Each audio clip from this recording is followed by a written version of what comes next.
So I just want to take a quick second to remind everybody that in the chat, I did place our event code of conduct just now. I did have a link posted earlier, but I got a message from somebody saying that the link didn't work. So I just went ahead and uploaded the PDF on there. So if you want to go and download the PDF, that has everything on there in terms of what we're doing for safety precautions to make sure that we're taking care of our speakers and our community that are going to be present today.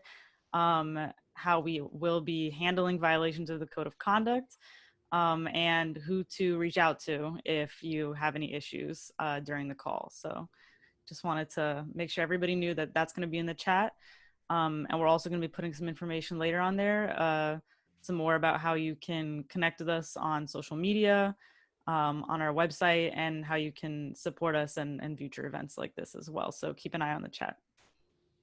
I'd also like to mention our email list, which you can find at iatbp.org. So if you want to continue being in touch with us via that list, please sign up. You can do it right now if you want while we're waiting for everything to start. We will be constructing ways for you to become a member even if you aren't competing. And this gives you a connection with our community.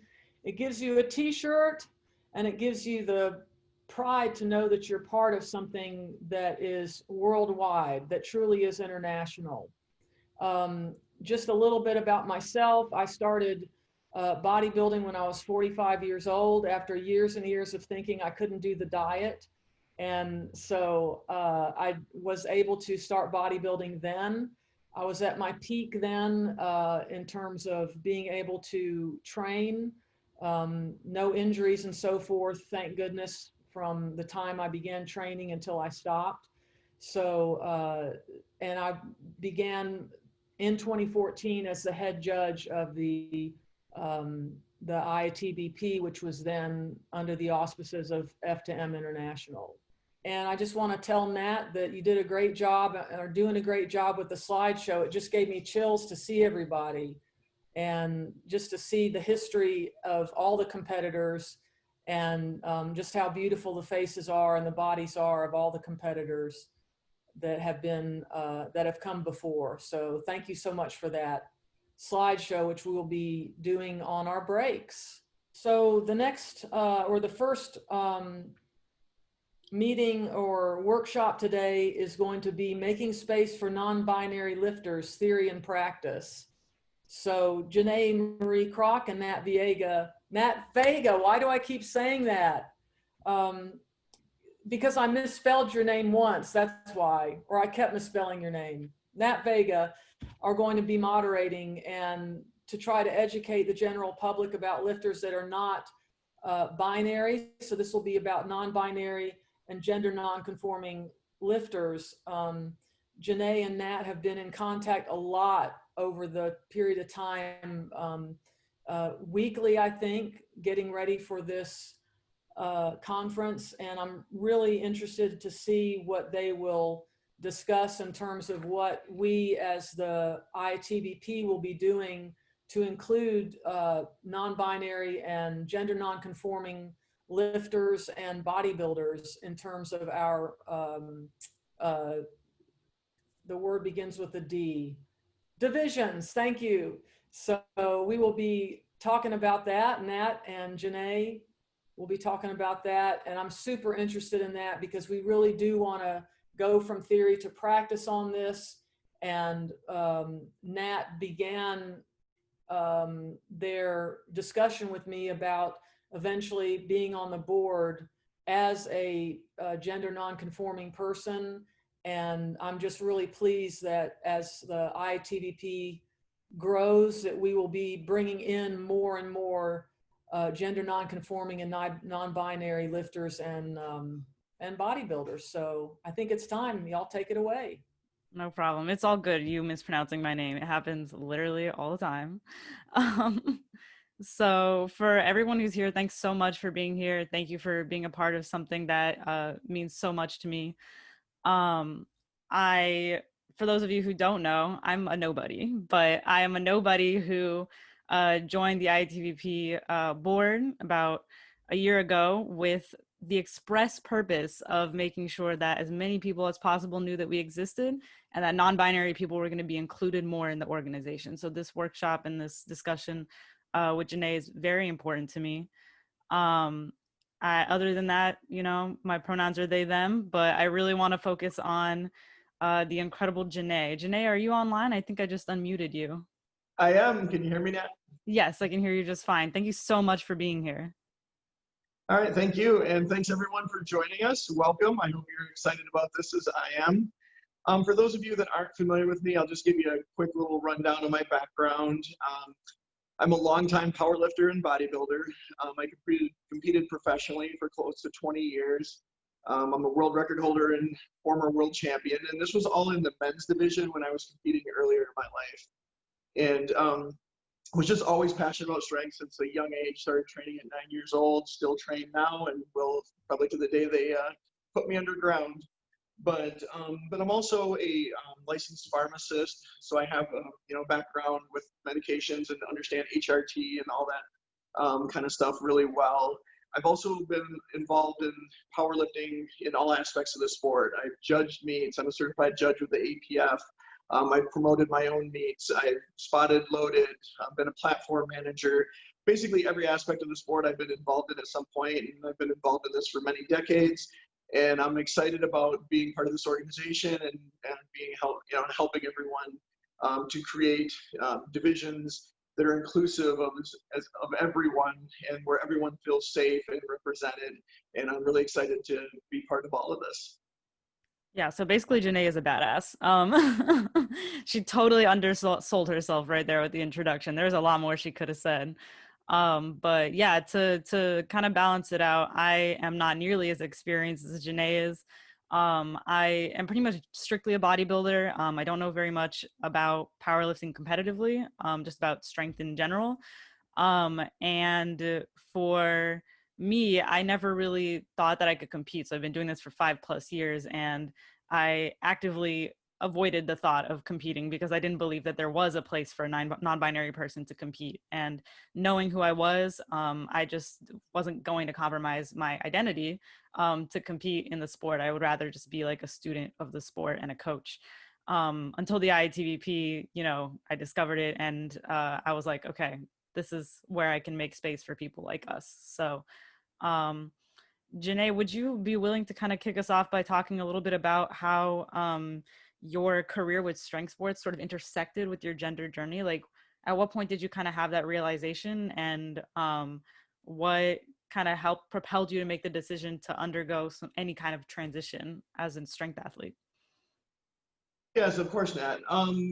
Yeah, for me, it became quite complicated. So I was competing from my teens all the way through my time in the Marine Corps, and then got really serious about competition shortly after that. And then, well into my career, actually, when I was near the peak of my career, and, I was competing at places like the Arnold Classic, I was a sponsored athlete, and, through all this, my gender issues were really getting to the point where I couldn't subdue them any longer. I had known about this since I was like 5 or 6 years old. I had these feelings when I was very young, but at that time I knew it wasn't okay to talk about them. Like a lot of us, I buried everything down. But so here I am at the peak of my career.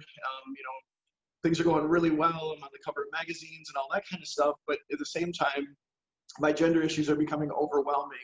And I knew like I didn't want to, I wanted to be out about this and wanted to be open as possible. So, like most of us, started with family, friends, but I was very out about it in the powerlifting community. I had told some of my sponsors that I was close to, that I felt would be supportive, and fortunately they were. A lot of the athletes I competed with at the world level were all aware of, me being, I identify as trans, non-binary, and gender fluid, and I prefer she, her for anyone who's wondering. But so this became a big issue. It's like, how do I handle this? Do I just come out to everyone? I was worried. I had 3 teenage sons. Well, actually, at the time, they were actually still quite young in elementary school.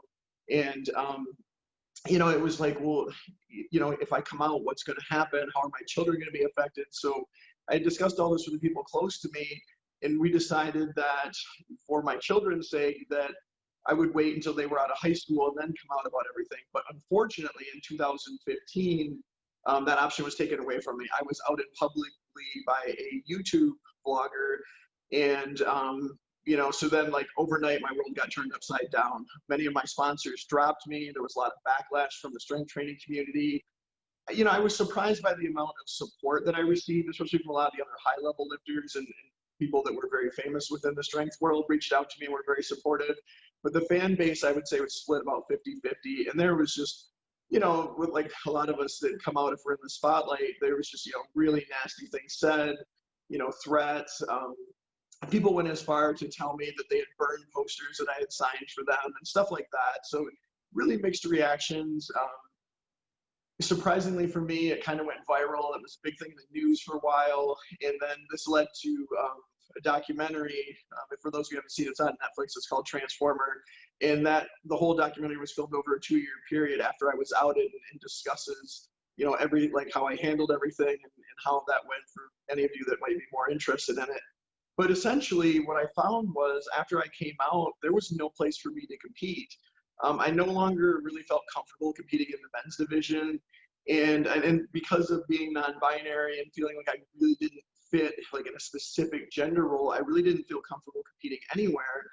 And so I got into activism, and a lot of other amazing things happened. But as far as the sport's concerned, I felt like I had no home. You know, and I still had unfinished things. Like I had accomplished a lot in powerlifting. My big goal was the all-time world record, which I was able to achieve. But at the time that I was outed, I had switched over to bodybuilding, and I had qualified for nationals, was competing at the national level, and my big goal was to get a pro card. But all of that kind of got cut short after I was outed.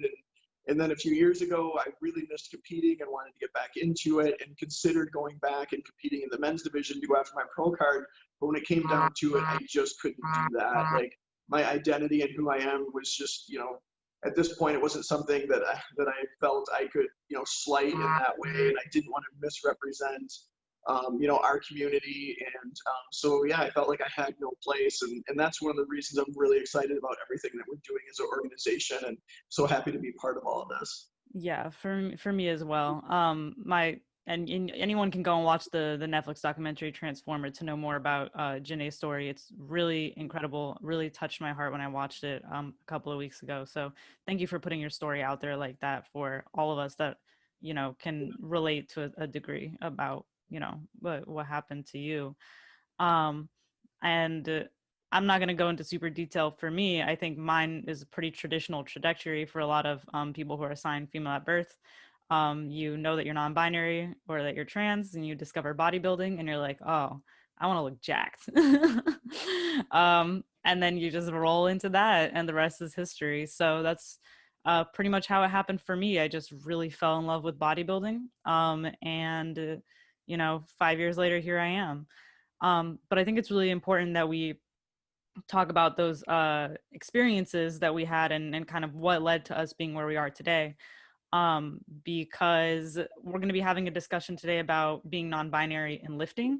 And I think a lot of people may be gearing up for this session, and maybe us as well, kind of were under the impression that we were going to solve the issue of gender inclusivity in the strength sport world, and we were going to unveil this beautiful, perfect division setup that was going to solve everybody's problems. And we learned in the survey that we put out, and we got quite a bit of feedback on that survey, that everybody seems to have a bit of a different opinion about what inclusivity for non-binary people looked like. So instead of us unveiling this, you know, gender division setup, I think what we're going to talk about a little bit more is what we learned from all of the feedback that we got from people, and all of the different ways that you can be inclusive to non-binary people in competition and in lifting culture in general.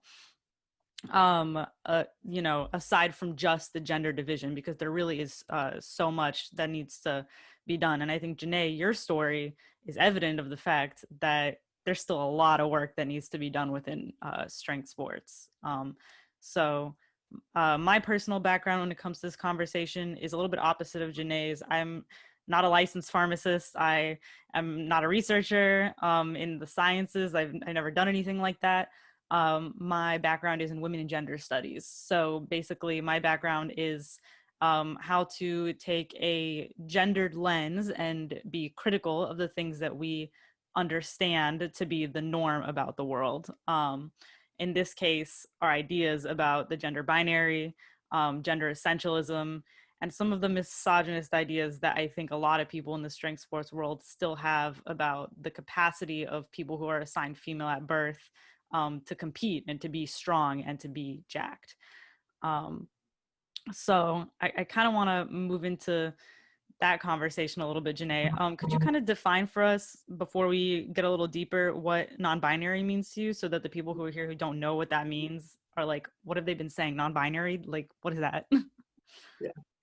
Yeah, so non-binary for me, and granted, this is my own personal definition, and what we found is that while there's some commonality between everyone, there's also the definition is very fluid, and a lot of people identify differently within the non-binary community. So for myself, non-binary simply means that I exist outside of the gender binary, outside of just a strictly male or strictly female, or strictly masculine or strictly feminine. I'm a very blurry person when it comes to gender. I have a female gender identity, but my personality is, I would say, very much varies between masculine and feminine. And actually, I exhibit a lot of both at the same time. And but I definitely exist outside of this gender binary that society reinforces, and we've all been brought up to believe is the only way to exist.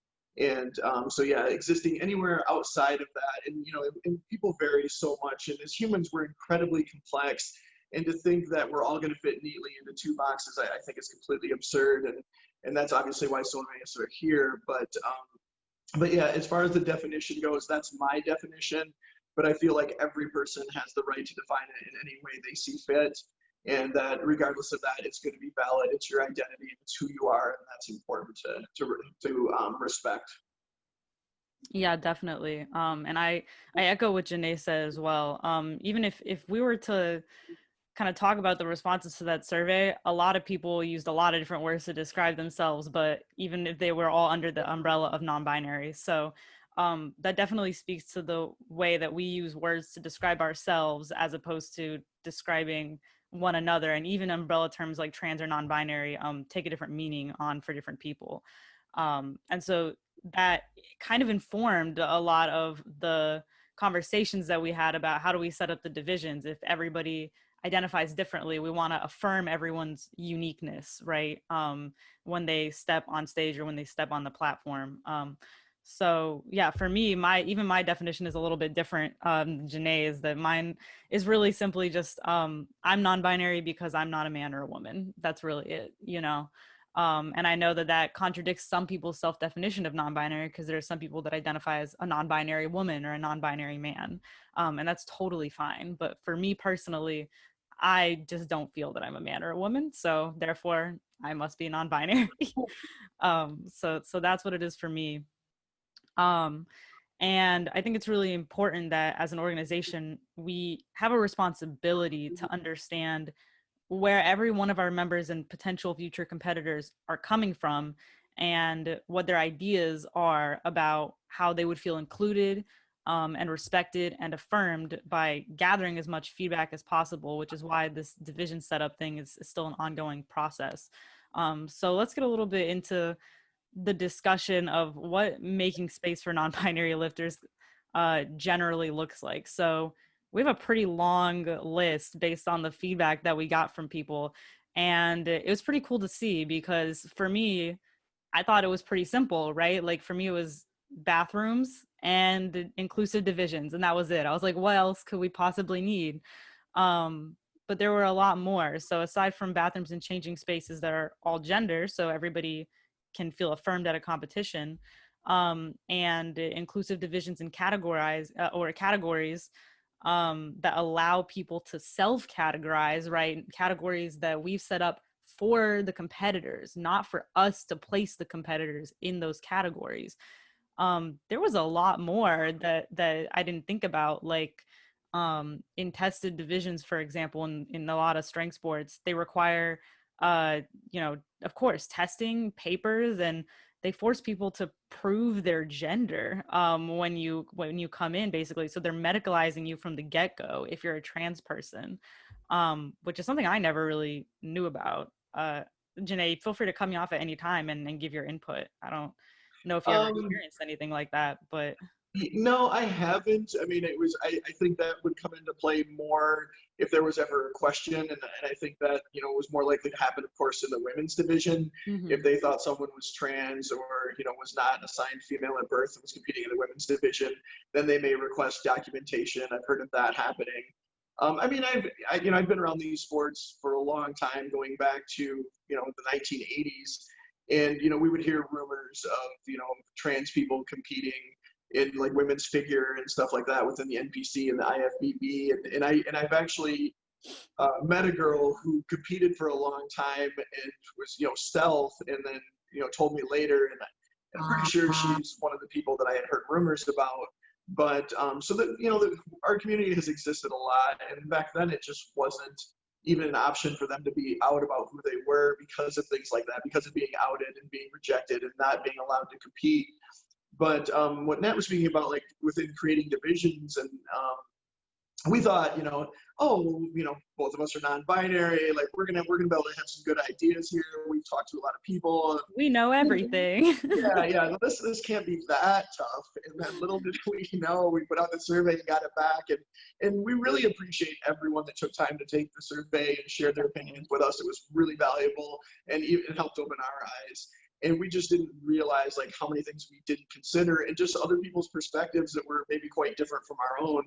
And but it quickly becomes very complicated, because number one, so our primary goal, I want everyone to understand, our primary goal is, you know, to be inclusive. We want everyone to feel represented. We want everyone that comes in and wants to compete to feel like this is a place where they feel safe and they feel valid and they're welcome here. And that's our primary goal. And then our secondary goal is to be as fair as possible in, you know, across the different divisions, and you know, to make a, you know, pleasant environment to compete in, where everybody, you know, there's competition, but there, you know, there's inclusivity, but also competition. And, you know, everybody feels like they have a level playing field, as level as possible. And but that becomes very complicated for a number of reasons. You know, so in the cis world, obviously, you know, you have, you know, certain dimensions, and then they have testing for BED use and stuff like that. And a couple people brought up in the surveys that we're going to have to test for BEDs. Well, with trans people, that becomes increasingly complicated because of, you know, HRT. Any trans man or any trans masculine person that's taking testosterone, or even other people that maybe are supplementing testosterone, that is going to show up as a positive on any type of BED test. It's going to show, you know, a couple things like elevated testosterone to testosterone ratio, and so that quickly complicates things.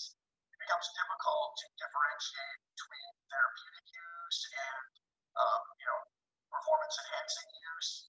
And then, and also, you know, it brings in a lot of other factors, but the different types of testing. And there's, you know, typically your tests for athletes, usually there's different ones, like the IOC, the International Olympic Committee, does, you know, has sports, you know, is more stringent in a lot of areas, versus like a local powerlifting meet, where generally what they're testing for is just different androgens.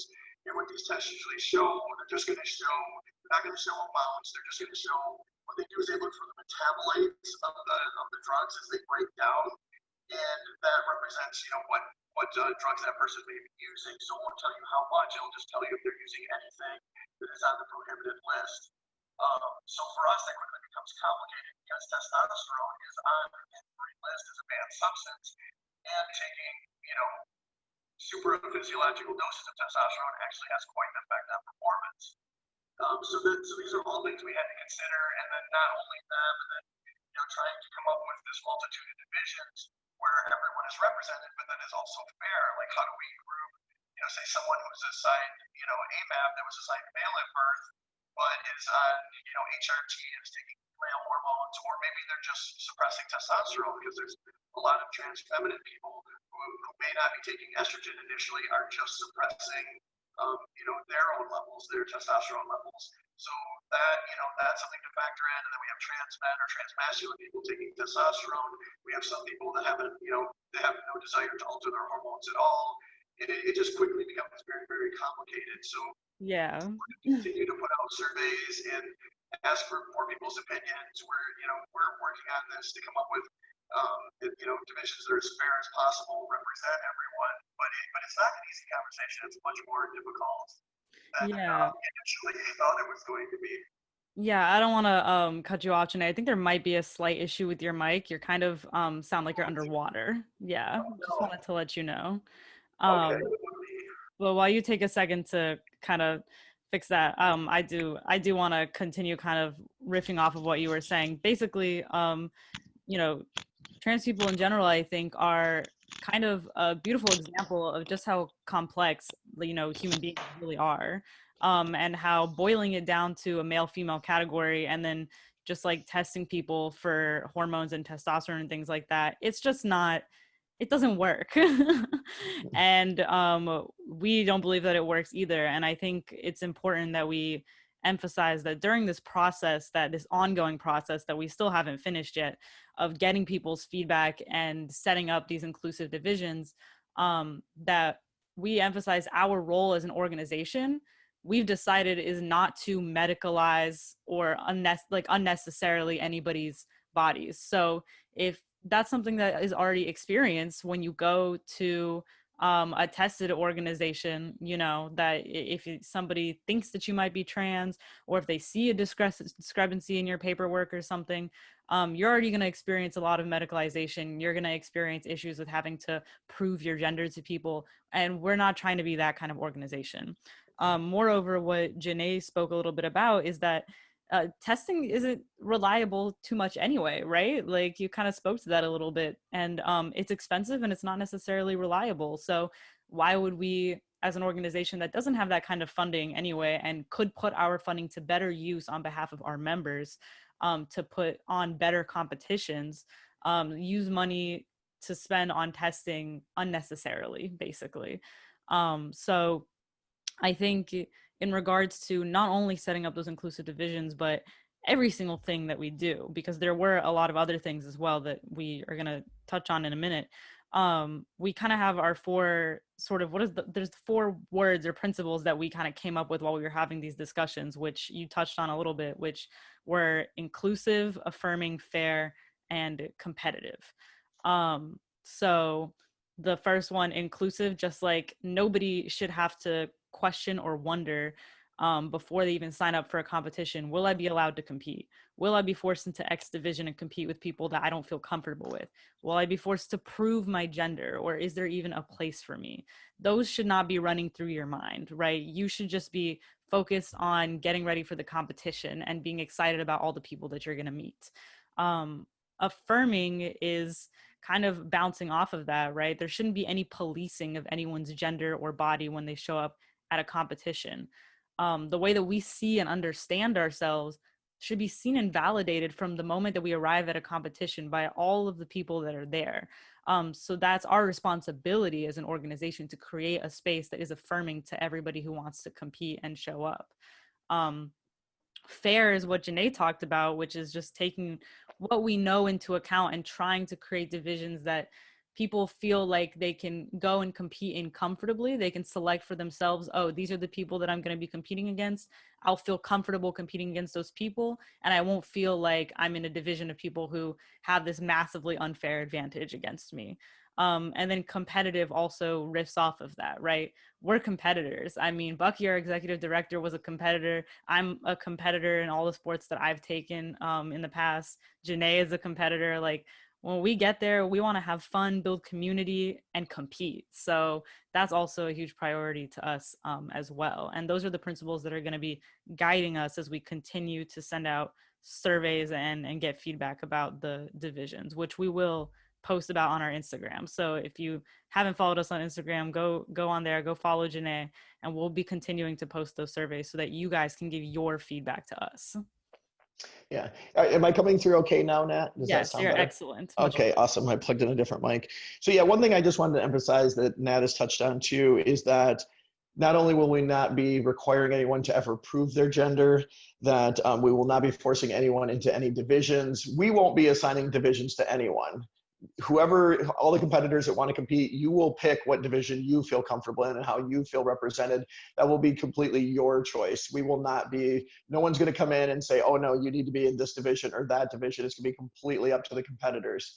And then for the people who are looking for the most competitive experience possible, we're going to offer an open division. That's one thing we did discuss and thought that was a good way to solve that, is there'll be an open division that anyone can enter, and that will be looked at as like the most competitive division. And so if you're really there wanting to compete at the highest level possible, that's a division you'll have open to you. And then also, we're thinking that a good way to do it too is allow people to enter multiple divisions. So maybe you want to enter the open division to be as competitive as possible, but maybe there's another division that really speaks to you and that really feels like it affirms your identity, and you want to compete in that division as well. We'll allow that as well. So those are some of the ideas that we're thinking of right now, and ways to address, some of the, trying to balance, affirming everyone with competition.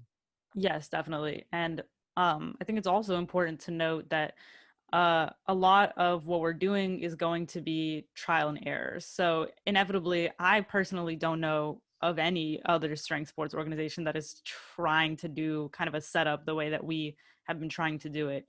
And because of that, there is a chance that we will make mistakes. Like, some people will decide to sign up at the last minute, having never had a chance to give their input, and might not feel like there's a place for them.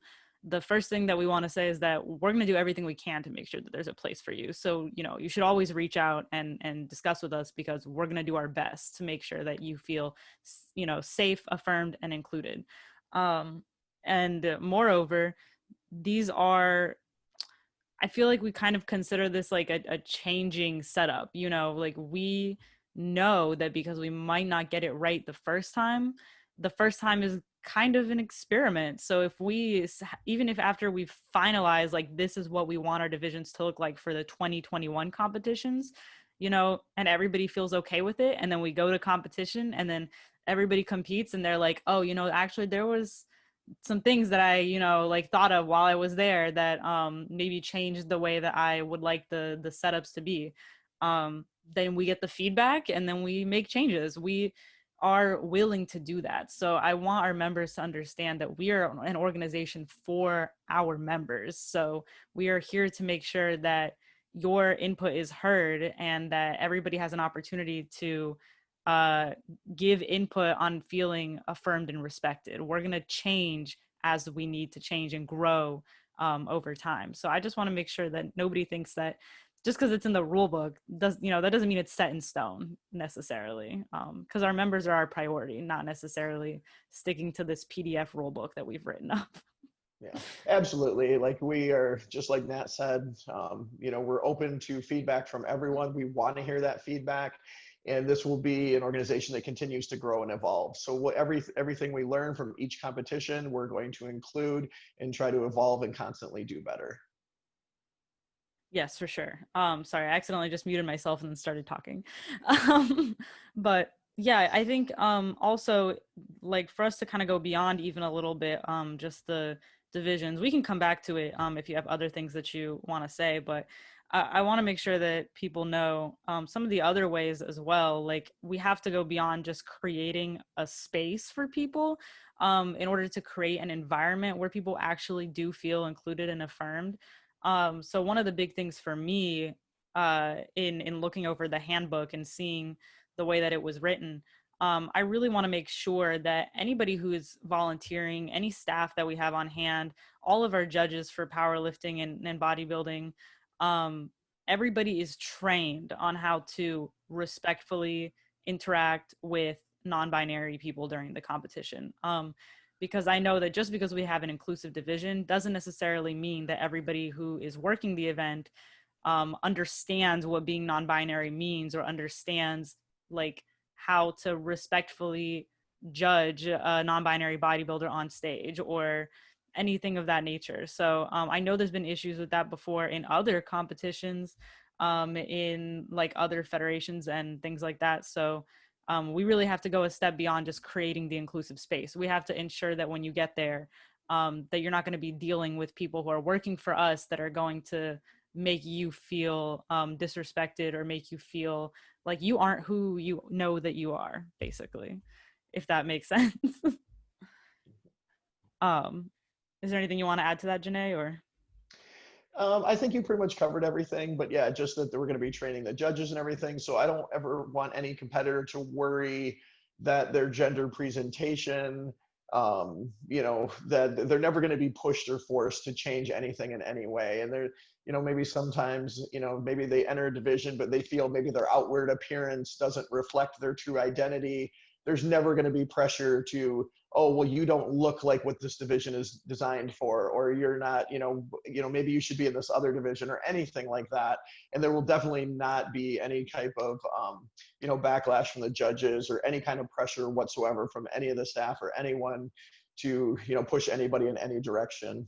That's something we really, we plan to do a lot of education and we take very seriously. So I don't ever want anyone to worry about, their appearance or how they represent their gender, or that like anything like that is going to factor into the competition whatsoever, or just, being there and enjoying yourself and feeling welcome and feeling safe. That's something we really take seriously. Yeah. And that's going to be implemented into our structure, into our handbooks, our guidelines, our rule book, our training and everything. So it really is going to be a space for all trans, non-binary and gender non-conforming people. There's not going to be this kind of prioritization of anyone in particular at our events. So Janae, is there anything else that you kind of want to talk about in terms of ways that we are going to intentionally be trying to change kind of the competitive space at our competitions, or do you kind of want to move on? I think we touched on most of that already. I'm looking at my notes, and we touched on all the major things that I wanted to, the important stuff that I wanted to make sure we talked about. So I'm not, I don't know, did you want to open it up to Q&A and see if anybody has any specific questions for us? Yeah, we can. I also just want to like reiterate that our responsibility as an organization is to kind of like set the precedent, I think, in the standard for maybe how other people kind of follow suit. So this is really important to me to kind of set up the standard of how I want strength sports culture basically to change in order to be inclusive of non-binary people. And depending on how many questions we get, we can maybe go into a little bit about lifting culture in general and gym spaces and other things that we can talk about. But I do want to give people an opportunity to ask questions. So if you're here, hello. And if you want to ask a question, you can find me in the chat. You can find Nat Veiga, and you can privately message me directly and I'll be fielding questions. Okay, it looks like we already have a question. Someone asked, since the divisions question and testing all come up in order to compete, why not have a show or display that is not based on competition? So I think for bodybuilding specifically, or maybe for powerlifting as well, why not have just like a moment where people can just get up on stage to show off, or, go up and just lift as heavy as they want without necessarily being to compete, just to prep and have it not be competitive. What do you think about that, Janae? I think that's a good option. I mean, there may be some people that just want to be involved and aren't necessarily worrying about trying to compete against other people or beat other people.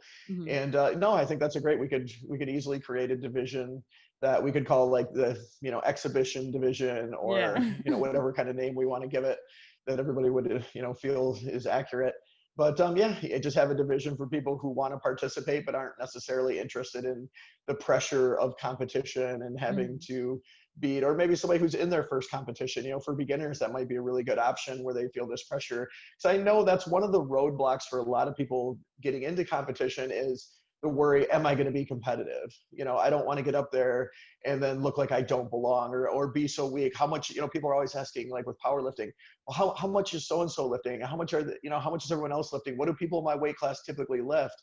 And I always try to explain to people, it really doesn't matter. Never never feel like you're not strong enough, you're not muscular enough, or whatever it is. The most important thing is just to get out there and compete. We all start from square one. We all remember what that's like. And if there anybody who's been to a powerlifting competition, especially a local level competition, the crowd and everything will be cheering just as much for the person struggling to bench press 100 pounds as they will for somebody benching 500. It's really about the effort and the energy, and not so much about, you know, exactly what you're doing. I mean, that kind of stuff is more reserved for like world championships and the elite levels. It's just, you know, get up there, get on stage, you know, do your thing and enjoy it. And I'll tell you, it'll motivate your training like nothing else ever has. It gives you, you know, helps give you purpose, helps give you a focus. And I think like having an exhibition type division, you know, especially for people that, you know, are new to the sport and are intimidated and maybe, and I know for non-binary people, especially, you know, strength sports can be very intimidating. I mean, that was like always my home. I grew up in this world, and so I always felt welcome here until I was out as non-binary and trans. And then, you know, then it became a very awkward place. And even for somebody who had as much experience and success in the sport as I did, it didn't feel so welcoming anymore.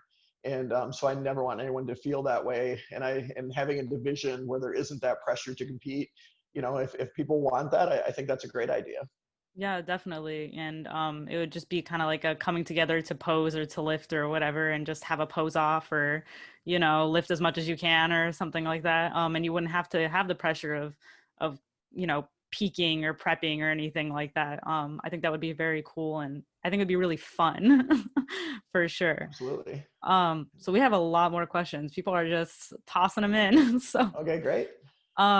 So this one, I think I might be able to speak to a little bit more. Any plans to offer a certification program for coaches?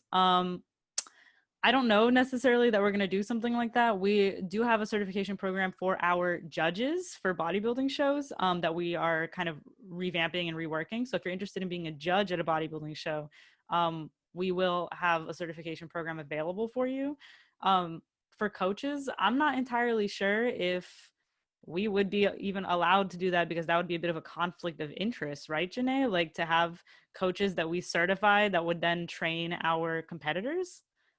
There are some organizations that do that, Okay. but I've always found that kind of off-putting myself. And a lot of like, so a lot of the world level organizations, not a lot, but one specifically, they do things like vendors have to be certified. And so you've got to pay them lots of money in order for your equipment. Like if you're wearing a certain brand of belt or wrist wraps or whatever, they do things like that. They require coaches to be, you know, membered or certified by their organization. A lot of this is just an attempt. I'm not saying always, but a lot of times this is just an attempt to extract money from people and require them to, you know, be certified by their organization.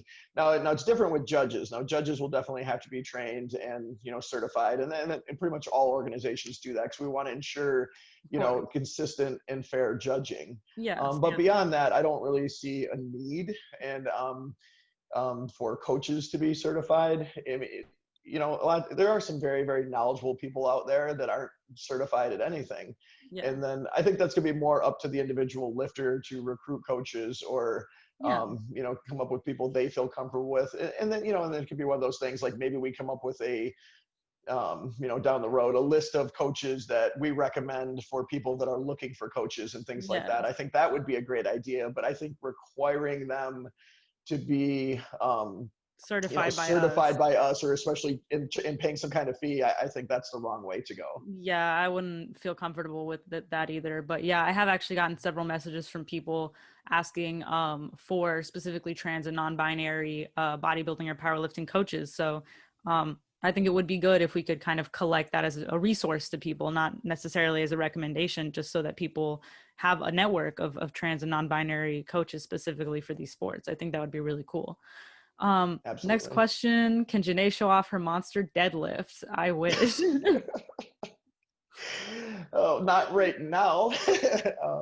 But you can find videos of that online, right? yeah, there's plenty of videos online.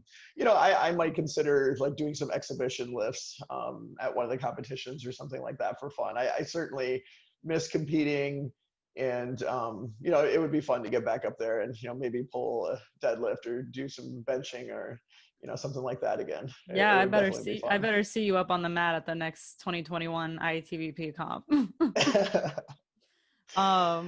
we have another question for you. Janae, first of all, huge fan. Thank you, CJ. Thank you. What advice would you give to someone just getting into powerlifting? To honestly, just to pick a competition, sign up for it, and especially, if you like what we're doing. But yeah, if you're someone who really wants to get involved in the sport, don't worry about like your performance and how good you're going to be and stuff like that. Like look for a competition, find one, maybe what we're offering, maybe something else, whatever works for you, and just get involved in the sport. And that's one great thing about social media and stuff. There's a lot of networking out there. And but I think so many people are afraid to get their feet wet, because like I was speaking about earlier, that oh, I don't lift enough yet, I'll compete when I can lift X amount of pounds. And then you get to X amount of pounds, and then you decide it's more pounds, and everyone's worried that they're not going to be strong enough, or not know what they're doing. And the only way we learn is by getting our jumping in head first, and just going for it. And that, like I said, it really gives your training focus and motivation. And and if you need help and you need advice and you need stuff like that, there's lots of resources around. And people can reach out to me. I do coach people still. And but I also, if it's not, and I do a lot of that online, but if it's not practical, I know different people all over the country that are great coaches and great mentors. And it's possible that I could maybe put you in touch with somebody that's in your neck of the woods. And obviously social media is great for that too. There's a ton of great people out there. Awesome. Yeah. I have no thoughts because I don't do powerlifting, but I agree with the general principles. You just got to show up and do it and try to make friends, it's fun. So question from Alex, says thank you like 3 times. You're welcome, Alex.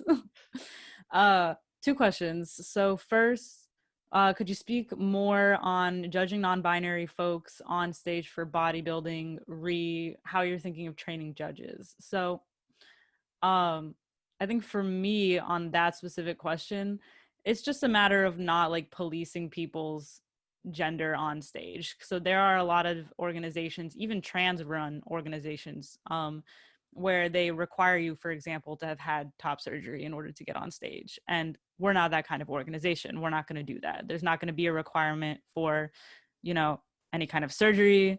You don't have to wear a sports bra. You don't have to, like whatever you want to wear, feel comfortable. If you just want to have your shirt off, that's up to you. Or, like no one's going to be forced to pack, for example, or anything like that.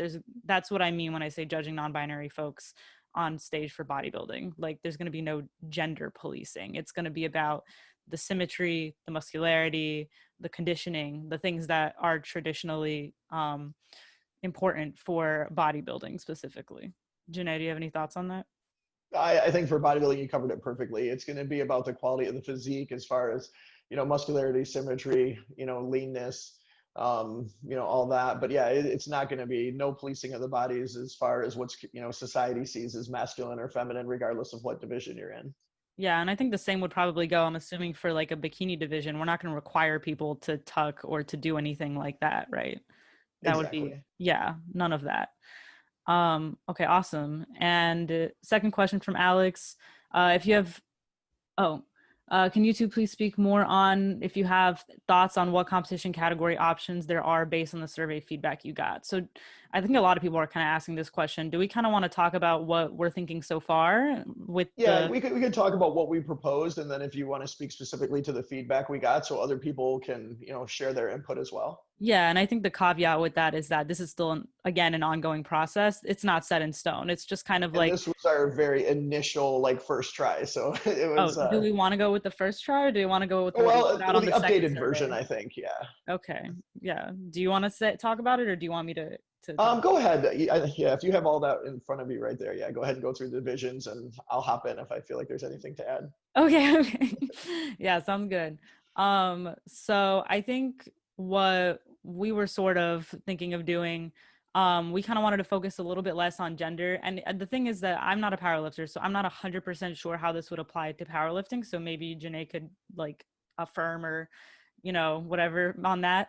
But in the context of bodybuilding, the way that I was thinking about it was, your gender isn't necessarily important, like how you identify your gender. What's important is like what the suit you have to wear when you're on stage, right? If you're in the bikini division, you're wearing a bikini, regardless of what your gender is, regardless of what your body is. If you're in the bodybuilding division, your goal is to be as muscular as possible. And we have like the bodybuilding trunks that you wear. So we decided to kind of base it off of gender expression. And the purpose of that is not to define your gender expression. So if you don't necessarily identify as masculine, but you want to compete in the masculine division, that's all good. Because you only have to wear the trunks when you're on stage for a couple of minutes anyway. So we divided it based on gender expression, or it could alternatively be categorized by like bikini versus like bodybuilding or something if people still don't feel comfortable with the gender expression categorization. So the first two divisions were Fem 1 and 2. With Fem 1 being recommended for people who are assigned female at birth, who are choosing not to go on HRT, or who are 0 to 12 months on HRT, and assigned male at birth folks who are 12 plus months on HRT. And then the exact opposite for Fem 2. So AMAB folks that are choosing not to go on HRT, or who are 0 to 12 months on HRT, and AFAB folks who are 12 plus months on HRT. And all the divisions are grouping AFAB and AMAB people in that exact same way. So there's a Fem 1 and 2, which would likely be like a bikini division. There's a Mask 1 and 2, which would be kind of like a masculine like bodybuilding division. And then we also have two categories that we haven't quite settled on a name for yet, that have the same grouping for AFAB and AMAB people, but would be for people who are androgynous or gender non-conforming in some way, who don't feel comfortable in a femme or a mask division. And then of course the open division that we discussed, that would be like, oh, I don't really feel comfortable categorizing myself based on HRT status, or I don't like think that I would be competitive in any of those divisions, so I'm going to go in the open. And the open division, I believe we agreed, would be mostly organized by just weight, or for powerlifting, I believe by Wilks score. So gender wouldn't even get taken into account for that open division. And again, we're not going to require anybody to present papers or to medicalize themselves. It's not like we're going to go and be like, how many months on HRT are you? Like, that would be ridiculous. These descriptors would just be guidelines to help people decide based on who else would kind of be in that division, if they would feel competitive and fair and included in that division. So that was kind of what we were thinking. Janae, do you have anything that you want to add? Yeah, for powerlifting, what we're thinking right now after, our initial ideas and the feedback is, a Fem 1 and 2, a masculine 1 and 2, and then an open division, perhaps, something maybe titled with their open, like I talked about earlier, being our most competitive division. Maybe we would have like a gender non-conforming or, similar title for people who don't identify as any type of mask or femme. And then the tricky part becomes like trying to group people accurately, like I said, like on hormone use and when all of that comes into play. It's pretty hard. I think it's helpful to explain like one of the biggest challenges we're having in with creating fairness but yet being inclusive, and we're going to err towards the side of being more inclusive, because if what happens though, like if we have a ton of divisions, that obviously waters down the competition. So if we have let's say we end up with a dozen different divisions, then it's less likely you're going to have a lot of other competitors in your division. And for some people, maybe that's totally, I'm sorry, go ahead, Nat. No, it's fine. I would also add, if there's 12 different divisions and 12 different people, everybody's winning in their own division. And that's all fine and dandy if that's what you want. But I know me personally, I want to have at least a couple people that I'm up against, and I want to battle it out on stage, so. Exactly. And I would feel the same way, but not everyone else does. But yeah, so that was the idea with the open division too, is that for people who really like, you can enter, and being able to enter multiple divisions. Like for me, I would probably feel very comfortable in one of the femme divisions, but then also I would definitely want to do the open division. So I want to, be able to get that, competition and compete against the other best athletes there.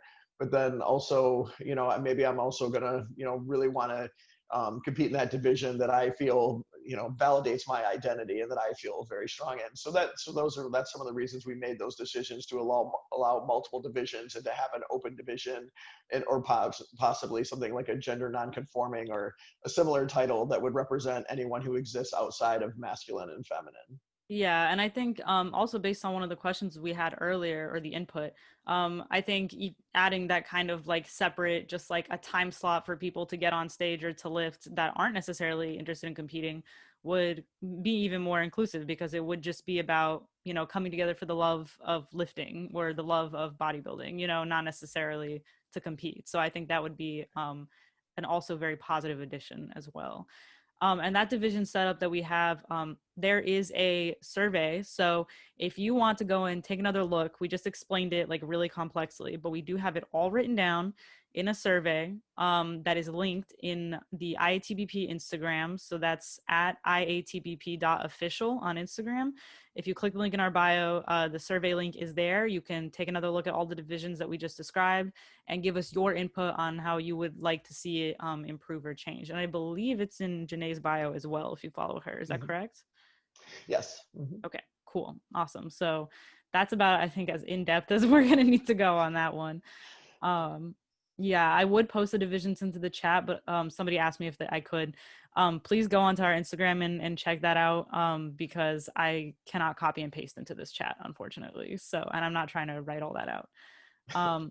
Question for Janae from David. What would make you feel most comfortable in terms of how the competition is structured? I guess you talked about that a little bit, right?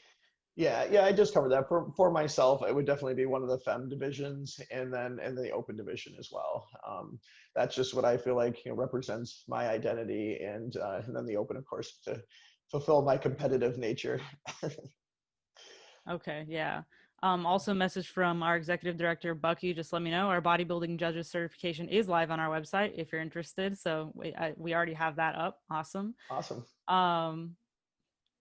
Oh my God, there's so many questions. I'm trying to pick ones that are interesting.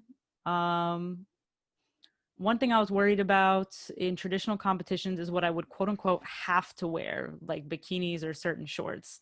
Does that apply to IATBP competitions? I'm not entirely sure when you say have to wear, if you mean like if the gender like association of the clothes are like what's concerning you, or just if they would have to be a certain type.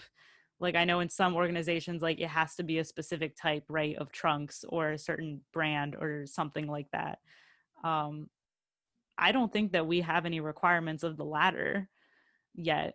But yeah, I mean, the divisions are kind of based around specific physique ideals, and they kind of associate with the outfit that you're wearing. So, I mean, again, that's something that we could potentially change in the future. But for now, I think we're kind of basing our division setup off of whether or not you want to compete in bikini or bodybuilding with trunks. Janae, any thoughts on that? Yeah, I would just say that, yeah, we're open to feedback. And if that's something that, like, let's say, you'd like to compete in a division that judges the body on more of like, let's say the standards for a bikini or figure competitor, but you don't feel comfortable wearing that type of outfit, then let us know that. And that's something maybe we can try to address and come our way. Or let's say you're a bodybuilder, but you feel more comfortable wearing a bikini top, but yet you want to be as muscular and massive as possible and be judged in that way. Let us know those things. I mean, like I said, this is growing and evolving all the time. Oh, absolutely. And yeah, and we're going to update things. What we're throwing out there is just the base we're starting from, and then we're learning and growing as we go. And like I said, that's the awesome thing about the trans, non-binary, gender non-conforming community, is that we're so varied and we're so complex, and we're so interesting and so unique. So let us know how you think and feel, and we're going to try to keep evolving and represent everybody in the best way we can. Okay, cool. I think we have time for 2 more questions. So I'm picking out these ones. This is for Janae. I could not speak to this. And I think we need someone who is going to be our potential future meet director to answer this question. It's a question from Jay. More seriously, what standards will the powerlifting competition be judged on as far as gear versus non-gear, wrapped versus raw, command styles for squat and bench, etc.? Could you kind of speak on that? Yes. Yeah. So we still haven't finalized a specific rule book for powerlifting, but we'll make that available as soon as we have. And I mean, it's going to be the interesting thing, and you sound like someone who's competed and has been in the sport.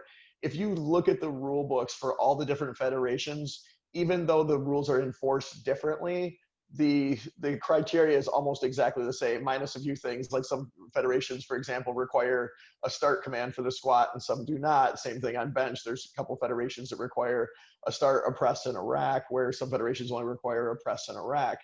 But as far as the performance of the lifts, the standard at which the lifts are judged, all rule books state that a parallel squat is defined by the crease at the hip having to break the top of the knee.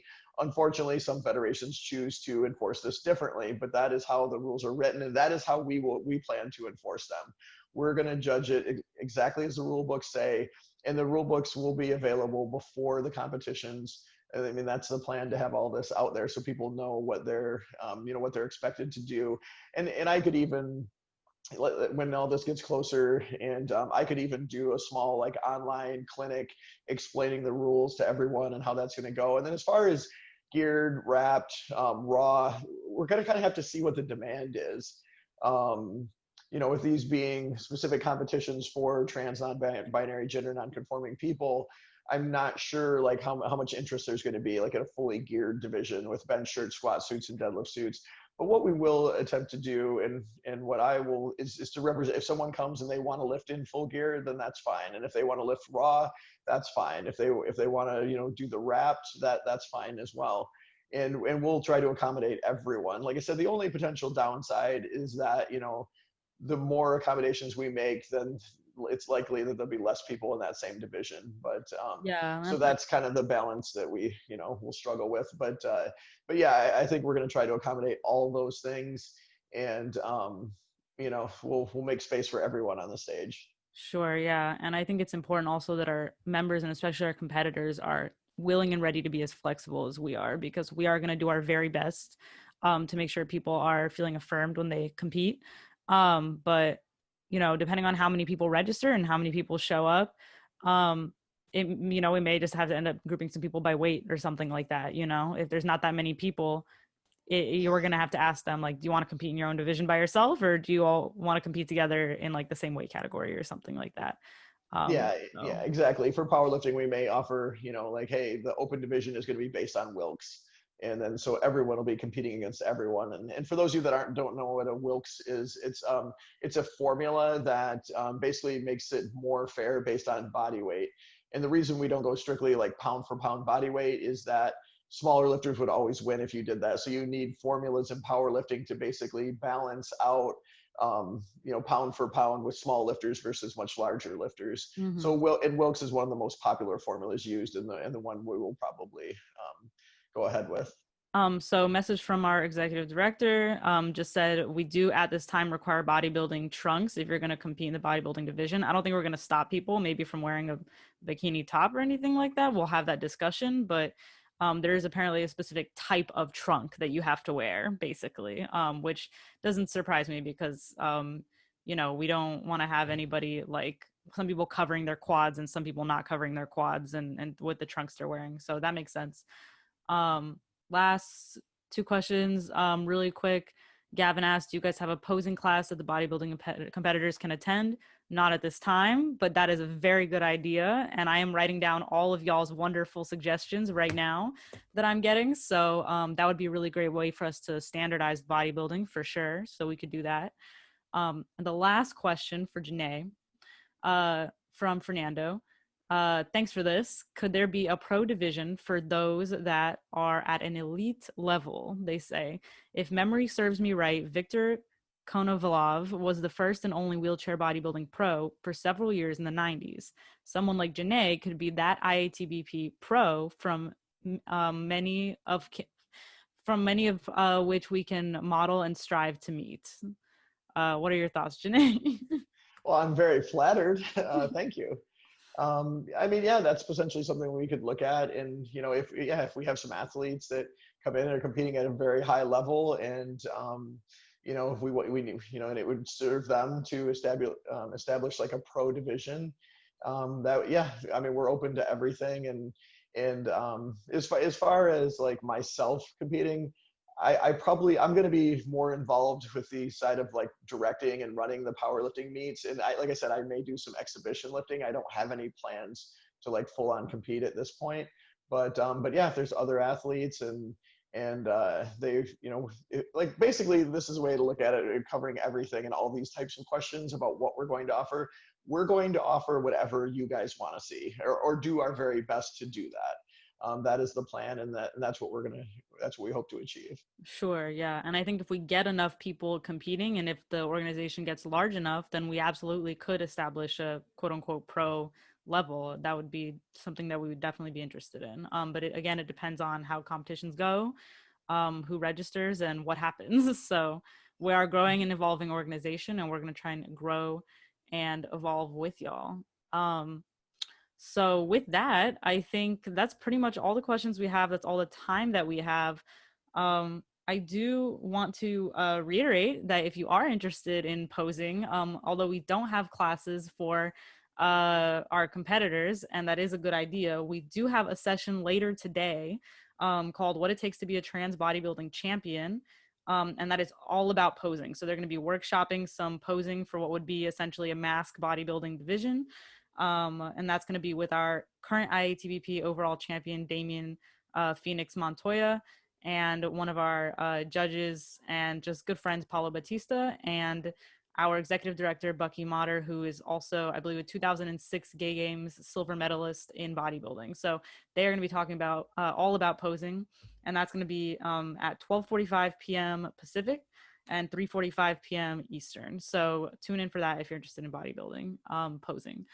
And with that, I think that's everything, Janae. Thank you so much for taking some time out of your morning and joining us. I was really nervous having a conversation with you so publicly, someone of your stature, and just, yeah, I'm so honored to have, I think, slowly begun to call you my friend, because you really have, become an incredible inspiration to me in the past month. And I'm just so grateful for your time and your presence and your input and your energy. Well, thank you, Nat. I really appreciate that. I consider you a friend as well, and I'm so glad we've gotten to work with each other and get to know each other. And I'm so proud of everything you're doing to help this organization. You are, for anyone that doesn't know, you're a key component here and doing tons of amazing work behind the scenes, and I hope everyone appreciates that. And then for everyone else, I'm honored to be part of this and just happy to be able to do the best I can to try to make this something special that everyone can enjoy. Definitely, for sure. Cool. Well, I think that's everything for now. Janae, you're welcome to log off at any time. We're going to keep the call running because it's going to be the same call for all of our sessions today. But thanks again for your time. And I am super excited for the next time that I get to talk to you. Thank you so much. All right. Thank you. And thanks everyone who tuned in. So glad all of you could join us. Thank you. Bye. All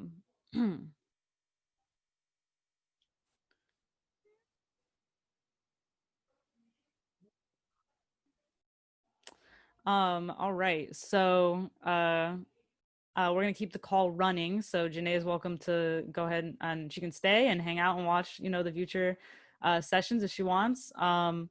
As for the rest of the sessions for today, we're going to take a quick 12-minute break. Before we do, I just want to remind people that the PDF to the Virtual Events Code of Conduct is in the chat, as well as anything that we're going to be doing today on dealing with violations to the Code of Conduct. And I want to remind people on how to connect with us. So I believe in the chat we have our Instagram already. So that's IATBP.official. We also have an IATBP Facebook page that you can join us on.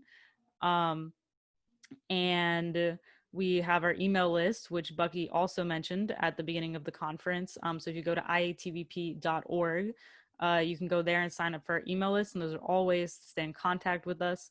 And there are also various ways that you can support the organization as well. So you can buy a t-shirt by emailing Bucky at IATBP competitions@gmail.com.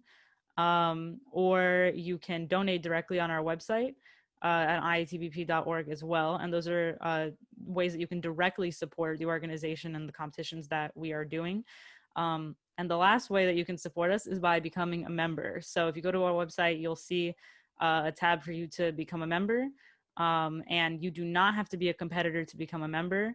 But those annual membership fees that we charge our members, they're very low price compared to most other spring sports organizations. And they really are one of the best ways that you can support what we do. So go and check out our website and our social media.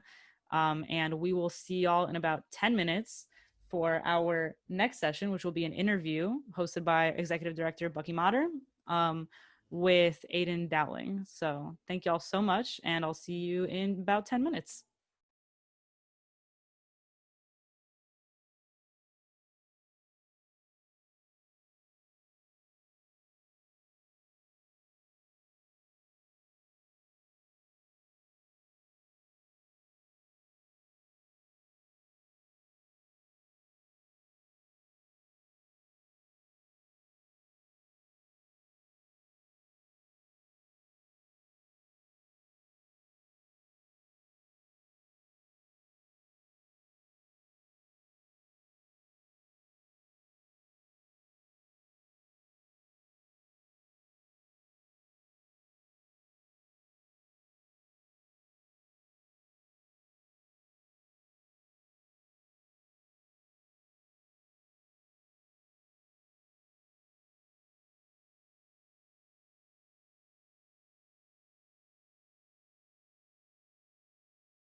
Hello, everyone. Welcome back from our little break that we have between our first and second session. Our next session is about to begin. So this is going to be called Aydian Dowling, One Man's Trans Fitness Journey. So I'm going to kick it over to Bucky. I'm going to go ahead and unmute our executive director, Bucky Motter. And he's going to be interviewing Aydian, who I'm also about to unmute in just a second. You can go ahead and take it away, Bucky.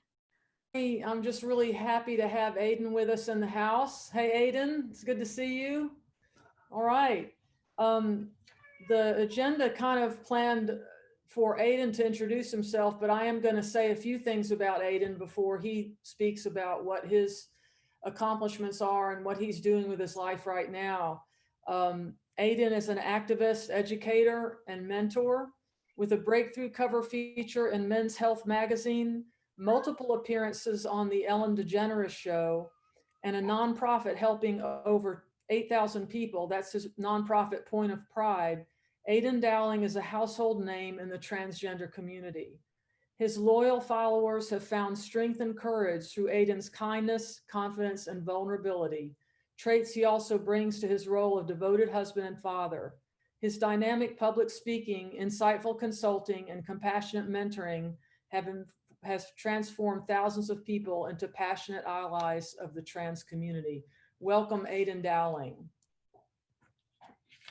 Okay, so I want to start off with where you are today, Aydian, and then we'll work our way backwards. Hi, Aydian. Yeah, sorry about that. I had the baby is getting changed, so he wasn't happy, so I had to mute myself there for a second. Sorry about that. How's it going? It's going great, Aydian. It's so good to see you. Yeah, you too, you too. This is the highlight of my day, so I appreciate everyone for having me, everyone coming in. It's nice to see some faces, people who want to share their screens. I appreciate that. Yeah, and I've been seeing people's names and the names that were coming through on the registration confirmations. I feel like I know people because I know what their handles are and their names are. So I feel real blessed, and I just feel blessed to have everybody here today. I think it's just working out beautifully. What I wanted to start with is where you're at right now, Aydian. And you mentioned changing of the baby and asking you, how has it been for you to be a husband and a father and to still work on your fitness and still get your workouts in? Yeah, well, it's definitely different, that's for sure. The time I used to have is just not I've chosen to take some of that time, right, and spend it with this new child, this family that we're creating, and really intentionally as we can be. So yeah, so it's definitely different, but it's possible. So that's one thing I've learned. And I think the biggest thing I've learned is to just be like more flexible. I think sometimes in fitness, like we get just really, really rigid. And we have like just such high expectations of ourselves that I think sometimes we forget that, like, hey, we're human, things happen. Like, you know, I don't ever want to look back in 10 years from now and be like, man, you know, I could have spent 20 minutes less in the gym and 20 minutes more with my son, and that, you know what I mean, could have just like helped me create this bond, this kind of being a dad. I think a lot of times, at least in my life and in so many other people's lives, like our dads are kind of once removed from the family unit. Like, at least for me, right? My mom took care of us and raised us. My dad was working in this. And so yeah, just trying to figure out how to navigate my life when it comes to what I want to do, how I like to spend my time, and also like making sure I'm there and available for my son and my wife and our family. So, but it's been fun. It's been fun. That's for sure. Like when my son's name is Antler, we got him like little baby weights when he was little, like it was like a little rattle, you know, his little dumbbell. So just cute little things like that. He had like a onesie that said like I had a shirt and he had a onesie and it was like, you know, my lifting partner, and it was like him. So just little cute things like that. That's great. That's yeah. great. Good to hear.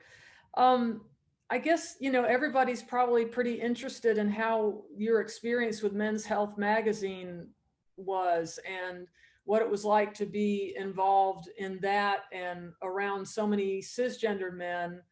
I wanted to ask too, particularly, how did you find out about this contest or this, I guess you call it a contest? Yeah, no, it's totally a contest. So I mean, the general experience in a whole was really great.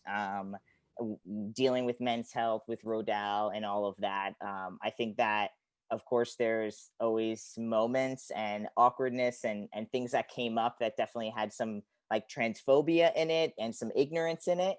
But as far as actually finding out about the contest itself, so I mean, I had no idea it was going to be what it was going to be. I literally applied like I was supposed to be working at my job, but instead I was on my phone applying to this Men's Health competition. That's how how I had no idea that it was going to be what it was going to be, you know?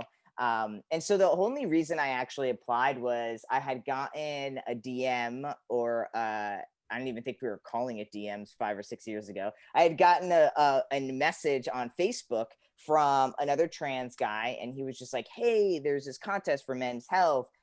You should apply." And I was like, "Yeah, that's okay. Like, there's like, I'm not gonna even like, why would I put myself through that? Why would I put myself in that arena, right?" And as like a trans man competing against all of these cis men, and then I got like another email, and like I got like 2 or 3 emails within this like 48-hour period, and people were just saying like, "Hey, you should apply." And you know, I knew on some level, just based on my YouTube and my Facebook and all of that, that I had, you know, I had a following. I had younger and older, but I had trans men early in their transition kind of seeing me and seeing what I was doing, and realizing that they too can try to live like their most authentic life and who they are. So I decided, honestly, I just did it because I wanted to be a good role model. I wanted to be a good example. I wanted other trans men to know that like, this is a men's magazine and I'm a man. And if, you know, other trans men are men, and we should be represented in this magazine. We should be on the cover. We should be in it. There should be articles for us, by us. And so I just kind of did it as an example, not at all thinking it was going to hit. It was more just like, all right, like these men want to be seen in this magazine. So let me just be an example. Let me put myself out there and encourage others to do the same. That's awesome. And when we were preparing for this, you talked about a guy that was like 250 pounds or something. Yeah. How you were standing next to him. You Yeah. know, just Yeah. stuff like that. Yeah. There was this one guy. He was super nice. Like everybody was pretty nice. Granted, we all got flown into New York City. We were put in some swanky hotel that all of us could have never afforded if we combined all of our money together. You know, we were really treated really well. And so everyone was kind of had this like brotherly, like, can you believe we're here? I can't believe you're here. Can you believe you're here? Like, it was kind of that thought that we all had.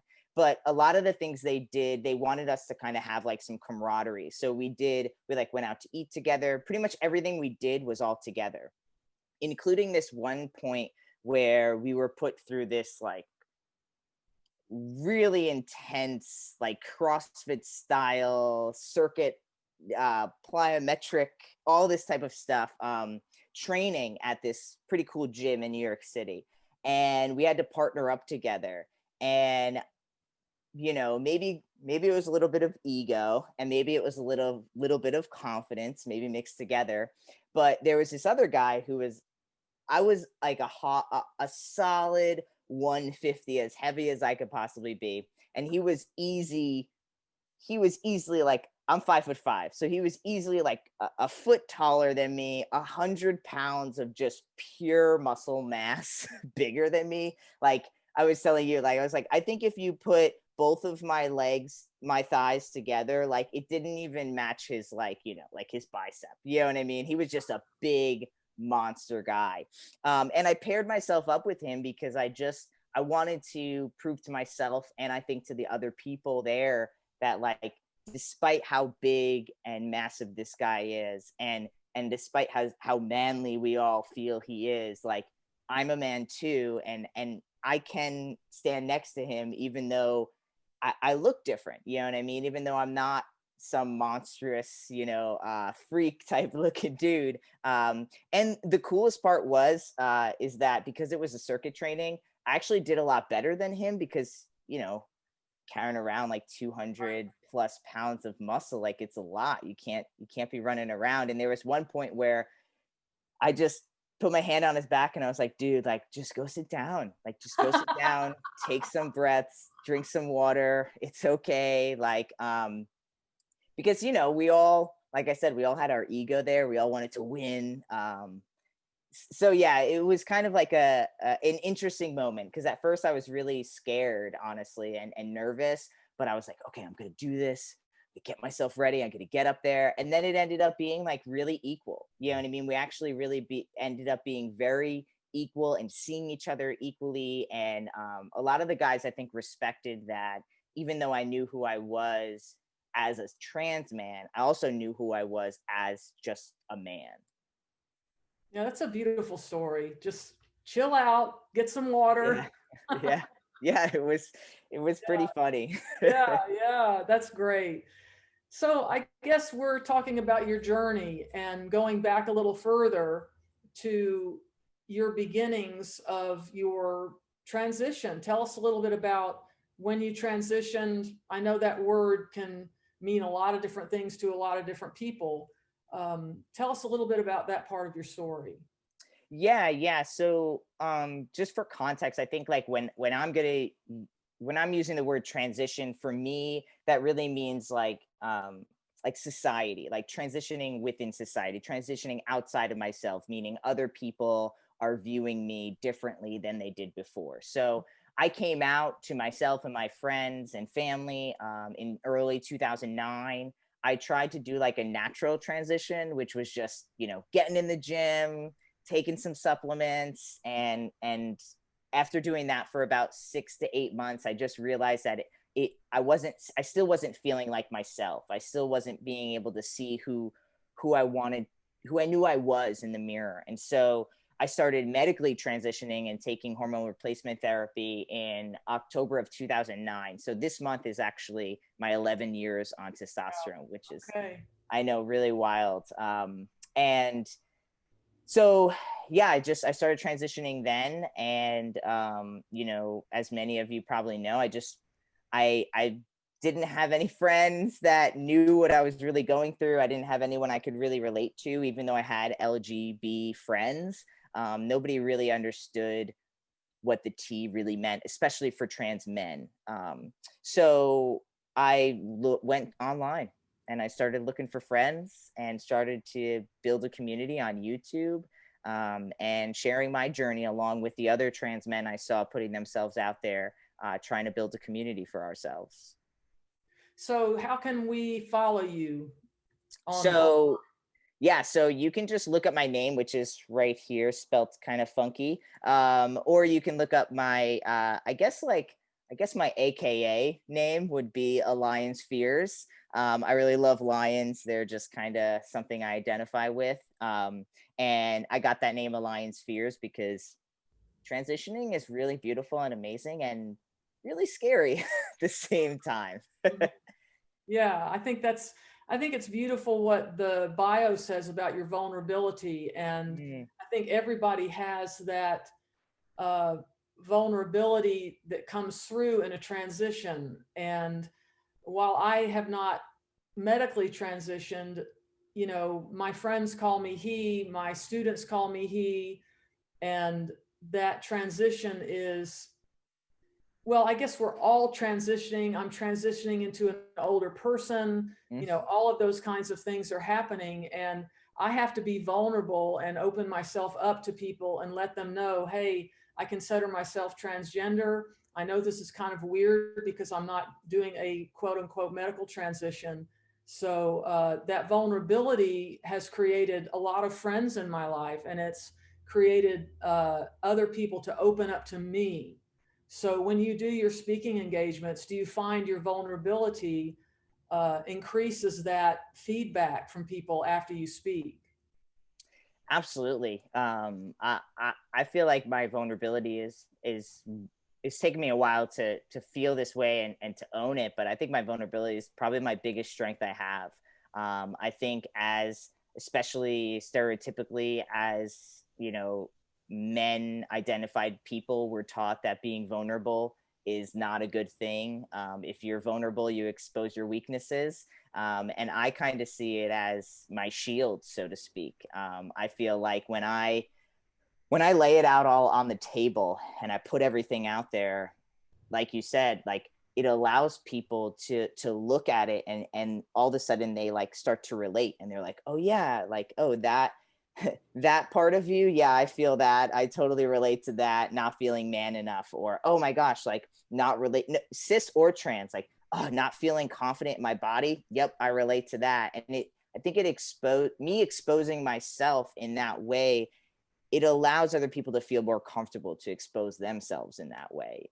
And personally, like if I tell somebody like, oh, like my biggest dysphoria comes from like my hips, just I know it's almost like dysmorphia in a way. Like I know that it doesn't look how I see it, but that's how I see it, right? It's just like this like, oh my gosh, I just this huge figure 8, you know? And it's almost like when I tell somebody that my hips are my most dysphoric thing, and then they try to like use that against me, it just doesn't hurt as much, because it's like, it's almost like, really, that's all you got? Like I gave that to you and that's all you can say to me, you know? So that's kind of how I personally, now this isn't everyone, but that's how I've been able to use my vulnerability to, like you said, Bucky, like have people open up to me and then hold space and validation for that. And also be able to just not be as hurt when other people try to throw stones at me. Mm-hmm. So I want to ask you a question about the future. And this was a question that one of our board members wanted me to ask you. And that is, where do you see yourself in the future? I'm turning 60 and in December, and God knows I never thought I'd be 60 years old. Right. But where do you see yourself as you begin to age, and as perhaps the body can't do the things that it can do now? What do you see yourself doing? Yeah, I mean, I feel like for me, kind of staying in the realm of like fitness and stuff, I think that I'm just trying to, I think the last 11 years, I was just trying to build a body that I related to, a body that I felt strong in, a body that I felt confident in. And I think that at certain times throughout that journey, I think I lost myself and then came back to myself, and lost myself and came back. And I think now it's really just about the longevity, right? It's just like about, I just want to, I know that staying active, eating good, having a balance, not yo-yo dieting, not trying to put on massive amounts of weight, which can, you know, be unhealthy at a certain point. And just trying, especially having a kid, you just realize like, oh man, like I actually, I want to be here when they graduate high school and college. And when, you know, if they decide to have a child, like I want to be able to be there and love up on my grandkids if Antler decides to have them. And so right now, I think my fitness journey is about the balance of my passion and love for the sport, and realizing that like I'm not stepping on a stage. I'm not, you know, trying to get on the cover of magazines. Like I'm just an everyday guy who happens to just really love fitness and working out and pushing weight and seeing what my body can do. So I think now it's just balancing that health and awareness with, you know, again, not taking time away from my family and not trying to obtain something that maybe doesn't even need to be obtained, you know, because I feel good. I feel good now. Yeah. That's great. And I think that's all we can hope for, is to continue our journey with fitness for as long as possible. And I think that there's been bodybuilders, for example, in their 60s that are still competing. Sergio Olivia, very famous bodybuilder, competed well into his 60s. I don't know where he is now or what he's doing, but I used to work out at Lee Haney's gym here in Atlanta, and he talked a little bit about Sergio. And, you know, he said, yeah, if I try to go on stage against him right now, he'd smoke me. And I was like, whoa, them's fighting words, man. I would love to see that. I would love to see him come out of retirement and do that. So well, it'd be interesting to see if they did like a classics again. Like, didn't they do that one time? They had like all the older guys kind of come back. I didn't know that. Yeah. That's like Lou Ferrigno came back, and like all these people came back. I feel like it was the 90s or the early or late 80s, 88 maybe. Yeah, it was like it was like a classic, but not classic physique like we have now. It was like classic, aka like old Olympians and stuff coming back. Right, that's great. Yeah, boy, I'd love to look that up and see it online somewhere. Yeah, you should check it out. I think even this year, is it Jackson or Flex Lewis, or aren't they they're like 58? I'd have to Google it. But there's like I feel like it's I want to say Flex Wheeler. Yeah, I want to say Flex Wheeler too, but I might be confusing one with two. Maybe someone here knows. If you're excited for the Olympia in December, you might be following along. So yeah. And why did you decide not to be a competitor? You know, I think I decided not to be a competitor. I think I really wanted to at certain points. And I think I knew that I had to, if I was going to compete, I wanted to be somewhat a competition for other guys. And I think I knew that, I personally knew that with my own body image and my own, dysphoria, putting on the amount of weight that I would have to put on in order to build the muscle in the off season to then step on stage, I couldn't do it personally. When I gained excess weight, my brain I just started to not feel comfortable in my body. And so I think that was always something that prevented me. And then also just the concept of, I started working out and stuff. I had a girlfriend and then became my wife, and she is a therapist and worked a couple of years at an eating disorder clinic, and I don't know if she would have liked I don't think it would have been really a good spot. Right. So yeah, I mean, I love the sport. I followed the sport of bodybuilding still. But yeah, I still have dreams of stepping on stage, but they're just dreams. It will never happen. Yeah. Okay. Yeah.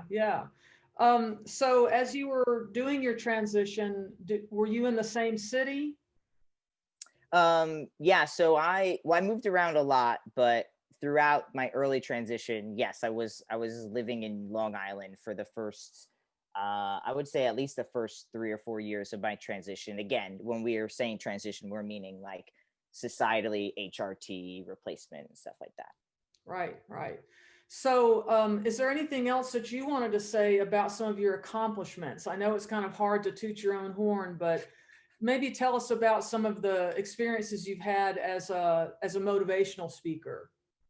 Yeah, I mean, I think that for me, what's really been kind of a thing that I didn't know was going to happen, that I try to tell people is like, especially nowadays, like I didn't set out to like get on the cover of Men's Health. That wasn't my goal when I started transitioning. My goal wasn't to, sit next to Ellen DeGeneres or get interviewed by Good Morning America or, have like tons of followers on Instagram. Like I never set out to be an influencer, or to be a speaker, or to travel and be an activist pretty much, and an advocate for the transgender community. I have a nonprofit, Point of Pride. We actually have, everyone should know, November 1st, the whole month of November, my nonprofit, pointofpride.org, will be having our surgery fund. So if you are unable to obtain surgery due to finances or other personal reasons, you can apply, and we'll, potentially you could be a recipient of our surgery fund. We've given away just under $200,000 for trans people over the last 5 years. We have a binder program and a GAF program, and now we're actually have a HRT program as well with in works with You Are Essential and Plume. So there's a lot of resources there if you're somebody looking for that. But I think, you know, I actually I dropped out of college right before I flunked out. I dropped out so I wouldn't get kicked out due to poor grades. I went back to college and then just never finished. I actually went and am a trained pastry chef, and I was a cake decorator for 7 years. I mean, I never thought I would be sitting here today talking to you, you know, doing what I do. And I think the thing that really kind of that I want people to know, and I always try to tell people, is like I'm just an everyday guy who's trying to help our community.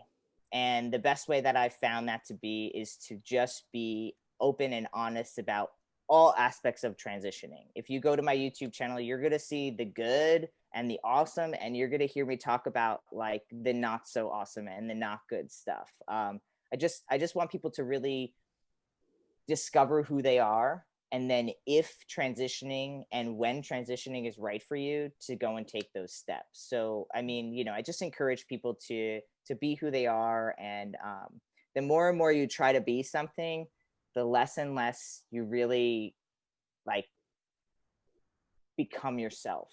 You know what I mean? It's one thing to have a goal and try to obtain it, right? It's another thing to really mold and shift yourself into something that you think you should be, and then realize that that's not really who you are.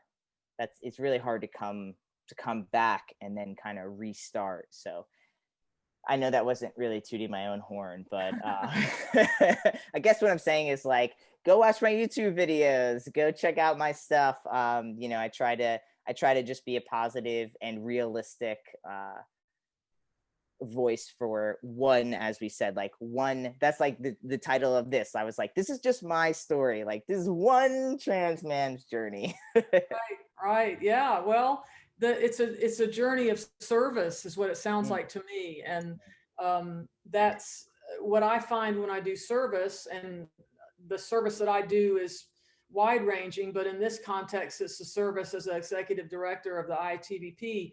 I get so much more back when I'm doing service. I think people don't realize, you know, it's like, well, I don't really have the energy. I don't really have the time to do any service, but it's just it's like this, you know, it starts rolling and it gives me energy, and it keeps me motivated.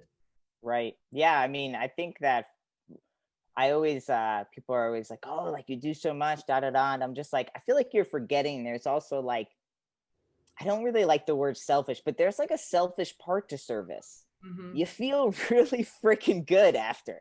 Like, you feel really good after you've like spent 2 hours, you know, like dishing out mac and cheese to the homeless. You know what I mean? You feel really good, like when you look at a park and you're like, yeah, you know, I joined this group and we just cleaned up this entire park. Like, you just, or when you donate money, you know what I mean? When you go to a Black Lives Matter march and like you're trying to like speak out and be a voice, when you know, show up for other people that don't have the things you have, for whatever reason, like you go home and you feel like cool, like you did something good today, you know? And I think that if people leaned into that more, we would have so many more people helping each other.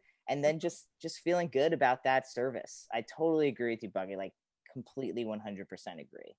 I think one of the things that I can relate to, or relate in my career as a musician, is I created a song called "Is It a Boy, Is It a Girl?" And this is back a long time ago in the dark ages, in 1999.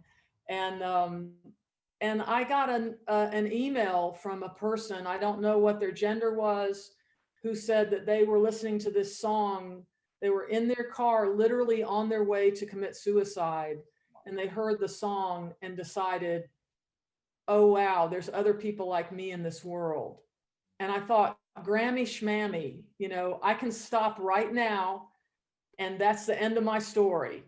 Right. And I feel that you've probably saved some lives too, Aydian. And when you're talking about the the relationships you have developed with people who DM you and people that you're able to talk to, you have probably saved lives. I appreciate that. It's hard to think about that, right? I mean, do you feel like, did it feel hard for you to hear that when you got that email? I felt full of joy that I had been able to stop somebody from ending their own life because of their transgender identity. And the song in particular, Is It a Boy, Is It a Girl, was about being somewhere in the middle.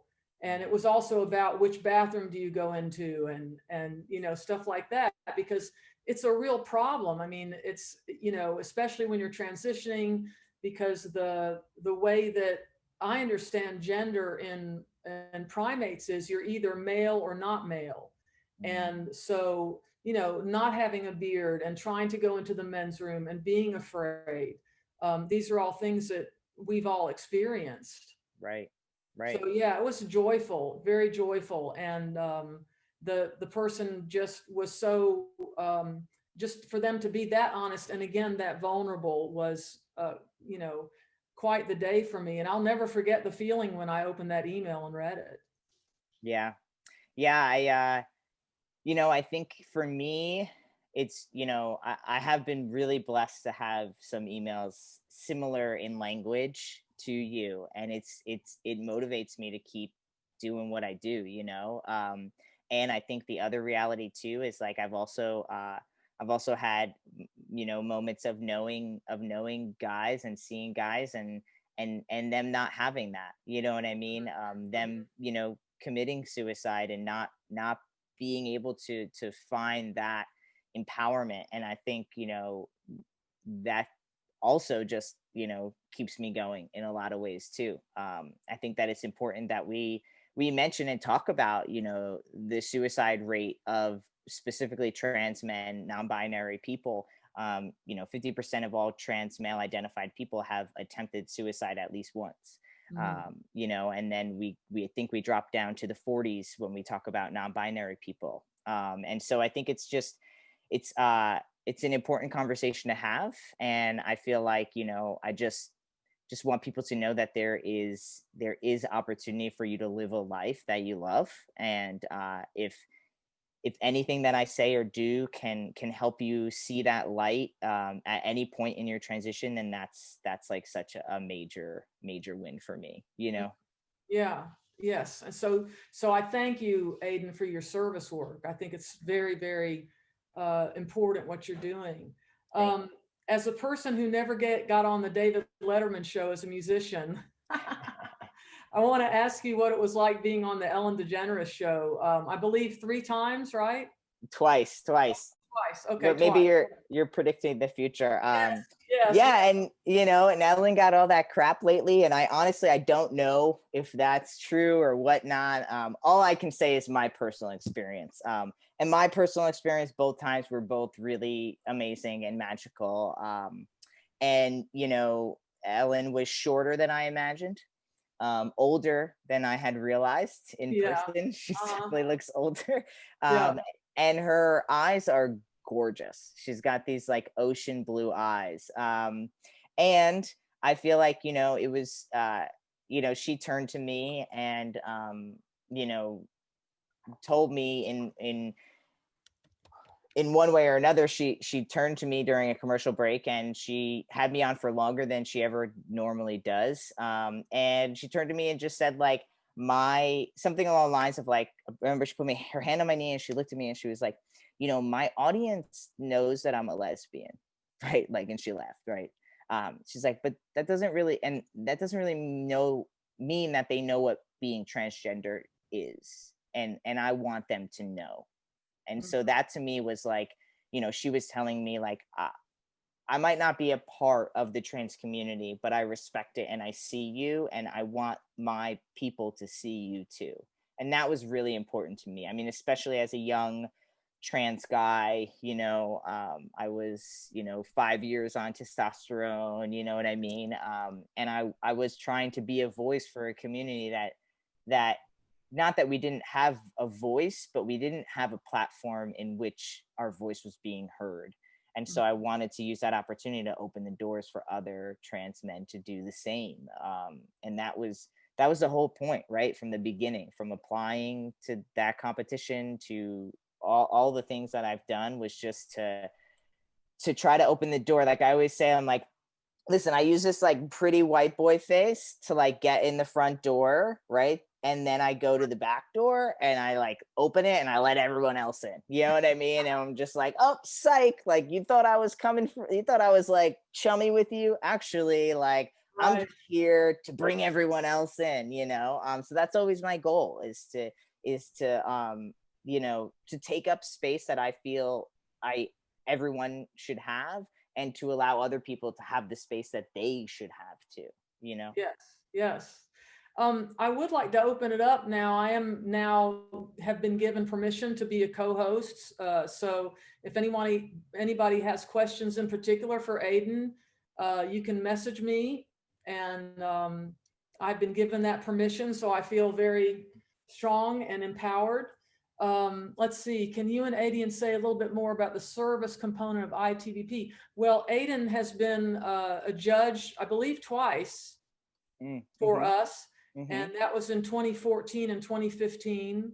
And so how did that come about? Did Neo ask you in particular? Neo Sanjo was at that time the quote unquote owner of the organization that sponsored the bodybuilding event. Did he reach out to you, or? Yeah, so there was like this small little group on Facebook. Actually, there was groups on like forums, Yahoo forums, which I don't know, maybe some of you know about, maybe you don't. Yeah, so I actually I took a photo. I wonder if I can share it with y'all. Sure. Let me pull it up. I literally had something come up on my Facebook today from 6 years ago, and which was the first one ever. At least that's what my Facebook said. Can you all see this photo? Oh, that's awesome. So this was all of us in some like Beefheads fitness clothing that I used to have. And yeah, so hey, we've got we've got Paulo right there too, who's coming in soon for posing and stuff, right? He'll be here a little later, right? Right. Yes. Yeah. So that was us at the hotel, just like chumming it up. So yeah, so I was invited to be a judge, mostly just because of the forum and just, putting out YouTube videos, trying to help other guys, learn how to work out, learn how to, just have a community. Like I said, like I just wanted some friends, y'all. Like I just was alone. I didn't have any friends. So I was like, hey, you want to be my friend? Okay, cool. Like, let's talk, that's literally how it started. And yeah, so I just got invited, and I think it was just my love and knowledge of the sport. I mean, if you really think about it, like a lot of the judges, even for IFBB Pro, for the Olympia, Arnold, all those things, like a lot of them aren't bodybuilders. A lot of them have never stepped on stage. Now, things are starting to shift where some old pros are starting to become judges. But yeah, so I was invited, and it was, just not paid or anything, just out of the love of this sport type of thing, the love of trying to have a space for trans and non-binary people to come and celebrate their bodies and be who they are, and not have to worry about not having surgery, or not have to worry about not being on T and have to fit into any categories, just be themselves. So it was and still is a really beautiful, beautiful space. Something I'm still so happy to be a part of. Well, we hope to have you back. Oh, yeah. I've got some questions here for you. I think our cutoff time at 2, Nat? No, our cutoff time is, I believe, 2:15. Oh, great, because we got some questions pouring in from the studio audience. So here's from Caleb, and I think from DC. Can Aydian talk more about his masculinity series on YouTube?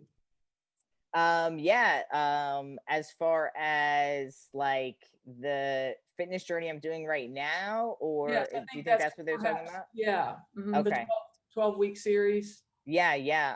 And like Bucky loves to call me Aydian. I'm sorry, Aydian. You do it all the time. I think for years. Yeah. It's like honestly the amount of times I do interviews and people say Aydian, I'm just like, yeah, that's fine, sure. I'm sorry. Yeah, And I was calling Nat Viega instead of Nat Vega. So, and oh my God, this is being recorded. This is the human touch. You know Yeah. what I mean? This is how you all know everyone is just a human doing their best, Yeah.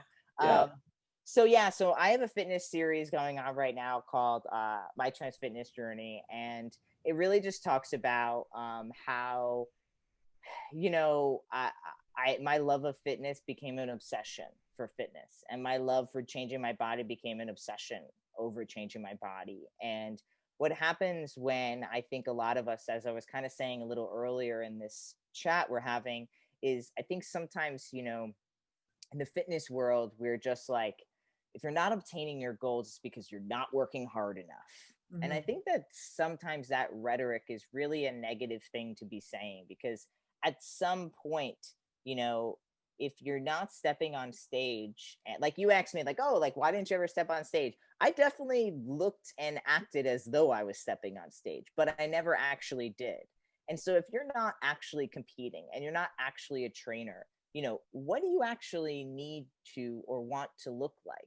How much time do you really want to be spending counting every single macro in your ketchup and, weighing yourself every single day? And, as I said, like not spending more time in the gym than you are like with your partner or your family or your kids. I mean, there has to be a balance. So I overstepped that balance. It's still hard for me to say out loud because I'm not sure, but like, I definitely feel like I was, I identify with the word of like disordered eating. And I think there is a lot of, eating disorders and just manipulations of food in the fitness culture and industry. Yeah. Cheat days where we're restricting our food for 6 days and eating 1,900, 1,500 calories for 6 days. And then on the 7th day, we eat an entire pizza. Yeah. And it's just like, did you know, I learned something that was wild. Yo-yo dieting throughout your entire life is worse on your heart and your cardiovascular health than smoking cigarettes. Wow. And when I learned that, my mind was blown. Because your heart going back and forth, restricting and binging and restricting. I mean, it's not a healthy thing to do. It's not something that your everyday person should do. And so this, the fitness YouTube channel that the fitness series I have going on now is just kind of me opening up about how I just wasn't treating myself right. And it was affecting my relationships with my wife, my relationships with my friends. It was affecting the relationship with myself.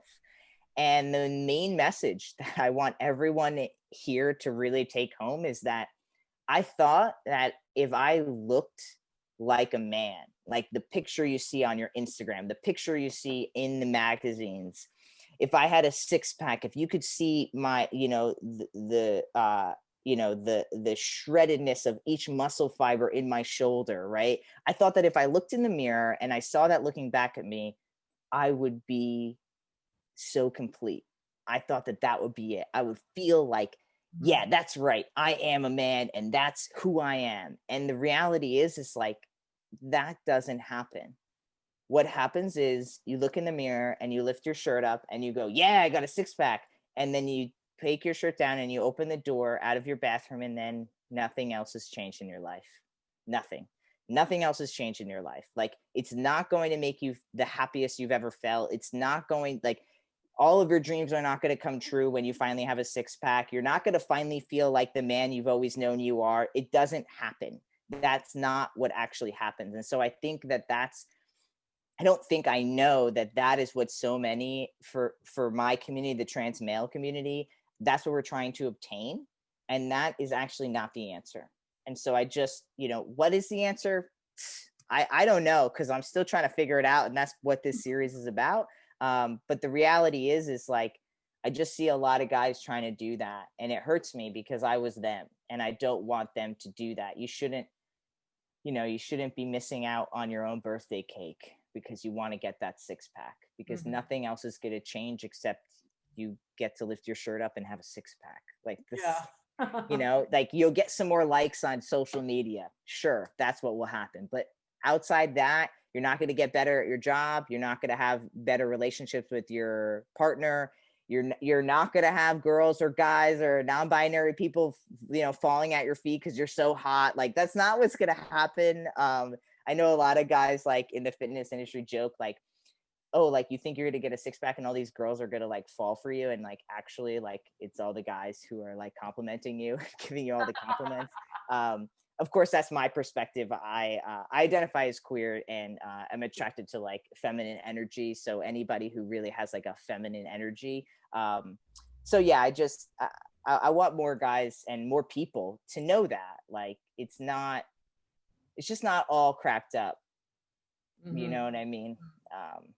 And it's a hard reality, to be completely honest, because I spent a lot of time. I didn't build relationships because I wanted to spend time at the gym. I didn't want to go out to eat. I didn't want to have a beer because a beer was 160 calories and I can't have that. You know what I mean? So yeah. Yeah. Thank you. Thank you for that. That helps me. And here's from Sloan. Was it difficult to work out pre-T? How was your first experience at the gym in the early stages of your social transition? I'm asking because I try to get fit, but I'm pre-T and I always had a massive anxiety at the gym. I also hear working out with a binder is a big no-no. So that's a kind of a complex group of questions and statements there. So if you need me to read anything back to you, just let me know. Yeah, no, I got it. Shout out to Sloan wearing some AD media. I see you. Thank you for the love. So yeah, I think, so basically some tips is what I'm hearing is like some tips for, going to the gym pre-T or just not feeling confident at the gym, whether you're pre-T or on T or never going to be on T or whatever. I think number one, it's like, you got to get a good outfit. You got to get an outfit that you like, that feels good, that when, you feel comfortable, the things that you don't want shown are hidden and the things you want shown are exposed, right? So you got to get an outfit. I am not going to lie. I wore the same shirt for like 99.9% of every single workout I did in the first 2 to 3 years of working out. It was an extra large, dark colored shirt with a design on the back. And a design on the front. So it was like, you couldn't even see my body in it. It was just like this huge thing that just, you know what I mean? Which wasn't great while I was there, but I felt protected in it. I felt very protected in it. And so getting a good outfit. I also think that, you kind of have to like, when you're at the gym, you're there for yourself, and you have to remember that. You have to remember that you're there to, and the big shirt was it so I could also I would wear a sports bra, like a nice tight sports bra. So then I wasn't actually wearing a binder. Because yeah, I think of it like this: when you're wearing a binder and you're working out, you're trying to get bigger, right? But your binder is making you smaller. It's preventing you, and that's what we wanted to do, right? Like we wanted to cover us up and hold us all in, right?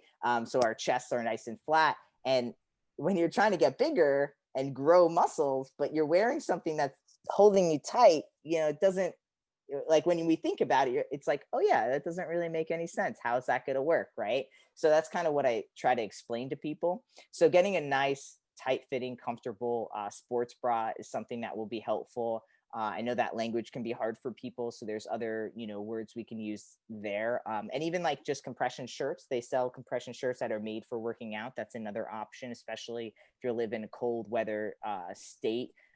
Wearing those are really nice if you're going for a jog outside or if you're just working out. They're pretty popular, so you're not going to like look different or anything. And I always had, music and that really pumped me up. I always had my headphones in. I paid attention to nobody. I just was only there for myself. And the reality is that sometimes it's still hard. And sometimes you might just need to leave And sometimes you might just need to, you know, take it upon yourself to know when being at the gym feels good and being at the gym doesn't feel good. And if you go on my YouTube channel, I mean, there's a video of me like almost on the verge of tears because I had left the gym because I just felt really crappy. I just was like, remember I was like 23 or 24 and there were like these like 16-year-old cis guys working out. And I'm just like, they're like 15 and they look better than me. What's going on? You know, and just comparing myself and just feeling like crap. And I just had to go, you know, and then you have to remember that, like, you know, would you judge somebody for going to the gym to make themselves feel better, to make themselves maybe make themselves healthier, right? I unfortunately, you know, my aunt passed away just a few months ago due to her obesity. She was extremely obese and was living in a home because she couldn't care for herself. And, you know, she had a cardiovascular health problems, put her in a coma. And one of the reasons she didn't want to work out is that she felt that when she would walk, because, you know, just walking around the block, you know, she felt ashamed because people would look at her and comment on how, you know, large she was. And I think that really prevented her from getting better just because of what other people thought. And, you know, it's really sad. It's sad that people would go into a gym and then judge other people for being at the gym. So just remember, if someone's doing that to you, that's their problem. That's their issue. That has nothing to do with you and your progress. Thank you for that. Yeah, that's a great thing to remember. And that was one thing I loved about Lee Haney's gym. You would think that his gym of all gyms in Atlanta would be just a bunch of meatheads and everybody was completely jacked up. But my trainer was training people who were overweight but a certain amount of overweight that they were still able to run and still able to do things, jog or whatever. And certain people who were very, very overweight. And I would just always think, you go. Exactly. Yeah. That's what we need. We need more of that too.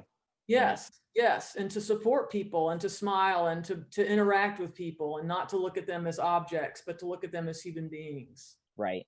Agreed.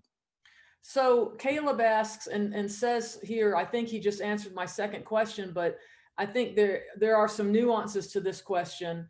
What are some healthy ways of documenting your progress without beating yourself up over not progressing fast enough? That's a great question. I always feel like my first thought is like, I always say photos over weight, like weighing yourself any day. Yes. Like the number really is, honestly, it's like completely arbitrary to your actual progress. Like, I don't know why we focus so much on the number when it really doesn't say anything. You can gain weight or lose weight and look better or worse or whatever, you know what I mean? So my first thought is like photos over everything. The other thing is, like, if you're not progressing as fast as you want, I think you have to recognize that it's a process and it takes a long time. And it's something, again, like, so it would be like photos. Second would be like, it's a process. And third would be like, check your social, check what you have going on in here. Because if you are comparing yourself to these fitness models, or if you're comparing yourself to somebody who literally gets paid to go to the gym and work out and look a certain way, unless that's your job, like, you have to take a step back and realize that, like, the thing with the gym is really crazy, right? Everyone has access to a gym. And so we think, well, if I have access to a gym, well, first of all, I don't want to say everyone has access to a gym because that's not true. But the people who have access to a gym, they think, well, if I have access to a gym and the weights and I have the ability to buy protein powder or this or that supplement, then I should be able to put the work in and look like that guy on social, right? And I think people need to realize that, like, imagine if you went to a batting cage, right? Imagine if you went to a batting cage every day. Would you ever expect yourself to be able to play in the MLB? No, right? Because those people started training and when they were like 7, you know what I mean? They've been playing since they were 7, since they were 12. They, did this and that. But for some reason, because we have access to the gym, we think we should be able to look like those people. So I always feel like that's something that we don't talk about. That like, just because I put like, if I start going to the ice skating rink and I start skating, like I'm not going to become an Olympian. Like, it's just like, I mean, I'm not trying to kill dreams, but like it's just probably not gonna happen. Like I'm 33, I don't know how to like, I can only skate like in the circle like everyone else, you know what I mean? So I think we have to remove ourselves from that too, and just be like, you have to remember like who you are and what you actually want to do with your life and where you want to go. And those Olympians and MLB players and football players and all these people we see who are professional sports and just sports in general, like that's what they trained every single day to do. So we have to remember that, like, what do you want to do? Like, where do you want to actually go? Like, do you want to be those people? Then that's a different conversation. But I think for probably 99% of the people here, like, we just want to feel good in our bodies, want to feel strong, want to look in the mirror and relate and feel like the person we see is who we are. So I would also remember that too. Well, Aydian, I just want to let you know how proud I am of you as a member of the LGBTQIA plus world and all that you do. If anybody else has a question, hit me up now because we've just got a couple of minutes left. And I want to bounce it back to you, Aydian, in terms of, I see you've got some swag on your head there. Oh, yeah. Yeah. You like that? So where can we find the swag? Yeah, I'll put it in the chat.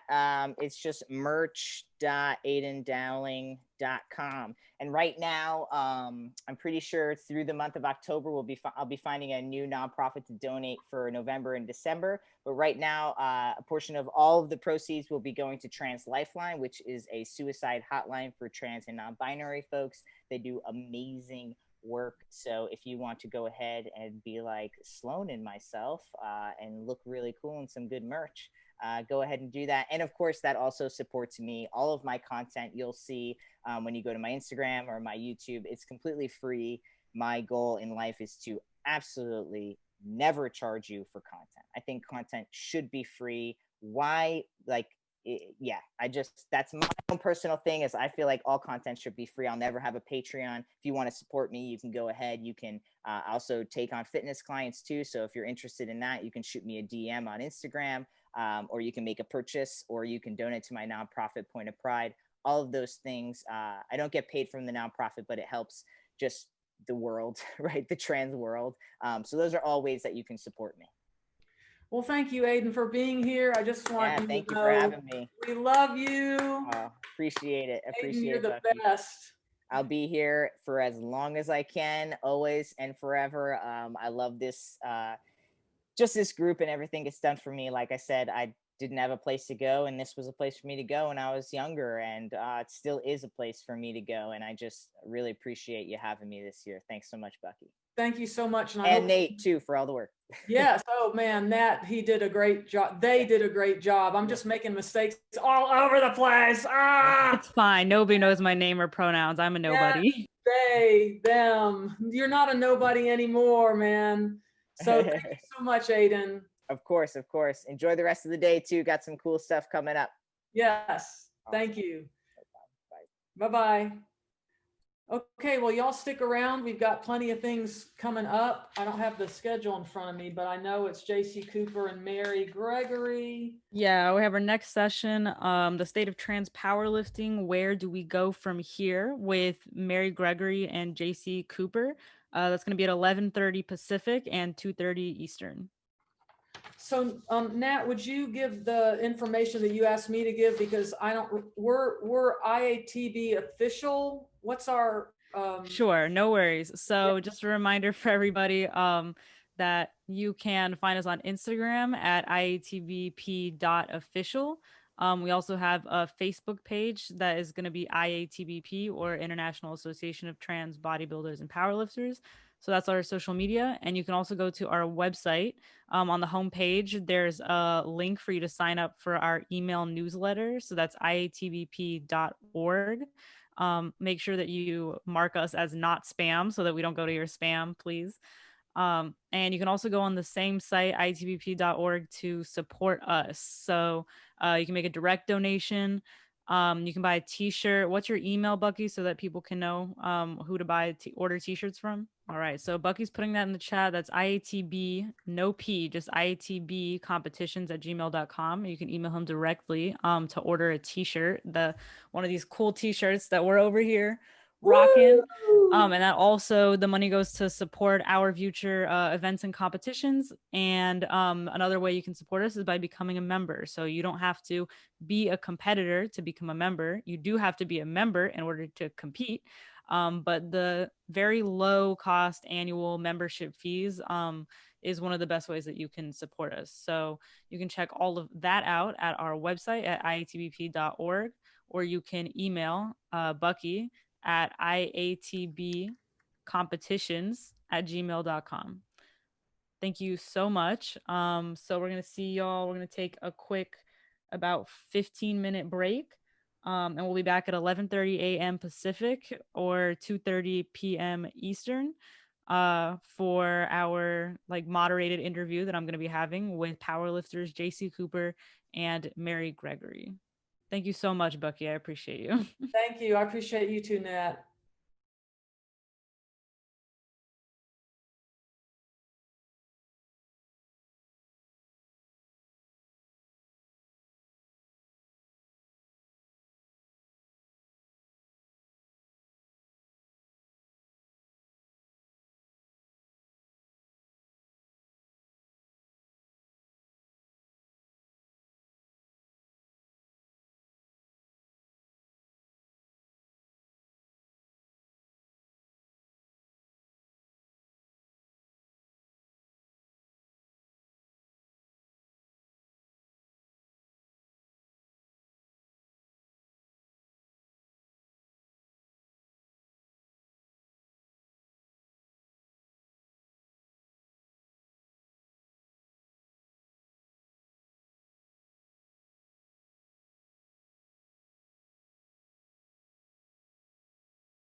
going to go into the next phase of our conference. But first I want to say I'm Bucky Motter. If you've just joined us, I'm the executive director of the IATBP, International Association of Trans Bodybuilders and Powerlifters. And I hope I can pronounce everybody's name properly in this portion of our interview. I do want to mention our sponsors again, the Conrad Hilton Foundation, and we have Mark Rosenberg to thank for that particular grant. We have a grant from the Tides Foundation, an SBA grant from the Trans Justice Funding Project, and an unbelievable amount of pro bono work from Alston and Bird to get our nonprofit 501c3 status. So here we go. Nat will be moderating the next portion, the messy state of trans powerlifting. Where do we go from here? Thanks, Bucky. Yeah, we actually redacted the messy part of that title, but it's all good. Anyway, hi everybody, welcome back from our little short break. We are here with JayCee Cooper and Mary Gregory. We're going to be having a really incredible conversation about trans powerlifting, basically. So for anybody who doesn't know JayCee and Mary, I'm going to give them a quick intro and then let them introduce themselves. They're both amazing competitive powerlifters. Mary is a competitor, a coach, a referee, an advocate, and if you follow her on Instagram, just a really strong badass. And JayCee, if you don't know her, she's also a competitive powerlifter and an amazing advocate, but she was also a former curler, which I think is pretty incredible if you didn't know that about her, an Athlete Ally Pro Ambassador, and the co-director for Pull for Pride. So JayCee and Mary, I believe you're both unmuted. Welcome to the conversation today. Hello. Thanks for having us, Nat. Yes, thank you. And Absolutely. Bucky. Good to see you. Absolutely, yeah. So do y'all want to maybe take a second to introduce yourselves if there's anything that I forgot? I know you both have incredibly long resumes, so I didn't want to read out the whole thing, but Gosh, where would we even begin, Mary? How about you go first? Yeah, I mean, I think they covered it pretty well. Yeah, I mean, I can't really, yeah. I don't know what to say. that's okay. What about you? Yeah, I think you did a good job of introducing us. I mean, for me, sport has been such like an intrinsic part of my life. And so I think it's important to understand that my experience didn't just start with powerlifting. I also rode in college, and prior to that, I was in track and field in high school doing throwing events. So I've been lifting and competing for pretty much my entire life. So A lifetime athlete. yeah, exactly. Yeah, that's awesome. So I really want to, just jump right into some of the discussion, getting to know you guys a little bit better. You both are such inspirations to the entire powerlifting trans community. I mean, everything that you've been through, but I really want to learn about you a little bit more. So how did both of you get into powerlifting early on, and how did that kind of timeline connect or intersect with your realizations about your gender? I think everybody who's been in the conference so far has had a really unique story about that. So I would love to hear y'all's story about that. Mary, hit it. Well, I mean, I guess for me, with I started powerlifting before I came out, and it was I didn't know anything about the sport. I had started to try to get myself healthier and a little bit better physical shape, and I just signed up for meet to stay motivated, to give me something to work towards, and I just kind of fell in love with it from there. And yeah, that was back in 2016, first meet.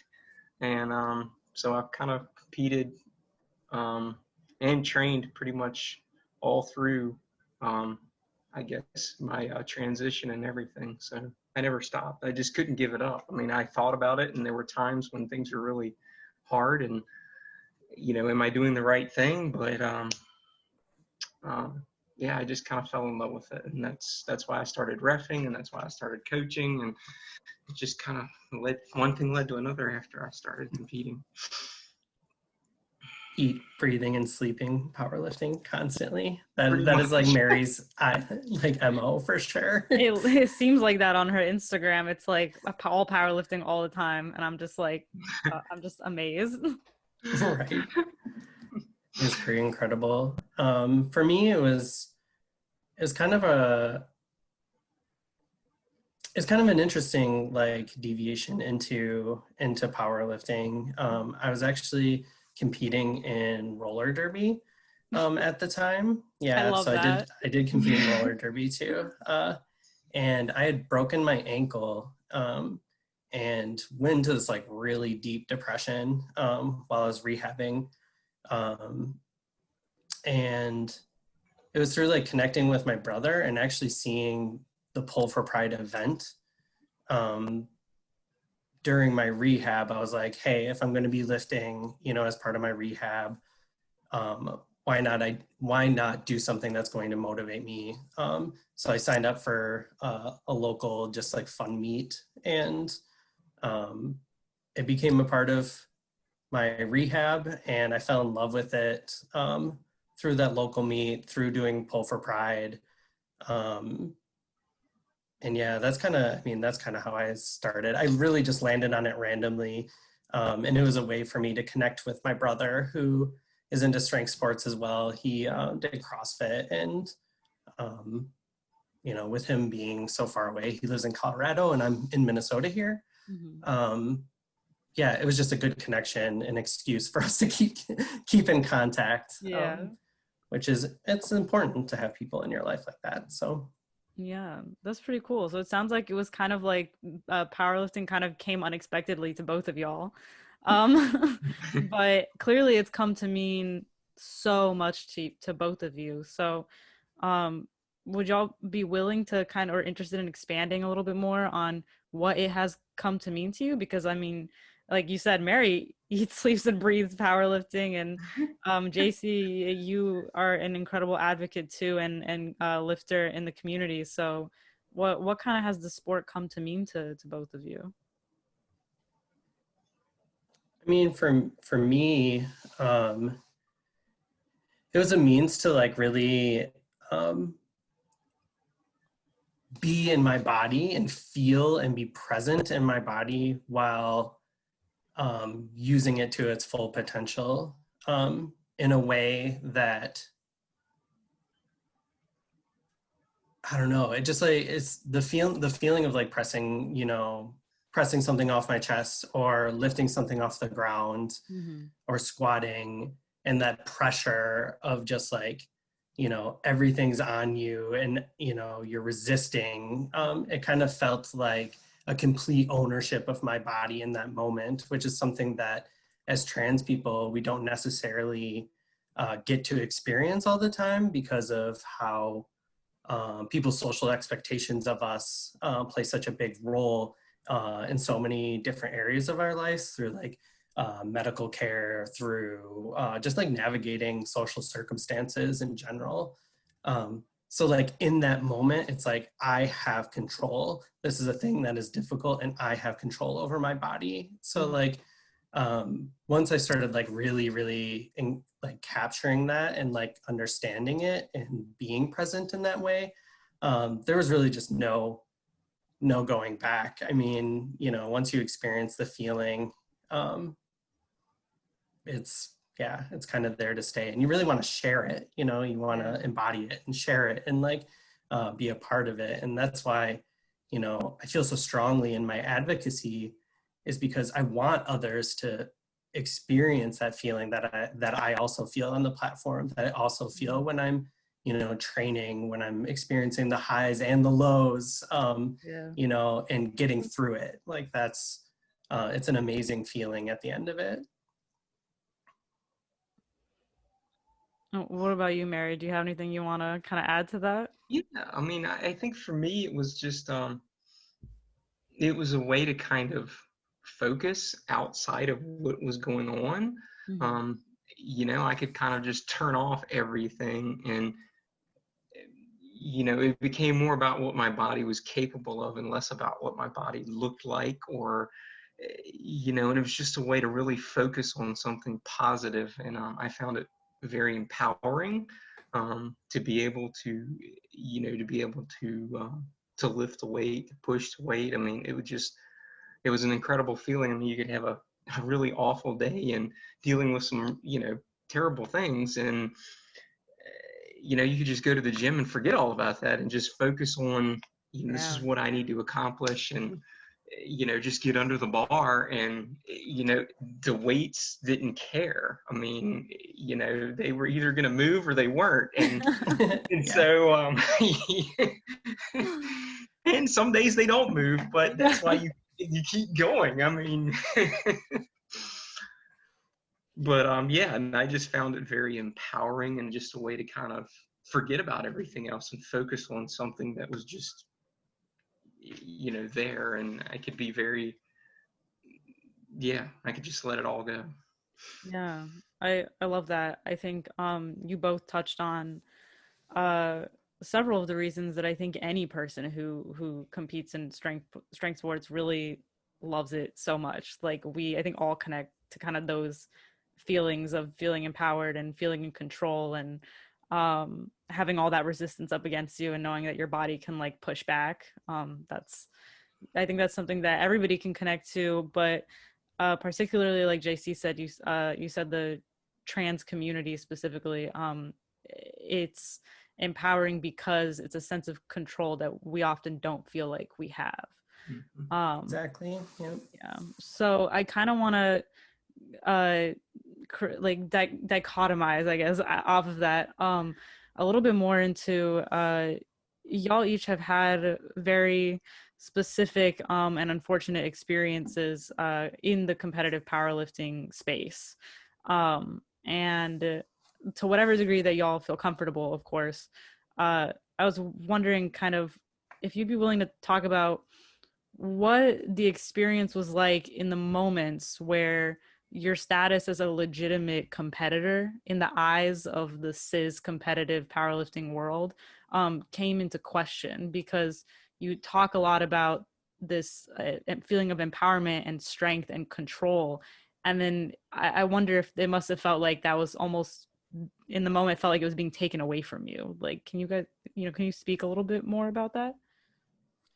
Yeah, I think it was very interesting because I don't feel like it was cis people as like a large brush that really took that away. I actually, through the experience, found that the vast majority of cis women in particular were very supportive of at least me competing, and they really wanted to rally behind me and behind Mary and behind others that were really wanting to compete.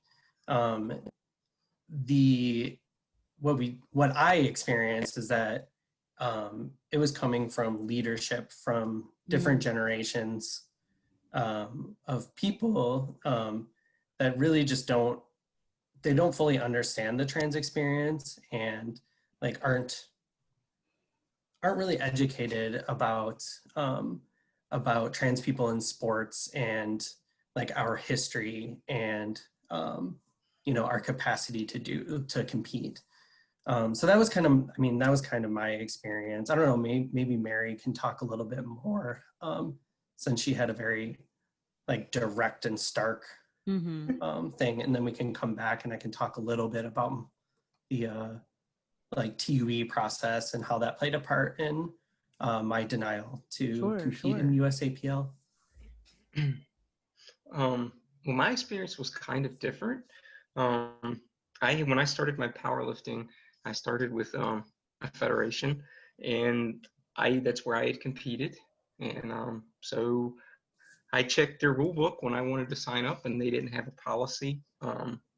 And I was, my gender's female, and that's what they said. And it was 24-hour weigh-ins, and I went and I weighed in, and I lifted, and the meet director recognized me. I mean, knew who I was, and it was a little awkward at first, but everybody, all the officials there, the meet director, everybody was very supportive. I mean, it was actually surprising because I was expecting a horrible experience, and it was an awesome experience. I mean, the crowd, the other lifters, everybody was behind me and cheering for me and very supportive and very and excited.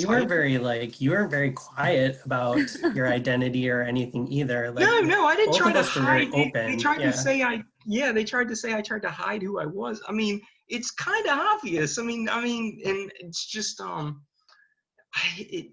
had emailed and got no response, and it was a 24-hour weigh-in. When I went into the weigh-in, I halfway expected to be told you can't lift, but they did. And then afterwards, I certainly never expected the post to go viral or go crazy or anything like that. It was such a shock to me because there's so many strong cis female lifters out there that are way stronger than me. And I just never expected to be a big deal. And it was a big deal. And then after the fact, they just kind of took all of that away. I mean, they basically tried to, say that I had lied and that, there was some kind of subterfuge, and they tried to, say that I wasn't female, and, yeah. So it was, it was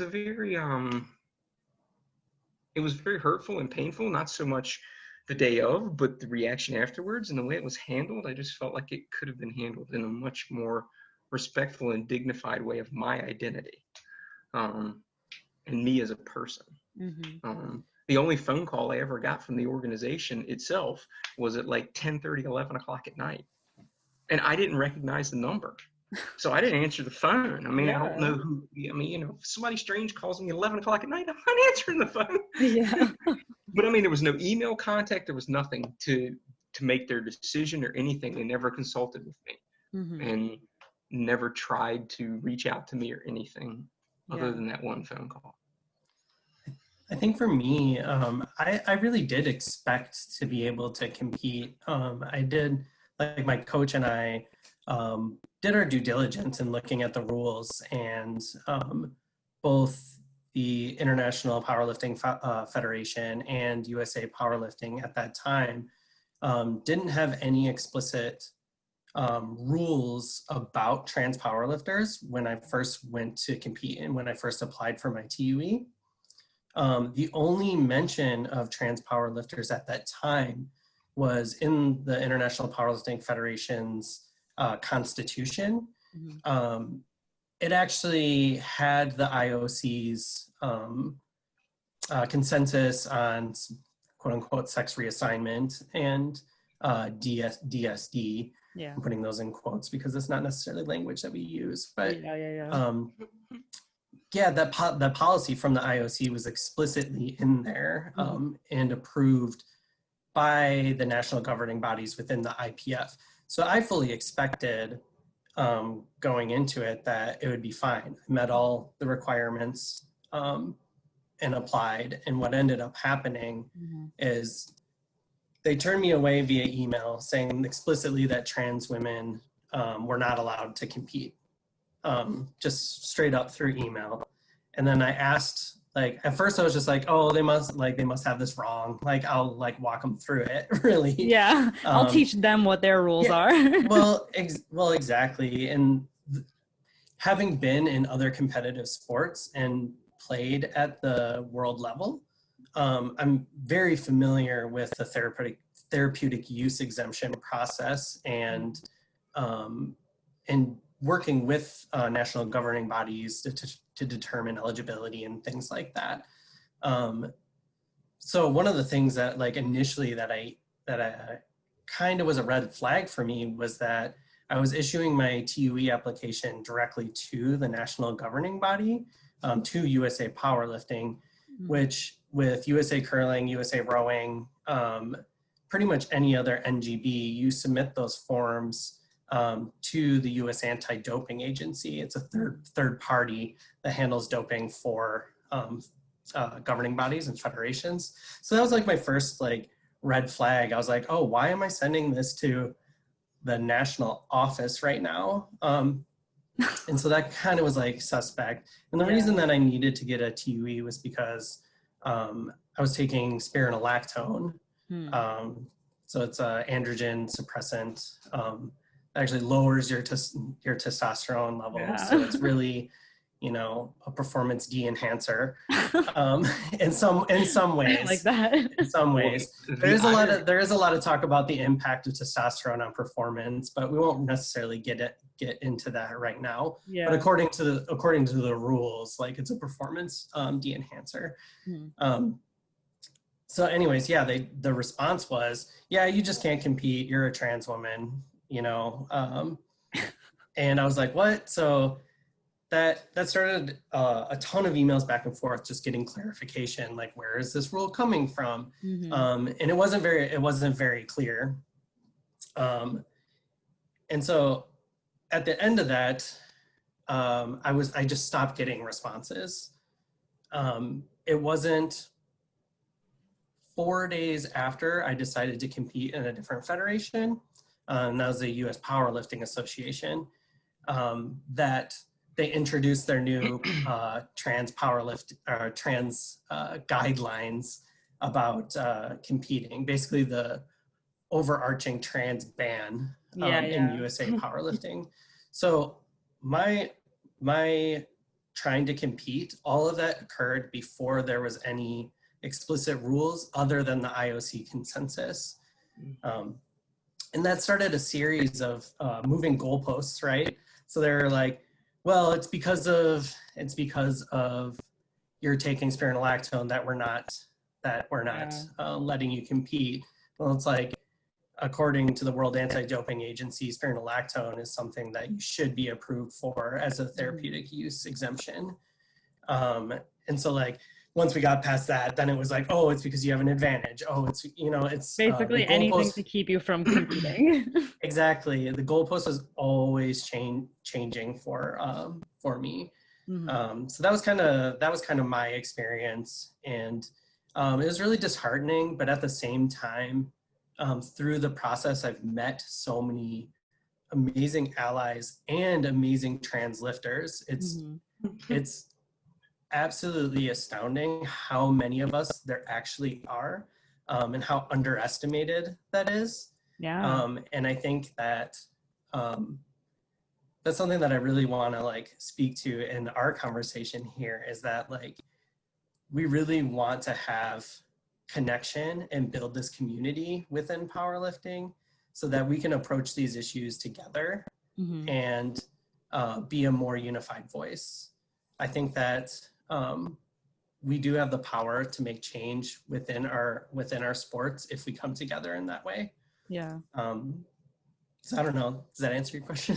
Yes, it does. And it's actually great that you kind of ended on that, because that was going to be my next question, was like, after that, you know, I'm sure, I can't imagine what it was like dealing with that. But like you both said that there was a surprising amount of community outpouring, right? Like trans people and cis people who really kind of rallied behind both of y'all. And I'm sure maybe helped you deal with and even pivot the conversation a little bit so that you could create more advocacy around the work. So I kind of want to know what that was like, that community support, the outpouring of support from people, and how that helped you not just deal with the aftermath, but to kind of spur the activism that y'all both have kind of found yourselves in the middle of now. You want to go, Mary? Sure. I mean, it was just kind of, it really surprised me, the outpouring of support and love from people. And it was so humbling and amazing to me when I would get messages or emails or just saying how people,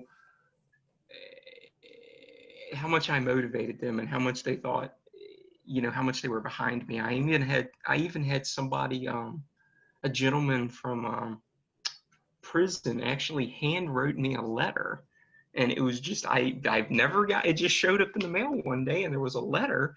It showed up at the gym I was training at that time, and it's just unbelievable to me how many people reached out, and it was so humbling, and it's so amazing. It still amazes me that I don't feel like I'm doing anything special, or I just want to lift. And I guess that's my biggest form of advocacy, is I'm just visible and I lift and I'm here and I'm not going anywhere. Yeah, you just want to lift. That's So awesome. yeah.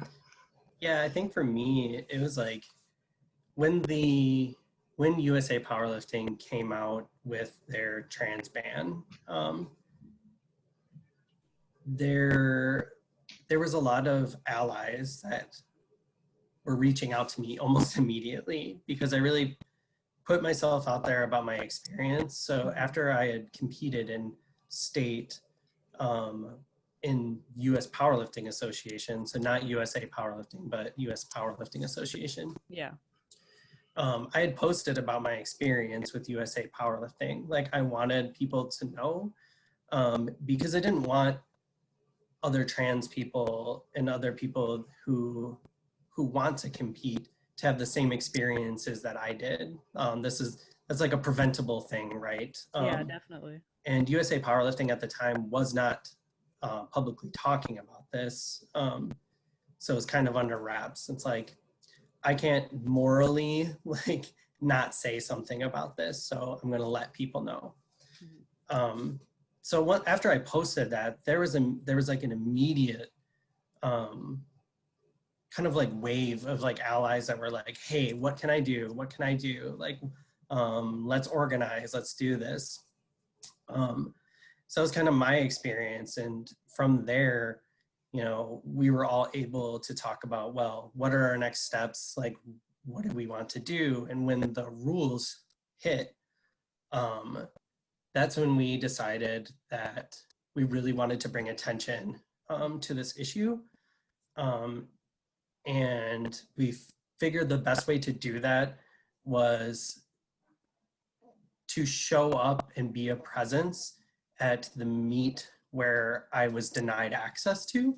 And so myself and these allies came up with a plan to, the allies would time out their lifts on the platform. Yeah. And during that time, we would cheer and chant for the people that are on the platform, in a kind of solidarity movement for trans people that want to compete in powerlifting and in strength sport in general. So we went ahead and did that. And it was a huge success. Like, it really did bring attention to what was going on at USA Powerlifting. And it brought a lot of trans people together that otherwise were kind of siloed. Yeah. Many of us really hadn't been connecting at that point until this was a big enough thing that it was like, oh, people are actually speaking out about it.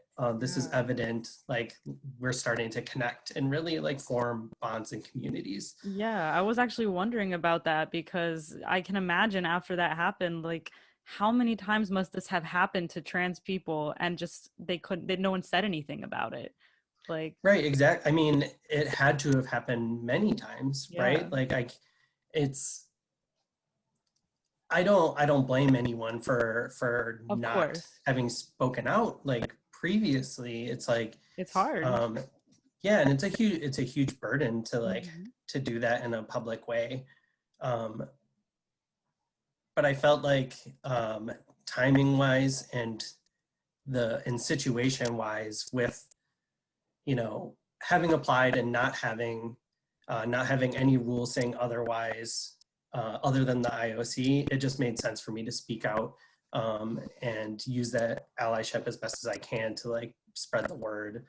So that's kind of what happened as far as support after speaking out about it. It was pretty incredible how many people reached out just to make sure that I was okay, and to mostly with a they wanted to speak out. They wanted to do something, Yeah. you know, so it was kind of incredible to see happen.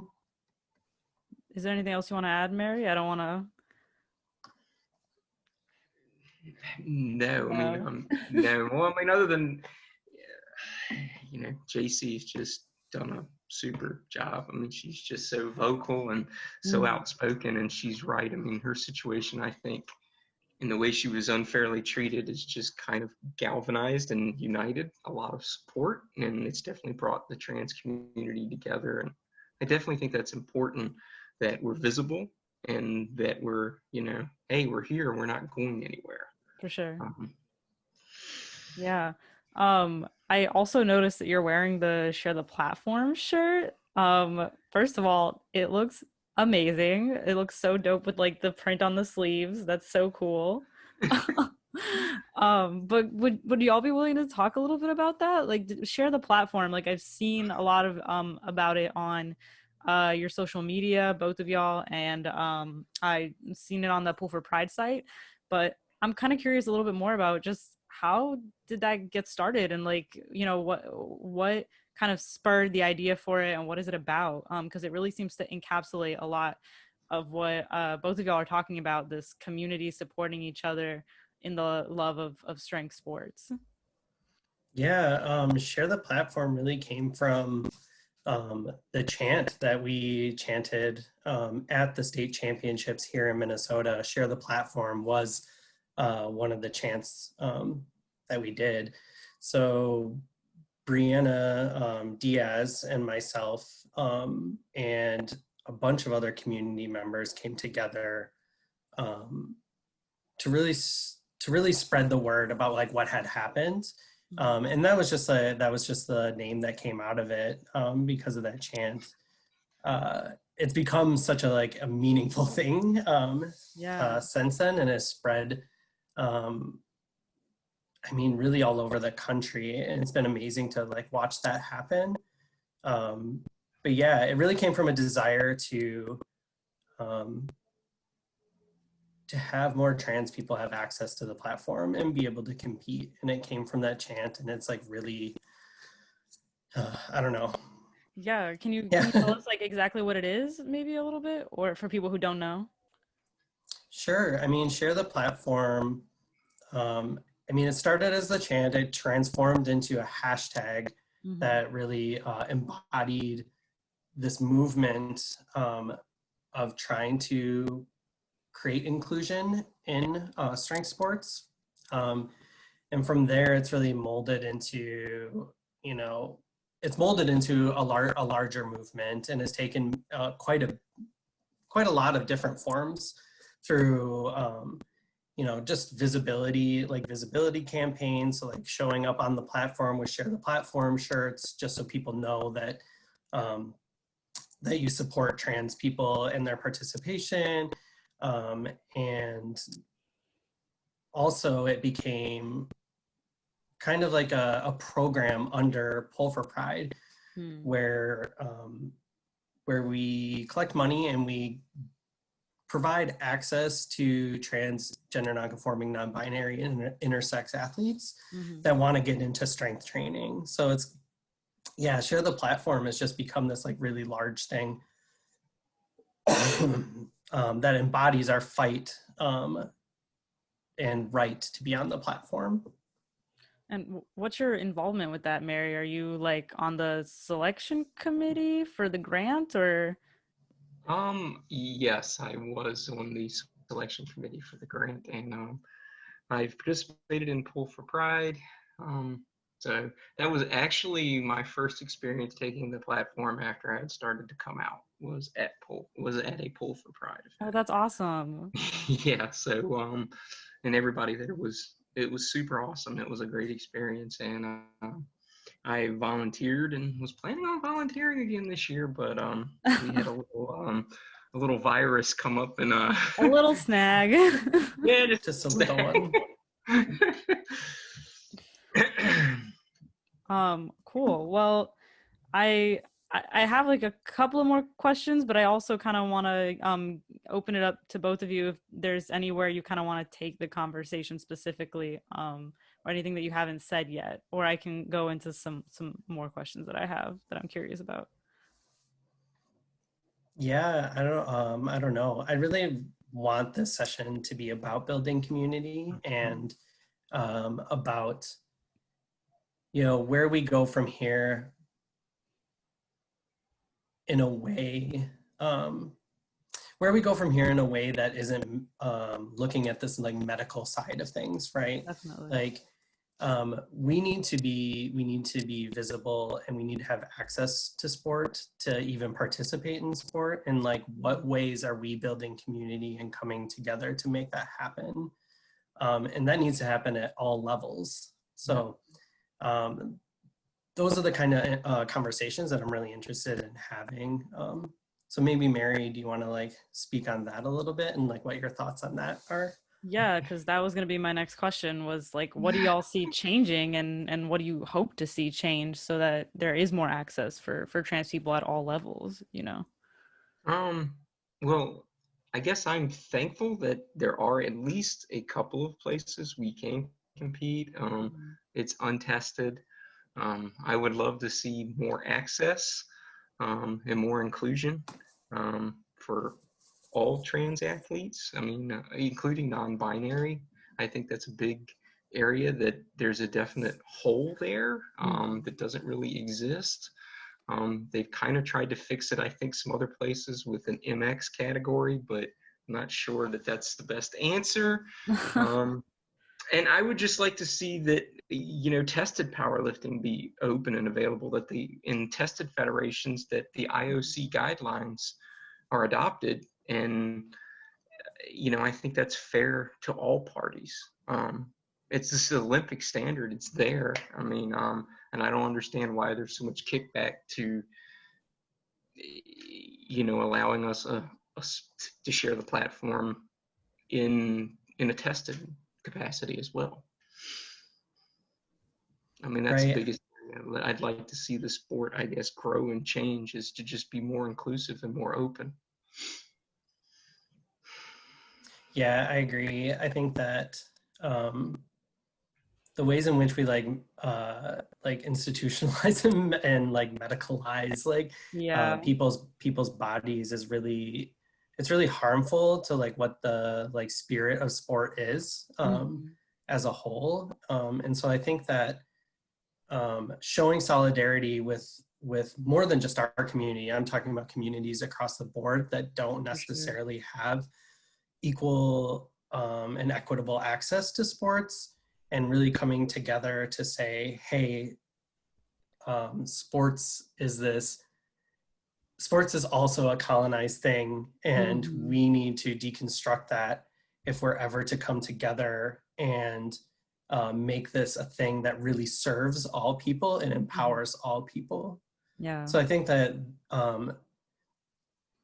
moving forward, we really do need to be focusing on like, how can we collaborate? How can we look at the movements in other sports that are occurring right now? Like, I see Jen Sinkler's in here right now. And I'm just like thinking about rugby right now, and how people are coming together to combat the World Rugby's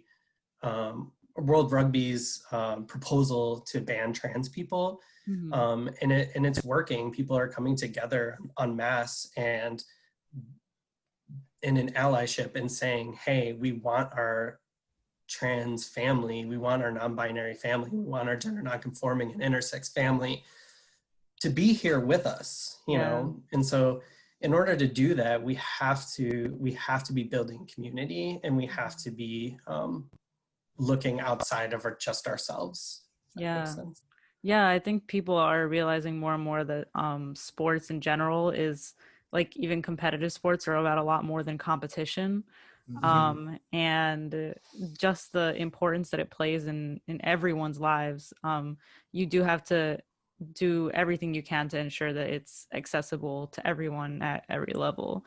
Otherwise, what's the point of it, basically? Like, sports is about building community. And I don't know about both of y'all, but for me, that I did martial arts like 7 or 8 years of my life competitively, but the community was what did it for me. Like that was why I was there.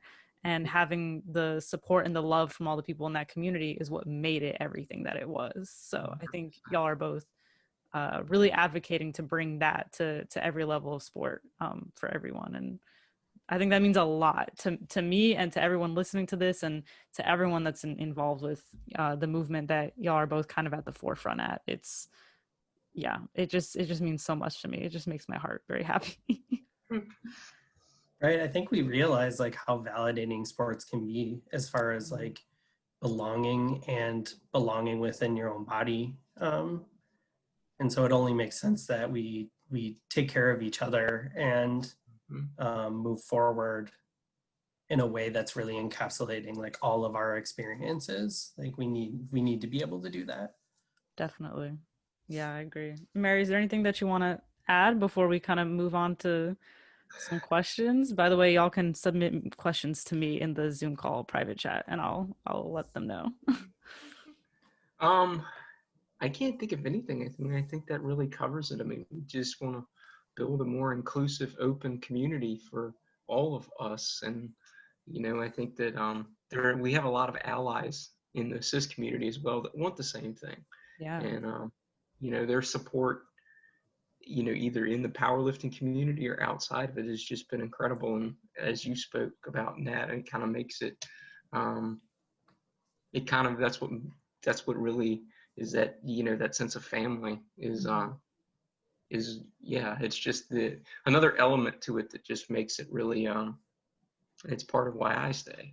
And it's part of why I've just become so active, and it's just become more of a lifestyle than it was just kind of a thing I did once, and now it's kind of taken a life of its own.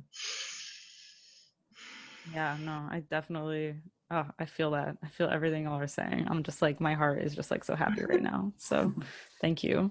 I do have some questions coming in. Are y'all good with moving to some Q&A a little bit? We have about 15 minutes left. Sure, absolutely. Sure. Yeah, absolutely. Awesome. So we have a question from Micah from LGBTQIA Powerlifting. So Micah asks, are there more ways that we can be louder outside of the big federations to create that accessibility and community that you mentioned? Yeah. Mary, do you want to take a stab at it first, or should I go? How about you go?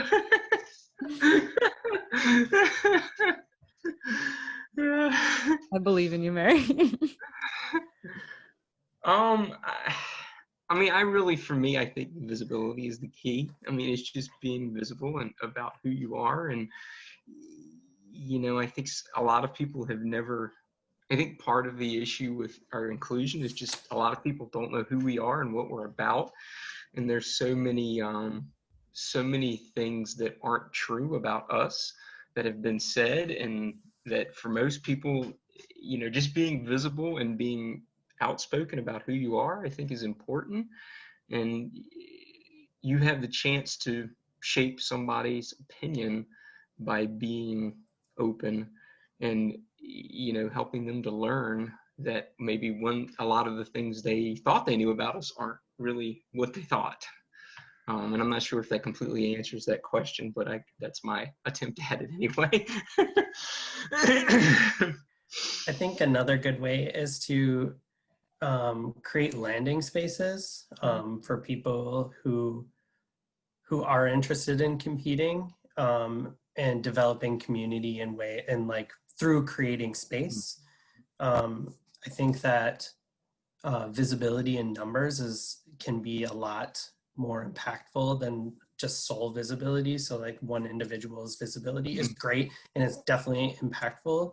But I think when we show that this is a community effort and really support ourselves through this process and be able to talk about it and be able to present it in larger ways, the better off and healthier our community and our fight to be recognized and to be included is going to be.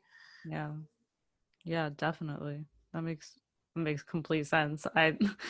Y'all are, I can tell why this is what y'all do, because your answers are just like spot on 100%. Okay, we have another question. This is a bit of a longer one, but this is from Abby. She says, "Hi, Mary mentioned specifically tested powerlifting. It might be new language in their rulebook from the updated version from this July, but I believe trans people can compete tested in the USPA. I was wondering whether Mary or JayCee have any experience with competing in the USPA." So I don't know anything about that or if y'all are allowed to answer it, but again, feel free to tell me if you're like, oh no, we can't answer this question. Yeah, go ahead. I was just gonna say, as far as I know, we can't compete in a tested division in the USPA. The issue, we're just not allowed. JayCee may be able to answer a little bit more in depth on why, but I believe it has to do with the TUE. Basically, they pretty much state in the rule book that they don't give TUEs for any reason for anybody, and so they have an untested division, which is kind of where we end up just because of the TUE issue for our hormones. And so that's why I compete untested. There are other reasons that I won't go into here why I compete untested, but you know, I'm happy to compete untested and don't have any issues with it. But I feel like there's a lot of trans athletes, just because there's a lot of their friends that compete tested, that, you know, you can't really share and develop that community if your access is restricted. True. Yeah, I believe that USPA, yeah, they don't have a TUE process at the moment in general. So you can't apply for a use exemption for a therapeutic use exemption for any, you know, hormone. But I believe, hopefully someone will correct me if I'm wrong, but I believe that trans women or trans feminine folks, anyone who's on HRT that are not taking spironolactone, are eligible. Like if you're looking in between the lines in the rule set right now, I believe that's the case, but it's still like, it's kind of gray area. Yeah, it's a little gray area, and also it still excludes so many people that are taking testosterone as a gender affirming therapy, that are taking spironolactone and don't have desire to have surgery right now. Yeah, and so there's still an issue with that policy as it is right now. Okay. Wow. Interesting. I'm learning a lot, by the way, right now, because I'm not a powerlifter, so I'm just as curious as all these people asking questions.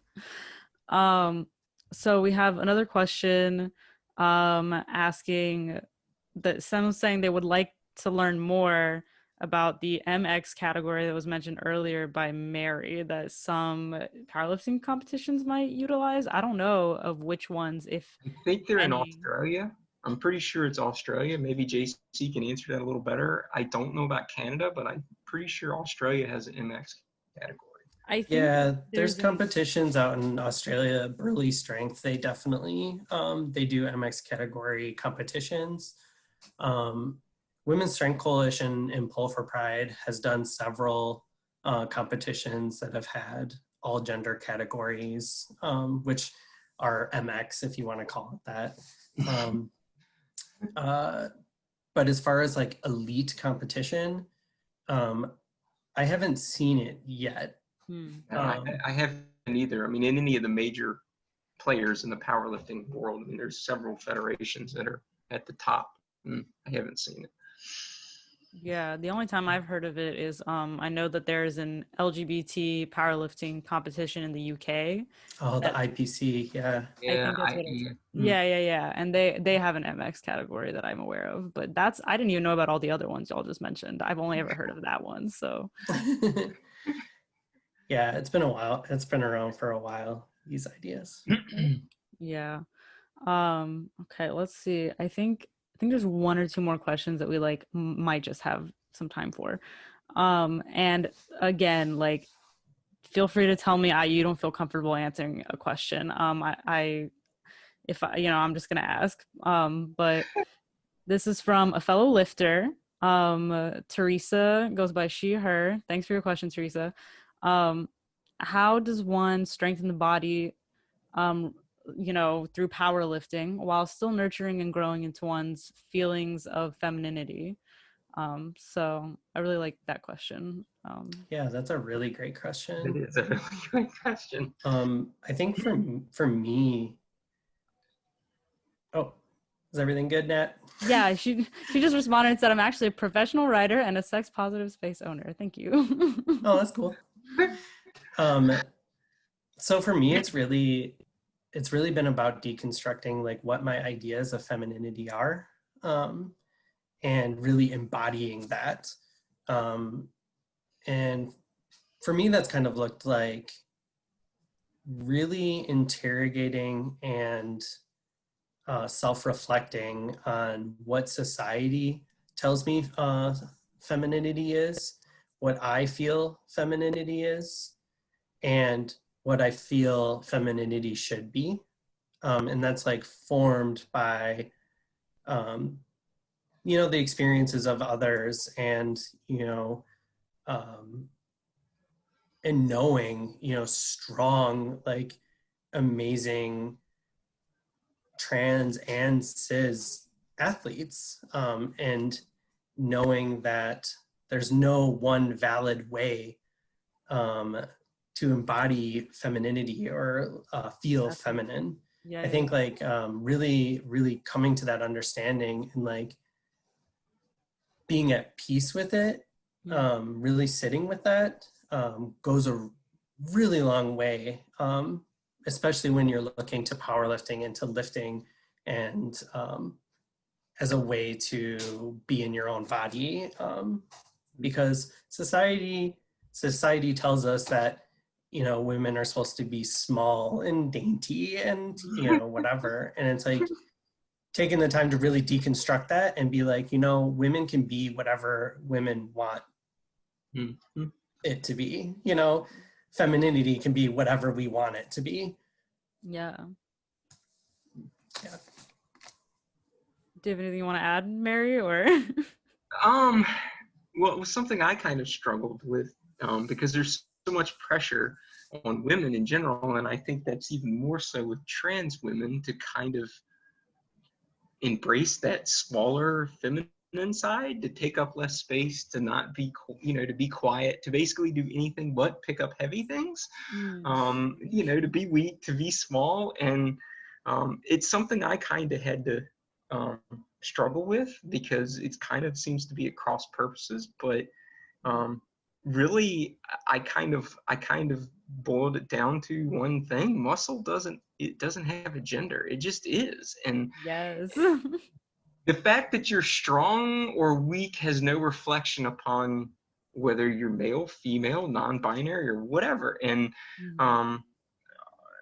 you know, so I just it's kind of helped me come to peace with a lot of things, because I don't fit a lot of, I guess, what a lot of people think cis women in particular should look like. And, you know, it's really helped me, because it's more about what my body can do rather than what my body looks like. And that doesn't make me any less or any more of a woman than any other woman.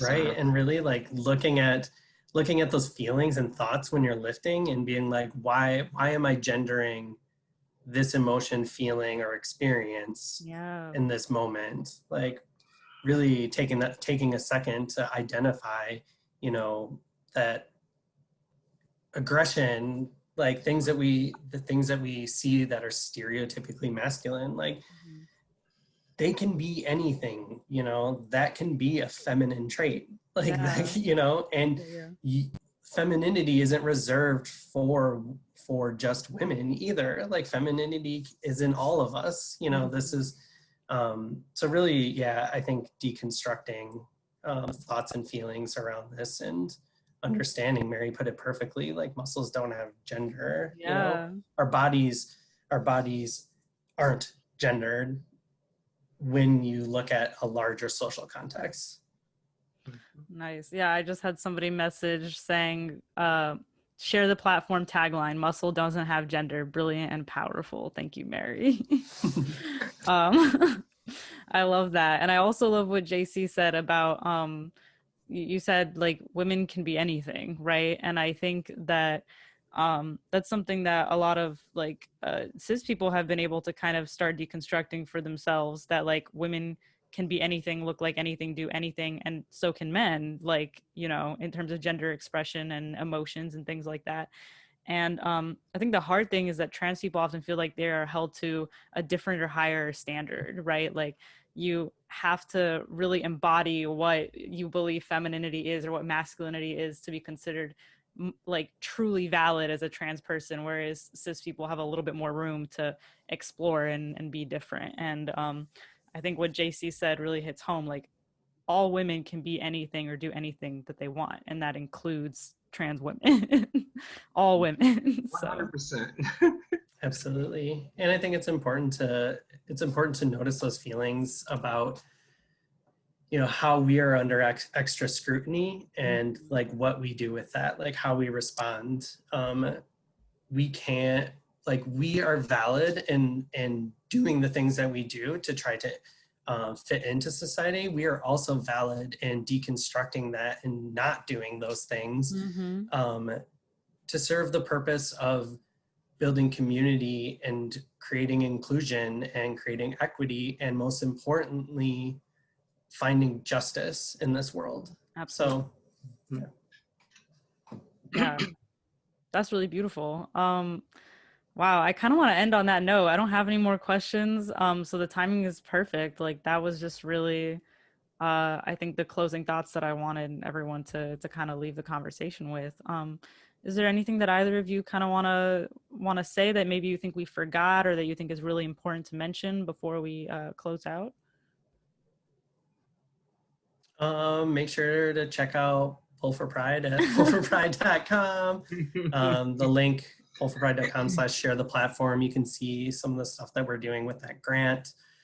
I believe, I don't know if Share the Platform t-shirts are on sale right now, but there was a pre-sale going on for a while, and so those are starting to go out. So if you want to share the platform, one of the new t-shirts, check out the website, email us, keep in contact. My Instagram's JayCee is alive. That's the username. Yeah. And then Mary's is it like is Mary lives 75 or Mary 75 or something? 75 Mary lifts. 75 Mary lives. I got everything out of order. And I also started a new Instagram page. It's inclusives. I think it's _strength. Because I do strength coaching as well. Oh so, yeah, I think I saw that page on my Instagram. Yeah, so I actually do in-person and online coaching. So a shameless plug. Nothing wrong with that away, Mary. But yeah, I mean, thanks for having both of us on here. It was a blast, and I think we could have talked for another hour. Yeah, easily. Thank you so much for having us. It was so nice to see so many people on this call. And hey, it's so nice to see you, Bucky. I'm gonna unmute Bucky so he can say hi back. Hey y'all, oh my God, this has been so amazing. I love y'all. Right back at you. Well, I just want to thank y'all so much for making my heart happy and for being here, and all of the work that y'all do for our community. I can speak for myself, for Bucky, everybody in the call, just really what it means to us that y'all are at the forefront of bringing all of us together under a sport, and, you know, strength sports in general, which mean a lot to all of us. So thank you so much for being here and taking the time out of your day, really. Thanks for having us. Yes, it was awesome. Awesome. Well, that's it for this session. Mary and JayCee are welcome to stick around for the next one if you want, or you can leave the call, but we basically keep the call running all day. So until the next session, it'll still be on. But I want to reiterate some of the things that we've been saying throughout the day. So how you can keep in contact with us, our social media on Instagram, it's IATBP.official. We also have the IATBP Facebook page that you can go and follow us on. or you can sign up for our email newsletter. So if you go to our website, IATBP.org, on the homepage, if you scroll down to the bottom, there's a place where you can sign up for our email newsletter, and make sure that you mark it as not spam so that it doesn't go to your spam folder, because we have had some issues with that as well. And if you want to support future events like this and competitions that we're going to be having in the future, the best way that you can do that is either by donating directly. So you can do that on our website, iatbp.org. On the menu, there should be a button that says donate. You can become a member. So if you go on the website as well, there is a button on the homepage, how to become a member. And that is an annual membership fee that is very small compared to other lifting organizations and federations, but it is probably the best and most direct way that you can support us while still getting something out of it by having those membership privileges. And you do not have to be a competitor to be a member. You can just join and become a member, but if you want to compete, you do have to be an active member in order to compete. And then the last way that you can support us is by ordering one of these awesome t-shirts that everybody on the crew is wearing today. And you can order that directly from our executive director, Bucky Motter. His email is IATB with no P competitions@gmail.com. So it's just IATB competitions@gmail.com. So just email him directly, and you'll be able to order a t-shirt from him. I believe that's everything. Bucky, am I forgetting something? Everything sounds good. Wow. I just wish everybody was on this call. Oh my God. Oh my God. I wish the whole world was on this call. No. Yeah. Well, I think that's everything, and you'll find all the information that I just said in the chat. I believe Harlan is putting all that information in the chat for us right now. So we are going to take a quick break for about 15 minutes or so. Yes, 15 minutes, a little less than 15 minutes. And we'll be back with our next session. It's going to be what it takes to be a trans bodybuilding champion. So that's going to be a roundtable discussion and posing workshop with Executive Director Bucky Motter, and our current IATBP overall champion, Damien Phoenix Montoya, and Paulo Batista, one of our judges and just a great community member and friend. So we'll be back in at this point, it'll be about 11 minutes. So that's 12:45 p.m. Pacific and 3:45 p.m. Eastern. So we're gonna take a quick break. We'll see y'all in a little bit.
All right, welcome everybody.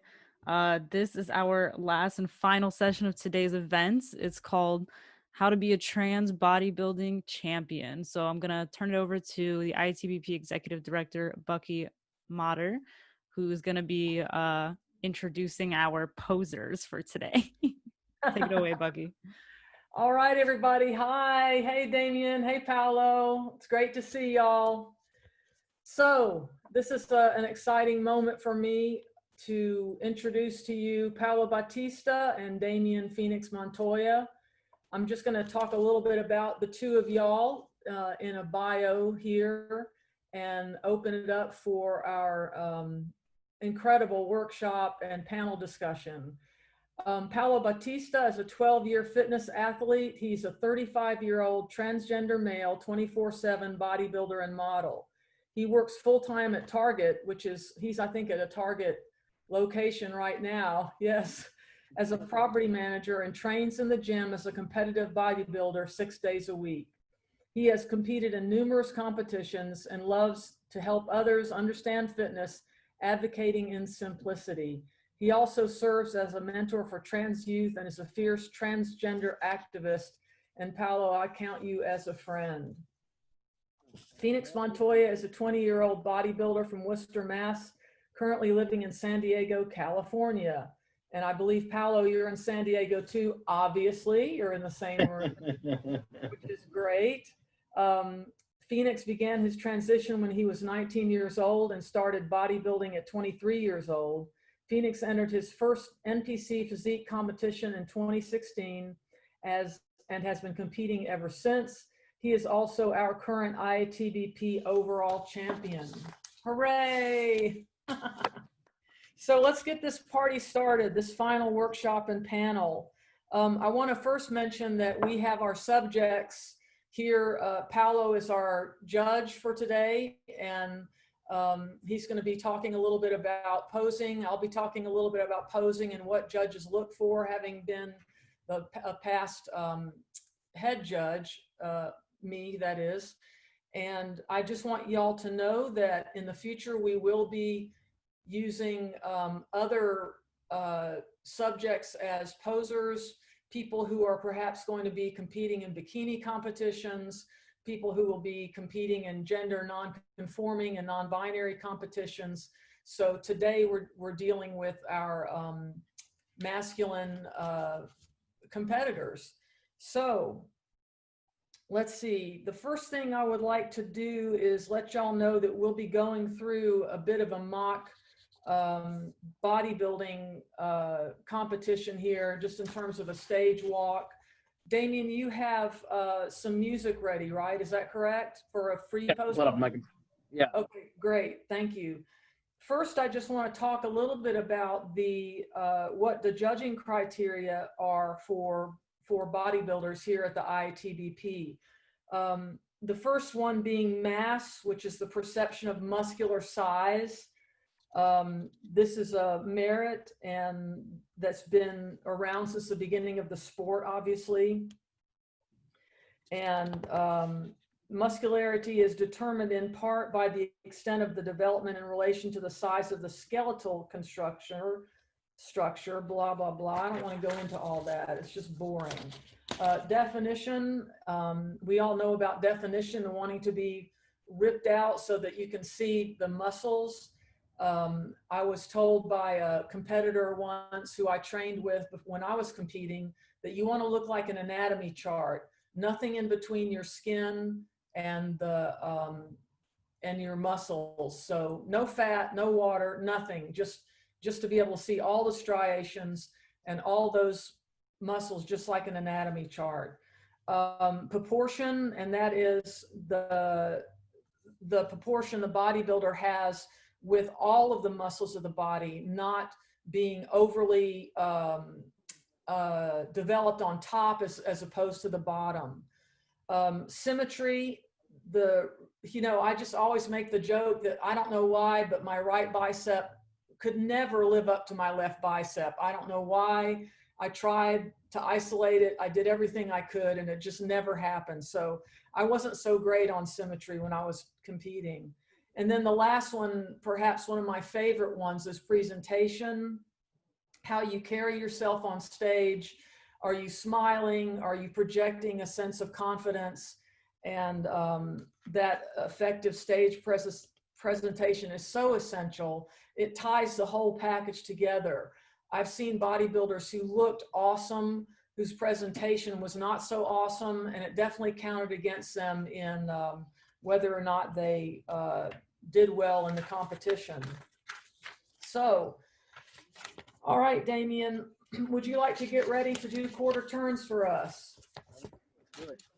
So we'll start with quarter turns, and Paulo's going to be talking a little bit about this. We're going to, Damien, I may be stopping you at times, so just to let you know, I would not normally do this as a judge, but I do want to let people know what quarter turns are all about. This is where the whole field comes out and the judges just get an overall hit on what the bodybuilders look like. And it's just their first introduction to the bodybuilder. Do you want to say anything else, Paulo, about quarter turns? Uh-oh, we're having trouble hearing you. Can you hear me now? Yeah. Okay, so I was gonna say, just remember every category has different poses. So, you know, quarter turns are all different for each category and what they're looking for. Today, we're doing basic bodybuilding. So with this, you know, we'll just point out the little differences and what they're really looking for that can make that slight difference on stage, especially with lighting. So just some disclaimers before we start here, guys. So obviously I'm not prepping for a show right now. My body fat percentage is probably around 15%. When you're doing a show, you want to get as low as you can. I mean, people aim for like 7%, but really winners are going home with 4 or 5% body fat. It's really challenging. It's really tough, but that's what's going to make you be able to see all those striations. So obviously right now, you're not going to be able to see what I would look like on stage. Obviously I'm not tanned, I'm not, you know, oiled. So it's going to be a lot different. I'm going to be a lot flatter looking than if I was actually prepped for a show and ready, carb loaded and all that. So just keep that in mind. But as I go through the poses, I'm going to try and talk through what I'm doing. I'm going to be a little farther away. But when you're posing, you always want to start with your feet, start with the ground, and you work your way up. Keep a smile on your face, and just try and make sure you're keeping everything as flexed as possible. So even when you get up there and they say, okay, relaxed pose, you're not relaxed at all. you're trying to maintain a very flexed posture, a very flexed physique. So keep that in mind as well. Okay, so here's what the quarter turns look like. The bodybuilders walk out on stage, they take their place. They're building from the bottom up. The judges are looking at them for the first time. The bodybuilders are looking out towards the audience, maybe acknowledging the judges. And the first thing the judge is going to say is quarter turn to the right. Quarter turns, you always want to pivot. You don't want to pick up your feet. You want to do it very smooth. So you want to pivot your feet, turn, and then you always want to have your feet a little misplaced. So you really want to slam your leg into your back leg here. It's going to bring out those hamstrings. You're going to have a little slight bend there. And then while you're facing this direction with your hips, facing this way, you want to turn your shoulders like this. You're going to suck in, like that here. And you're going to keep your face facing the direction that your hips are facing. Thank you. Quarter turn to the right. Building up from the bottom again. Paulo, any comments? Can't hear you, Paulo. So when it comes to this kind of stuff, guys, it's hard to see yourself in the mirror. Just remember that to judge yourself. But we all know that. So, I mean, who can ever see their back, you know? But yeah, the biggest part about this is you want to really flare your back out. I mean, not as though you were posing for a full flare or a lat spread, but enough that they can see some definition going on in a solid base. So right now he's got a great structure. And remember, when it comes on stage, the lights are shining at you at an angle. So you kind of want to lean back a little bit to get the angle correct. Just remember that it's all about lighting when it comes to an actual competition. So, beautiful. But, we'll go on. Okay, so quarter turn to the right. and we talk about building from the ground up. Paulo, tell us what building from the ground up is all about. You want to keep your feet. I'll show you a little bit down there. You can see his feet. He actually doesn't have them side by side, but actually with the heel towards the instep. And that's to kind of push the calf out, if you see. And then it also pushes that hamstring, that front hamstring out a little bit. That's a big deal. I mean, like I said, it's the little things that actually bring out the small lines, and that's what you want to see. And don't mind, posing is hard. It does take practice. So and you do different things with your arms too. So some people will bring their arms out like this. Some people like to flex their trap here. You really just want to accentuate your shoulders, make your waist as skinny as possible, and keep your legs flexed. So there's different ways to do it, but the main goal is to make your shoulders as wide as possible and your waist as skinny as possible. don't ever be ashamed to practice. You're not egotistical in the mirror. It's just to help. More practice, the merrier.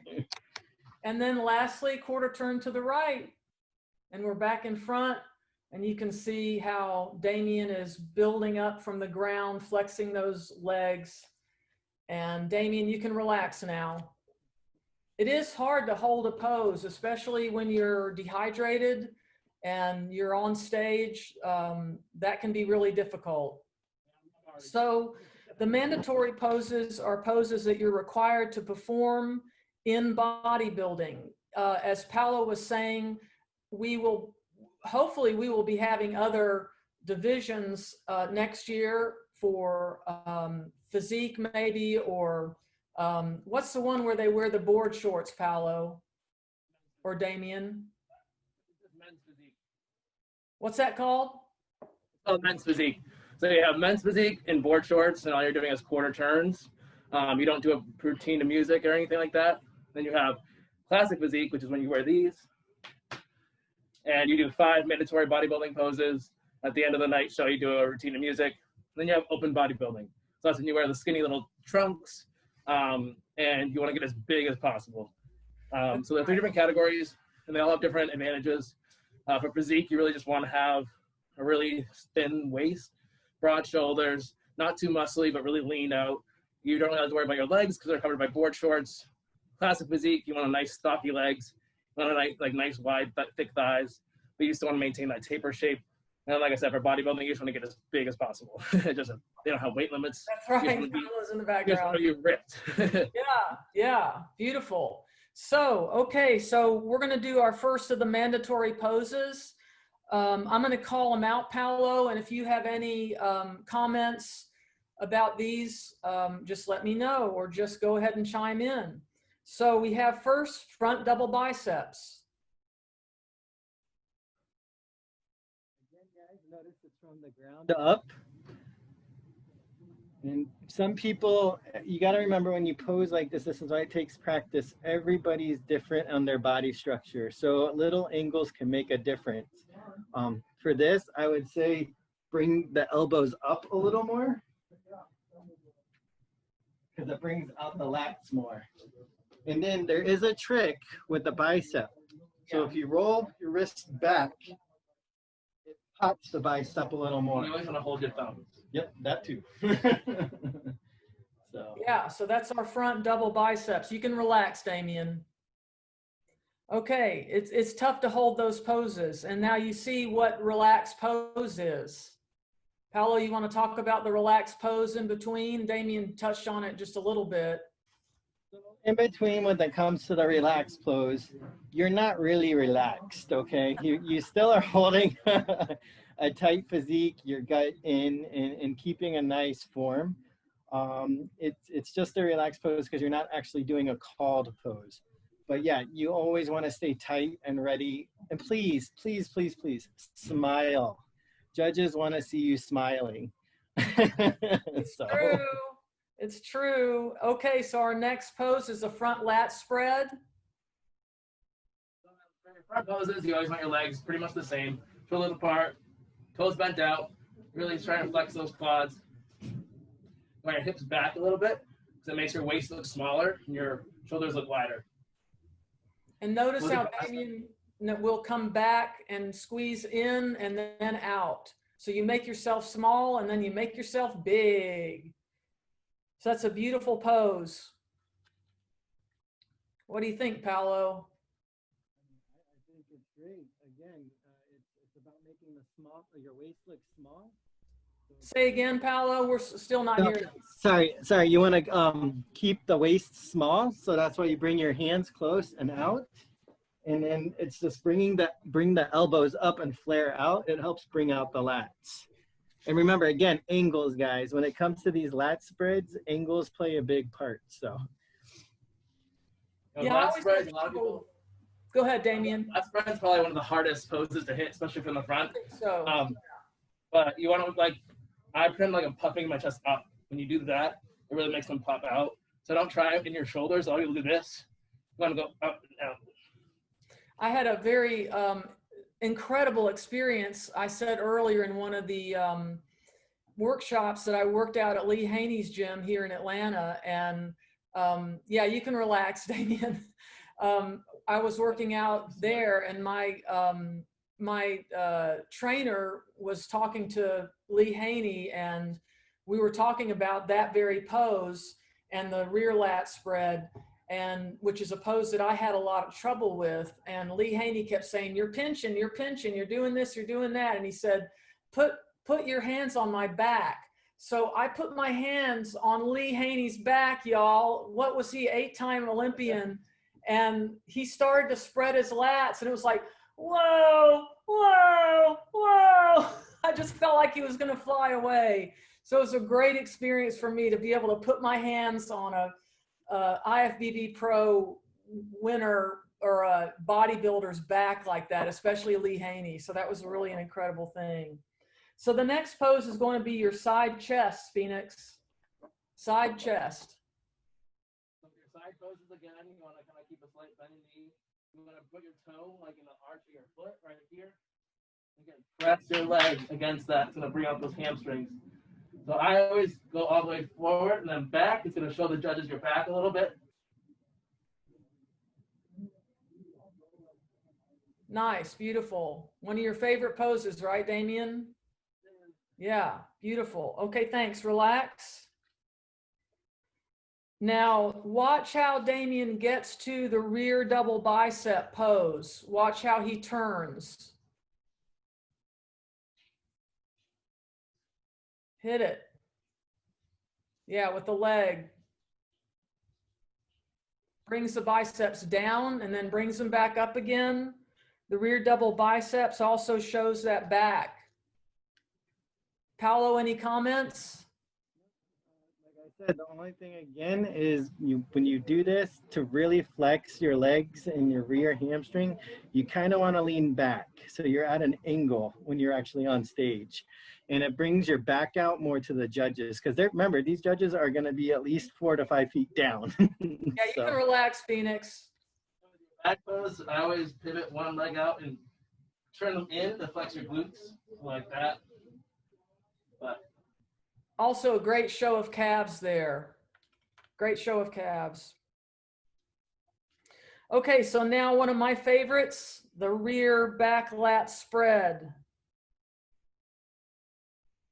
You guys are giving him a big workout. He is sweating. Yes, yes. Nice. He's going to fly away, people. And again, Paulo, any comments? Just when you're on stage, don't be rushed. Yes, everybody else is rushing to get the pose, but make sure you stick it. Right. So everybody's different, and it's just don't rush it, because you could lose, especially in the back. The back is one of the biggest deciders in winning a competition. Don't let anybody else tell you otherwise. So with that, just take your time and really spread it out. Practice this pose a lot. And don't be afraid to reset. Because if you show movement, you're going to draw the judge's eyes to you. So don't be afraid to just and reset yourself. Now, one thing that the back lat spread shows is, if you'll do it one more time and I'll talk it through, Damien, watch how Damien makes himself really small by bringing his elbows back and then slowly brings them out, boom, and hits that pose. Yeah, beautiful, Phoenix. Thank you. You can relax. The next pose would be side triceps. Pick your best I side. always like my right side for these side poses. I don't know why. It's just, I guess my right side is my dominant side, but same thing with your feet. Suck them in. Press that hamstring. Bring it around and boom. Nice. Side poses too. Don't be afraid to turn because you have shadows hitting your body. You have judges all across the table. So you want to show them the whole chest. So don't be afraid to move around, go back and forth, show different angles. Yeah, nice. He's sweating it up, people. He's sweating it up. Paulo's going to pat him down. It's no joke. That's another thing to watch. Go ahead, Damien. If you get on the pose after leg day, you're gold. You're good. That's right. And I remember one time I was backstage and Paulo, you just reminded me, I had too much oil on, and there's a lot of camaraderie backstage, and a guy came up to me and with a towel and said, "You are just way too shiny," and he patted me down. We've had competitors at the IATBP come out way too shiny. It just looks really funny. The purpose of the oil is just to bring out some depth to the pro tan or whatever tanning product you're using. You need to just pat yourself down after you put oil on. I always laughed, Bucky, when I would compete in my days, because you'd actually see them back there with spam. I mean, Yeah. spam. Yeah. Spam too. No, Yeah. I'm just kidding. But No, the Pam. Spam. Yes. The Pam, and then they're like, oh, we're all cooking back here. That's how we go. That's right. That's how we roll with the Pam. Okay, the next pose, of course, is abs and thighs. Show of abs and thighs. Good afternoon, Target. Oh, sorry. Hold on. We are at Target. Give me a second.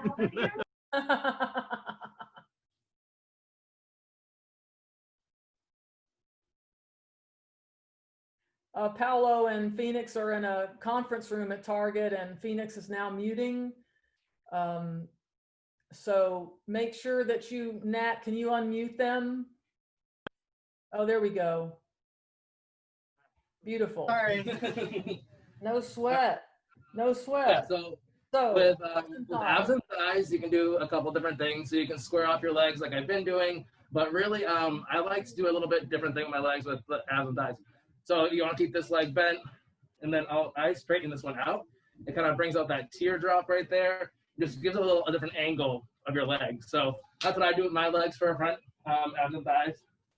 Like bend, like out, and then you want to bring your elbows up and in, and then flex down. Now here's where you could run into trouble with flexing down too hard, and you're going to actually hide your chest.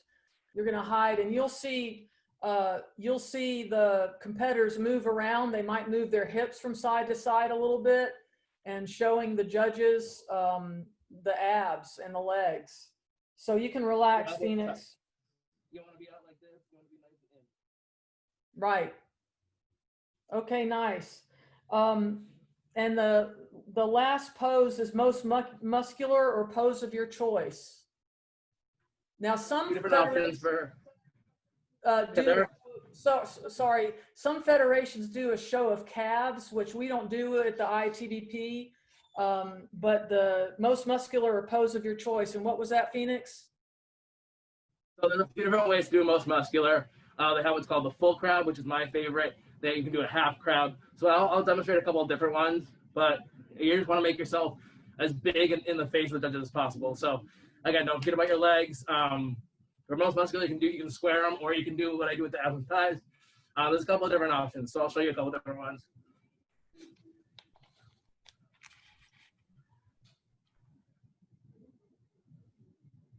That's a half crab.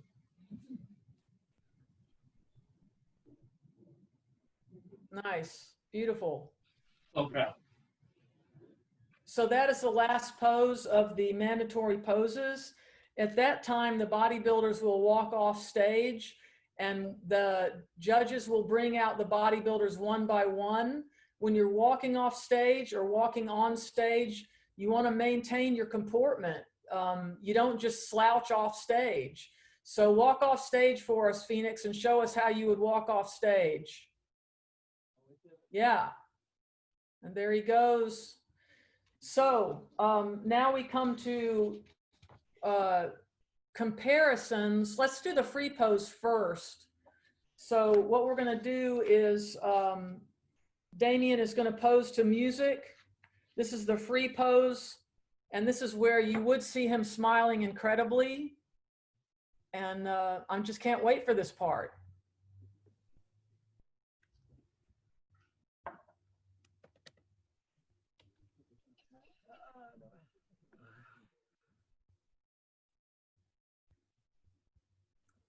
And while they're doing that, our next competition is October 2nd, 2021.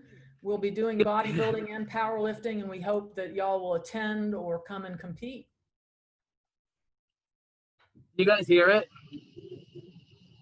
No. Do you hear that? No. There may be a problem if you've got your music on the same computer. Yeah, I think we'll do it on the phone. Yeah, put it on the phone and then put it up to the speakers on the computer, and we should be able to hear it. So this is a 90-second, 60 to 90-second posing routine of the bodybuilder's choice. And remember that we don't allow misogynist, any derogatory music to be played during the posing. We want to make sure that nobody feels uncomfortable in the audience with whatever you come up with during your posing routine. Just ask yourself if you think it's going to be offensive to someone, then leave it out. Find another song. All right, guys, let me know if you hear this.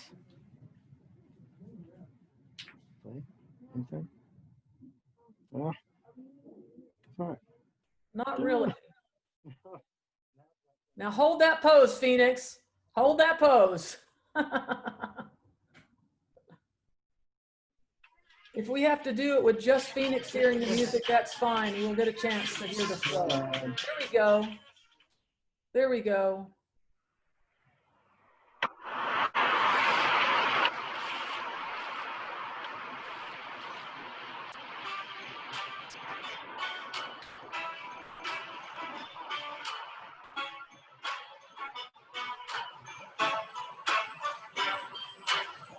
Well, you can tell everybody.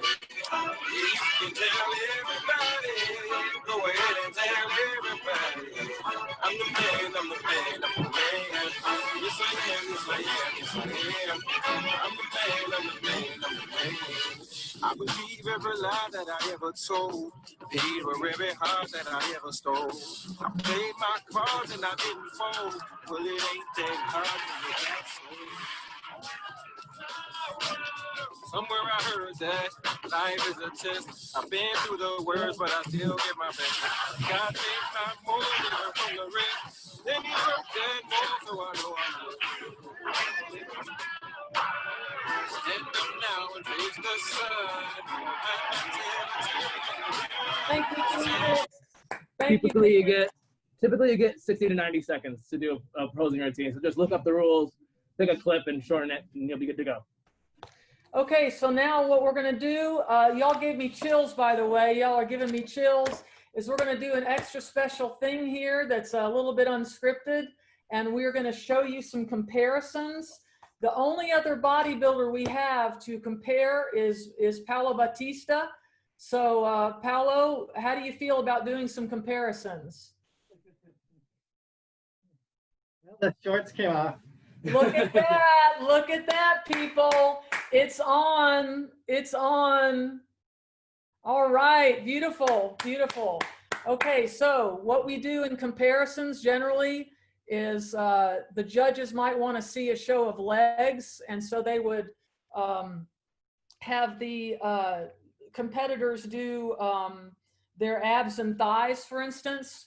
And they will put and switch around the bodybuilders. I'm calling out abs and thighs for y'all.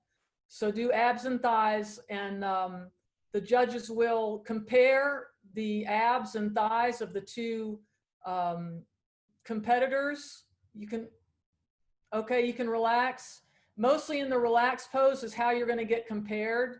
And if there's 5 or 6 people on stage, the judges may be asking to reorder the bodybuilders so that you can compare the bodybuilders.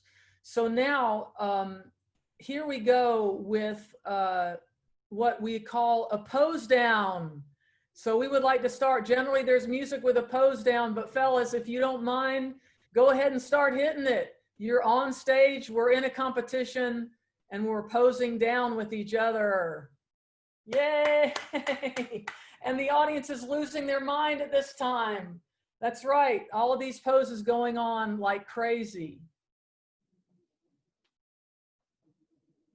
And then Paulo sees that Phoenix is doing the biceps pose and now the triceps pose. So maybe he's going to hit a tricep pose as well. Maybe Paulo's going to come in and do one of his favorite poses. I think he's watching Damien and following suit. Oh, he might show us our legs. Look at that, the crab pose. And there goes Damien showing off that back. Here goes Paulo in the pose down, showing off that back. And on it goes. So we know historically about Arnold Schwarzenegger posing. Thank you, guys. Posing, and the classic posers are my favorites. To watch Arnold and those guys pose is just an incredible thing to see. So thank you so much. We have some questions from the studio audience. So y'all take a seat, and thank you so much. Thank you for that. Get this guy a banana. Pardon me? Someone get this guy a banana. That's what's cramping going on. Yep, exactly. Okay, so from Teresa, I'm curious about whether the gentlemen engage in anything like yoga or ballet to give them flexibility along with their strength. I know some football players do that. So either one of y'all can answer or field that question. I can't speak for everybody. I'm sure there are a lot of people do. I personally just started doing yoga like a couple months ago, and I really enjoy it. But yeah, it is important to stretch, because if you keep pushing your muscle, you're gonna lose a lot of flexibility, and you really want to be flexible when it comes to posing, so you can know what your body looks like and how to hit the best angles without hurting yourself. Nice flexibility there, Paulo. Okay, somebody here says for the end of the workshop, and thanks for this, I'm gonna let Nat's question go first from Fernando. Okay, I've been out of the bodybuilding community for about 15 years, and tattoos are the norm for 20 to 30-year-olds today, much less in my day. Does it compromise the visibility of one's striations and deep cuts while on stage versus a competitor who has no tattoos? How are judges negotiating that now? Absolutely. So yeah, the more uniform your skin looks, the more your definition is going to come through. That's why a lot of people tan. The darker you are, usually you can hit the light a little better. But absolutely, tattoos are going to destroy your definition. If you look at like pictures of people who are the same physique, but one has tattoos, one doesn't. The one who has tattoos looks washed out. So I don't know if you noticed in my IATBP pro, I was dark. I was dark as hell because I had to use a tattoo cover first, then a fake tan, and then the oil. So it gives you a lot of extra work, because you either have to cover your tattoos or get a couple of different spray tans to really darken your skin and be able to see over it. So absolutely, the tattoos will draw from your definition. So if you have any, try and cover them as best you can. And how about you, Paulo? Same thing. I have to cover mine up with a light cover, and then I'll do the tan. It's very uniform. Some people look down on it, but again, bodybuilding is a self of body modification. So you got to remember, so are tattoos, and it's part of the game. And the judges do understand that at certain times, but it does give the other competitor a little bit of an advantage. So yes. All right, so we've gotten a lot done here today with our mock bodybuilding competition. Nat, how much time do we have? See, it's 4:19. Are you there, Nat? Yes, we have 11 minutes. Sorry. Yeah, Okay, Damien's right. I have about 11 So minutes. we have plenty of time for more questions. If anybody else has questions from the audience, we have 26 people on the call. I'm sure that somebody has questions about I mean, I would like to hear about peaking for a competition, Phoenix. How do you do that? What's your, what's the anatomy of the week before the show? I always do a practice run about 2 weeks before the show because you really want to work out any kinks that you might encounter during peak week, and you don't want to work your ass off for a whole year and then get to peak week and just totally wash it out because you don't know your carb intake or whatever. So you definitely want to carb deplete first. So usually I start about a week before the show. I'll cut carbs to less than 50 grams a day, keep working out. So you're really depleting your glycogen. So glycogen is stored glucose in your muscle. And when you deplete it, your body makes up for it by hypersaturating it, and which makes your muscles look bigger. So you want to completely deplete yourself of carbs up until like probably 2 days before the show. So what I personally do is I carb deplete less than 50 grams a day, keep doing my double cardio, keep doing my strength training. You're going to feel like absolute crap after that last workout. I'm telling you, you're going to feel like shit. But it's the name of the game. So usually I stop working out on a Wednesday. Typically your show's on a Saturday. So Wednesday I'll have my last workout, 50 grams of carbs. And on Thursday, I start loading up. So like 350 grams of carbs that day. Wake up on Friday, look at yourself. Are you filling out right? Or do you need more? Are you overspilling? So judging by that, how you look after the first day, on Friday, you want to, again, decide how much carbs you need. Usually I go for about 350 again. Wake up Saturday morning. Again, you just want to keep taking pictures of yourself, compare your physique every day, same time every day. So you really can find the optimal amount of carbs that makes your body look ideal. So wait, and then they stop taking water. So you want to drink water, probably like a gallon and a half a day, right up until 24 hours before the show. Then stop. So you can use diuretics, but really when you drink a lot of water, you're creating that diuretic effect, which is why you don't want to limit yourself too early. Because if you stop drinking water too early, your body's going to try and hold on to every last drop it can because it thinks you're dying, right? Which you kind of are. Yes. Stop drinking water 24 hours before the show, not a single drop of water. Then in the morning when you wake up, again, just you want to maintain carb levels. So usually I'll have like a rice cake every half hour just to maintain that inflation in the muscle, and drink maybe like 8 ounces of water right before you get on stage, just kind of like help saturate your muscle. But again, you don't want intermuscular, or you don't want sub-Q water. You want water in your muscle, intramuscular water. So timing is everything. Timing is everything. Keep your sodium low. And then right before you hit the stage, maybe eat something like a Pop-Tart, something with dextrose, like a quick sugar that's going to rush right into your muscle and kind of give that last pump before you get on stage, and do some push-ups, you know, just make yourself look as pumped up as you can. Do either It's one a lot of you, work. yes, it is. Do either one of you use niacin on stage? Okay, Paulo, you want to talk about that? Well, I don't know if they make the formula anymore, but there used to be a spray on niacin, and you could smell it a mile away. Yes. I hate to say it, but that's my favorite smell too when I go to do a competition. It's like a spicy cinnamon almost. I don't know how to explain it, but it really heats up that layer of skin to bring out your vascularity. Now, I know another trick that was used would sometimes, and it kind of gets you sometimes because you're so depleted, but a shot of alcohol, if you're obviously sober, please stay away from that. That's what I do. But a shot of alcohol too, it warms up the blood. We all know that. So it just makes your veins pop out. Now, I do want to remind you, when the day of the show, you also have a light workout done in the back of high reps to get blood into your muscles to give you that pop. So you got to take all of that in consideration at the same time. I mean, you're eating the carbs, you're getting this. I mean, you're trying to get the best pump of your life in the back with the highest reps. Uh-oh, we lost you. Oh, can you hear me? Yep. Okay, and you're taking these cocktails of whether it's a shot of alcohol or the niacin spray, could be both, but it takes a lot, even at the day of the show. And you gotta also think, you wanna keep your legs up as much as you can. Yeah. That keeps the water from going to your legs so you can see the striations in your legs. Yeah, you'll see a lot of guys laying in the hallway backstage with their legs propped up like they're sitting on the wall, but yeah, it's just to keep the water out of your legs.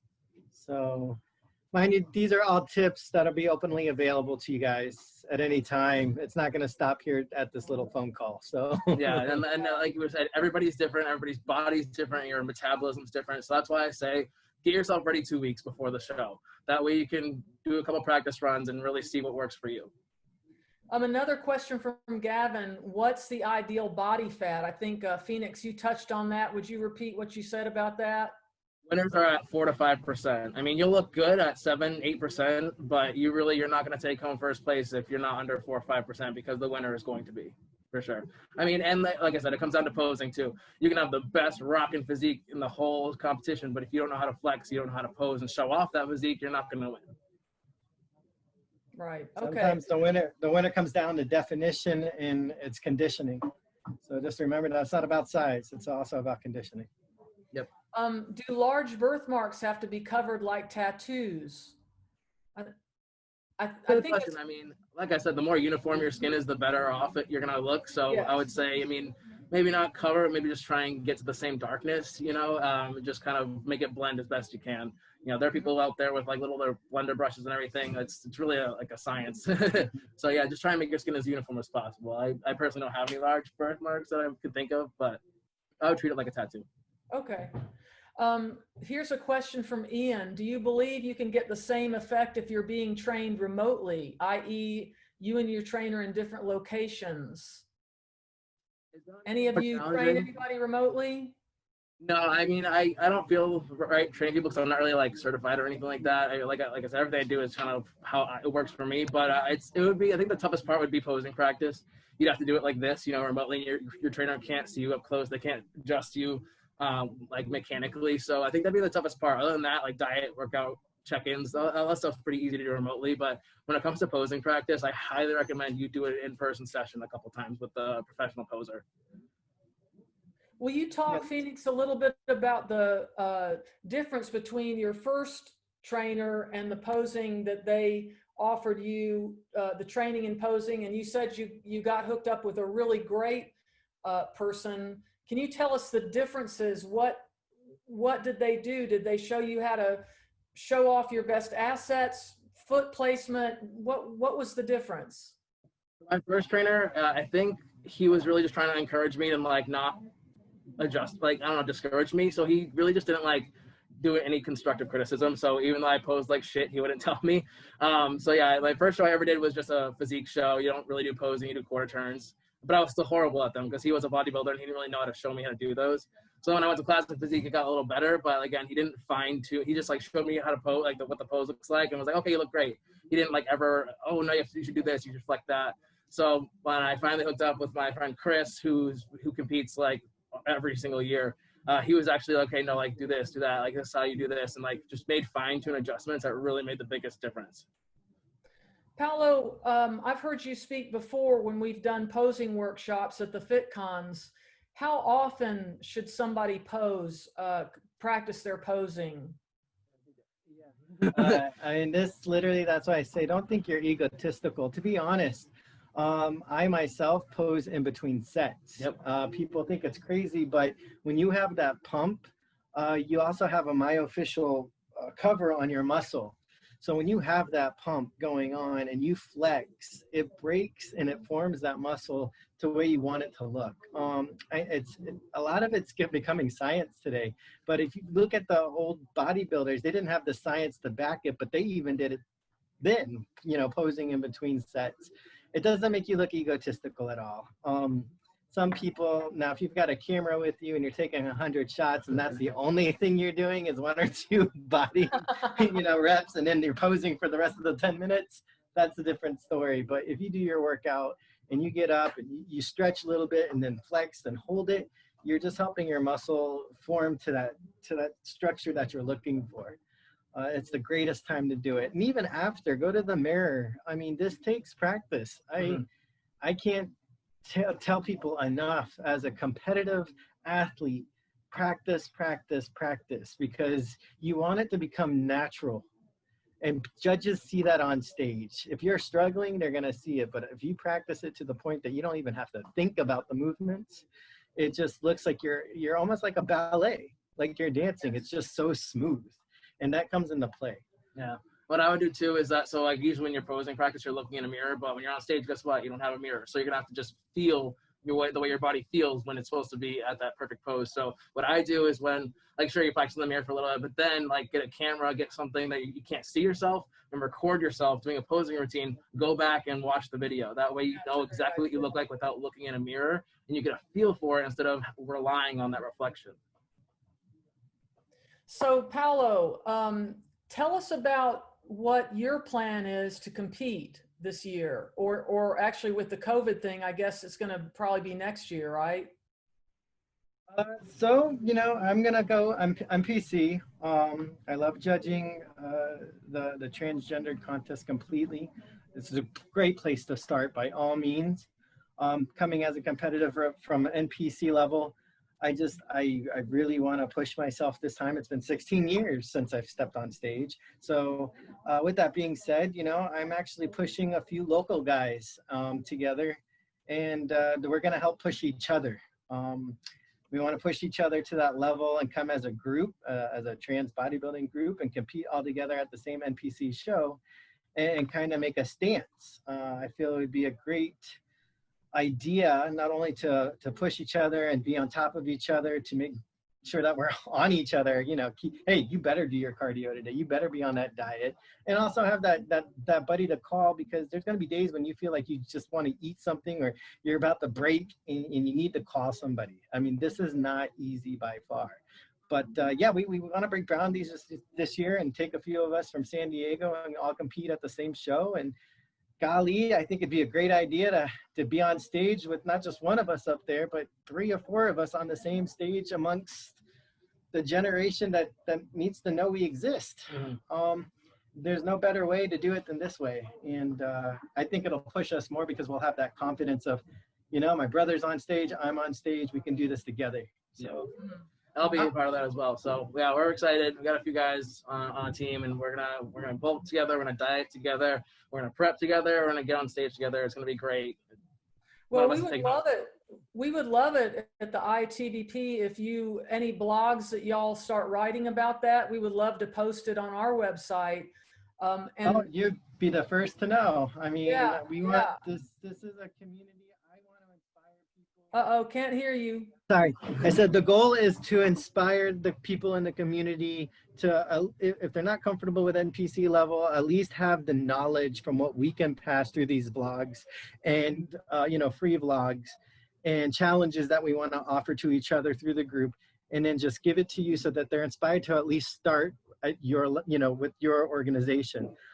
I believe that's a great start stance to get the experience necessary to ask the questions and be in these conference and these workshops. I mean, I'm so glad that this year it was online, so people can get an idea. Mm-hmm. People who wouldn't be able to actually go in person to the conference. Hey, this exists. This is a great area for knowledge. This is a great competition to compete in for your first time, because you're going to make mistakes. That's the only way you learn, and you have to break that uncomfortability, and this is the best place to start. So yeah, if this inspires people to come to this organization to start first, I want that so much in my heart, because at some point I want to be able to pass this group and people just start doing it as a group and just fall back to this organization over and over. Like, start here, get your confidence, get the knowledge, and this is the best judgment-free zone for our community. So by all means, yes. Yeah, we know accessibility is a huge issue too. There are guys out there paying a coach $250 a month for a diet plan to help them post, to do this, to that. I don't know about you guys, but I can't afford that. So I know for a fact, for me, it's accessibility and having someone who I can go to for information without having to pay so much money. And, you know, this is going to be a great way for us to get knowledge out there and make it free and make it accessible for people, because we know it's a huge issue within this community. That's really amazing. And Paulo and Phoenix, I will be there. You tell me where and when that competition is. I've never been to San Diego, and I swear to God, I'll be there. And I really will. I mean, I will make it a point to be there. And Nat, I think Nat has flying privileges at Nat's job. So maybe they'll be there too. But that just sounds so exciting. I just get chills, and my hands just went all clammy, and I'm like, oh my God, this is going to be so amazing. And people are... We're shooting for July or August, but either way, the journey along the process starts next month. Okay. For us, we've decided November 1st. Bulk up. Yep, it's going to be a bulk how to eat through the holidays. We know a lot of people are afraid to eat through the holidays, but you shouldn't be. And how to really start and get set for a show, how to decide the date, how to decide, you know, where do you even begin? So yeah, it's one way to get our community together and to get this organization involved and just bring people. I can't stand seeing people so scared or so you know, discouraged when they don't have to be.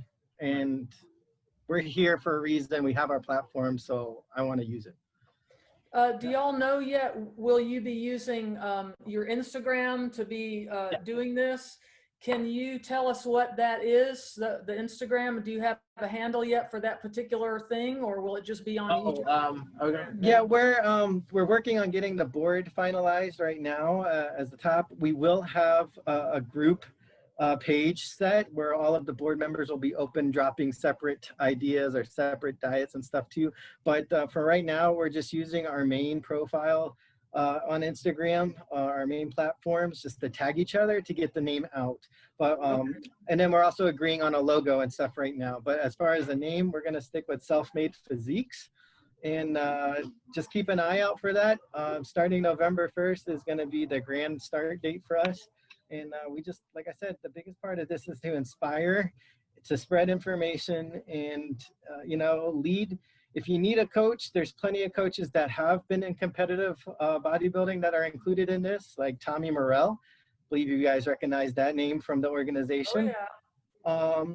And he's a big part of this as well. And I just want to keep the help within. I want you to have coaches available that if you're interested in taking that onset through the community, so you don't have to feel judged.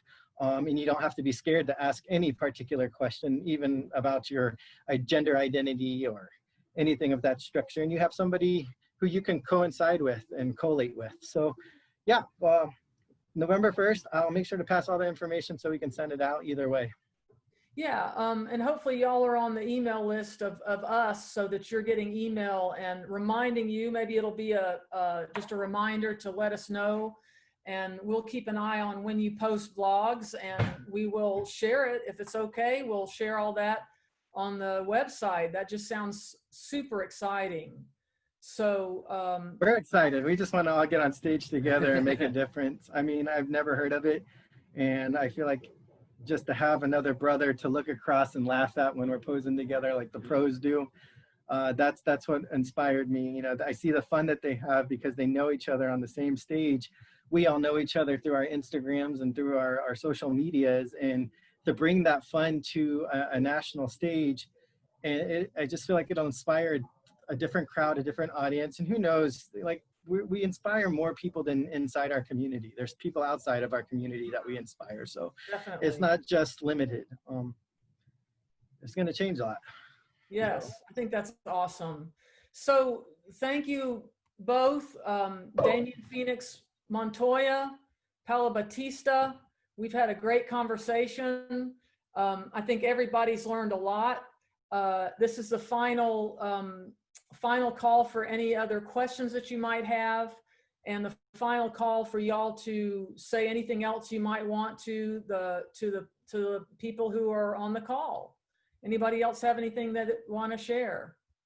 I just want to thank you guys for coming in and speaking and joining us on this workshop. I mean, that's the first step. So thank you guys for coming and making this dream possible with the whole organization. We appreciate you here, because without you, this wouldn't be here. Yeah, thank you for the platform. Thanks everybody for showing up. I hope we were able to help you out and give you some good tips, and hopefully we'll see you soon. Okay, thanks everybody. Thank you so much. Yay! Yay! Have a good weekend, guys. You too. Thank you both so much. A great workshop. Great workshop. So I think that's it for the conference. Damien and Paulo, they're welcome to stick around for the little chat that Bucky and I are going to be having now, where y'all can leave if you'd like. But we're going to be taking a few minutes to talk a little bit about what our experiences were like today with the conference. Is that right, Bucky? Yes, I'm ready to chat. Yes. Got some notes here, and look, it says chills. Chills. Chills. I got chills all throughout the day. That's a good sign. Definitely.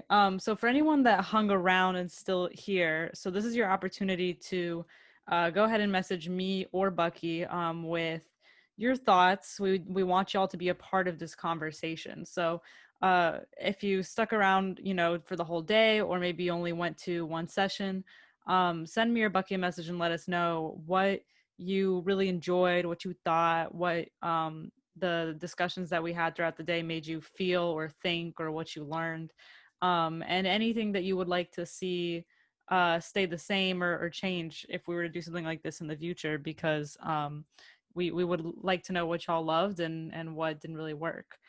And while y'all are taking a second to send those to Bucky or myself, I want to reiterate kind of what we've been saying all day about how you can stay connected with us as an organization. So you can contact us on social media. On our Instagram, it's IATBP.official.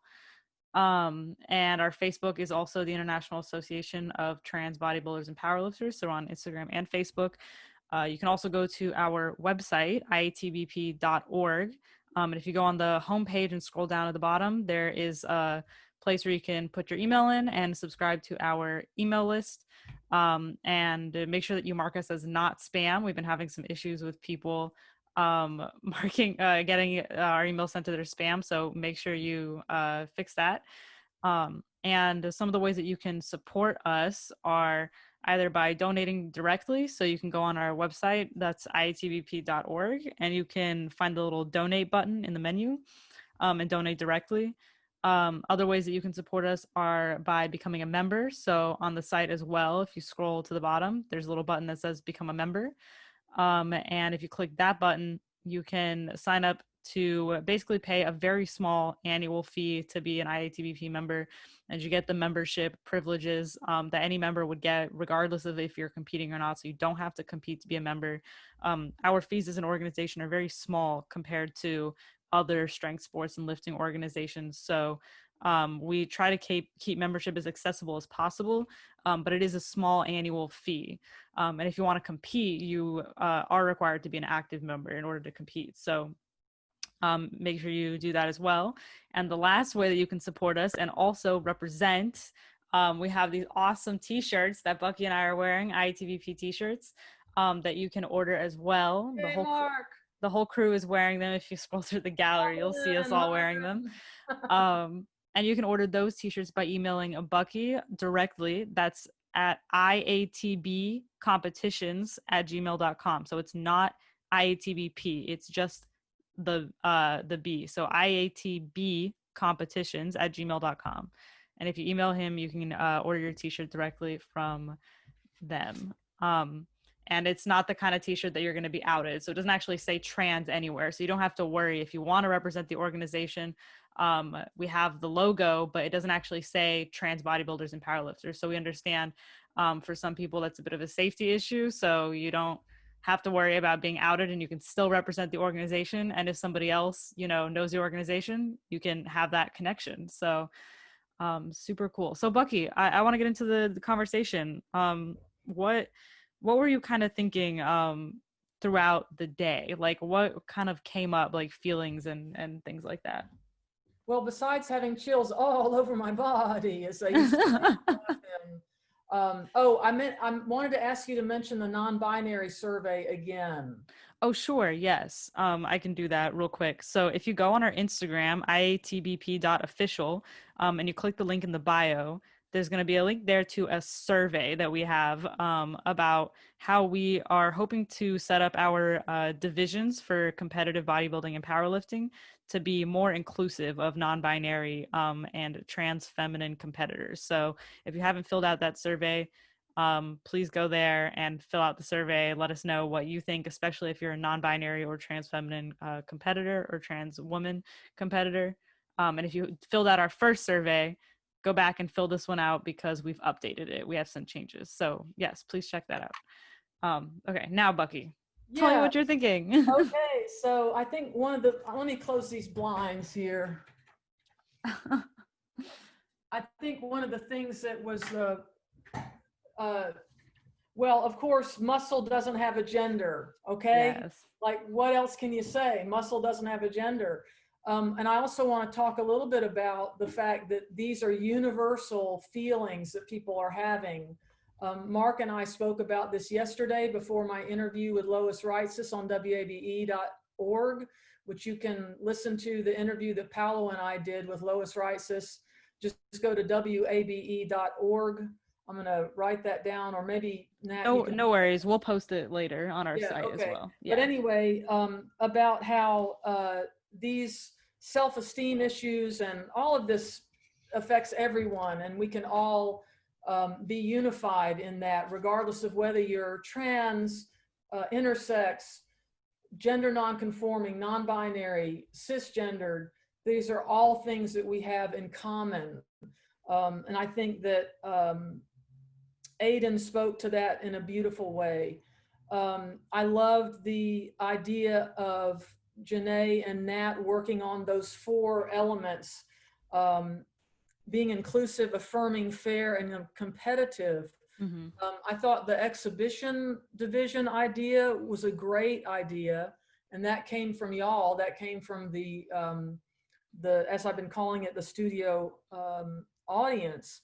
I'm just sort of riffing, but I think that we're going to have a huge powerlifting competition next year compared to what we've normally had. I definitely agree. Super happy about, because the powerlifters and the bodybuilders in the old days were like the Sharks and the Jets. And I think it's really important for us to bring the 2 strength sports together.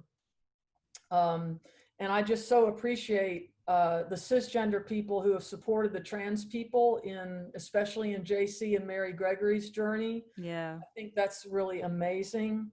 I think that their conversation especially really spoke to the way that strength and physique sports brings community together. I mean, they were so honest about how a lot of the barriers that they face were top down. It was the leadership in these organizations that were trying to hold on to traditions, whereas the community at large was like, wait a second, like they're a part of our community, like we're all strength athletes, like what's going on? So that was really inspiring and wonderful to hear as well for me. Yeah, I think just finding justice and finding a safe space for people to compete is what we want to do. And I think I learned so much from this. And we had a power lifter that just said that he felt like this was a wonderful sacred space, that he had been feeling so alone being a trans power lifter. And so I know are you getting emotional, Bucky? Yeah, I am. I'm getting all choked up. And that's why I said you are so welcome. No one has to leave. No one has to feel alone. And I think Paulo is one of my favorite cheerleaders for that exact sentiment, because Paulo is available to y'all people. If you want to get in touch with him via his Instagram, I bet he'll hit you back if he can, or else he'll post an Instagram answering your question. Mm-hmm. And Damien too. Yeah, we got you now, Damien. You're gonna have to be involved. Yeah, you're stuck. That's right. That's right. Yeah, but I agree absolutely, and I think I can easily speak for probably everybody that came in and worked and spoke with us today, that we have that goal of not feeling alone anymore. I feel like especially with gym culture being as toxic as it often can be, it's really easy as a trans person to feel like you're alone in that space, no matter how much you love lifting.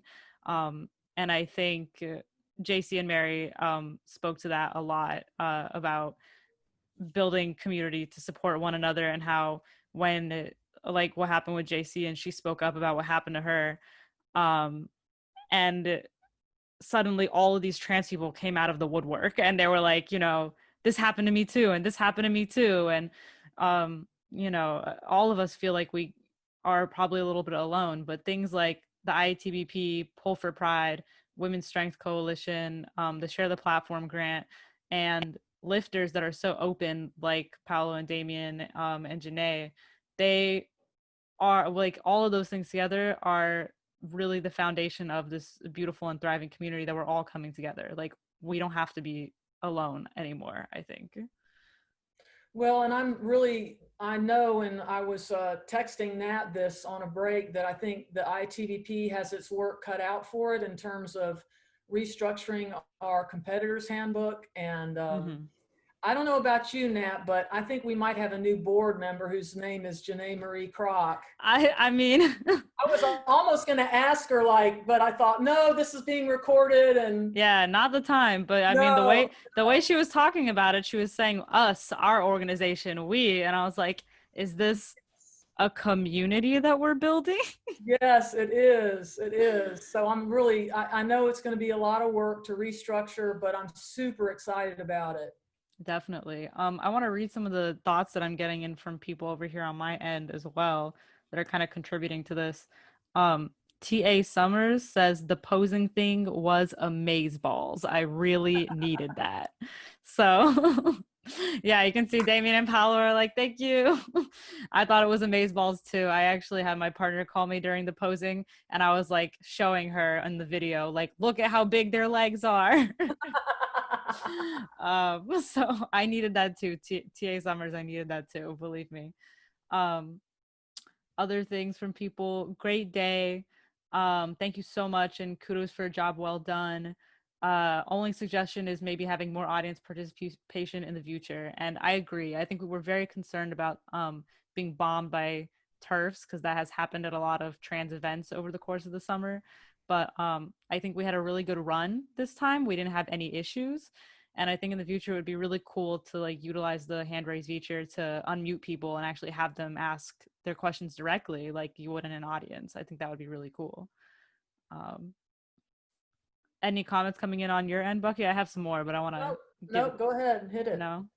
Okay. From Bradley, I love the work that y'all are doing. I became aware of the IATBP through Damien's Instagram page when he was competing last year.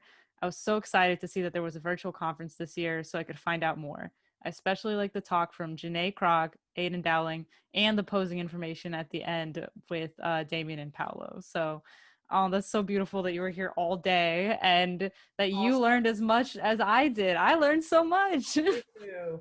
I want to give a shout out to Bo Headlam, just to say hello. Maybe you can put your video on and say hello, Bo. And I'm just seeing so many people whose emails were coming through. I sent out a batch of emails last night to remind people about the conference, and I feel like I know so many of you because all of that comes through my email box. So just know that you are seen. You are very much seen. Definitely. Awesome. And let's see. Oh, we have some comments from Mark, who's also on our board. Love you, Mark. He sent in, I thought the conference was spectacular. I was especially impressed by how incredibly articulate every single speaker was.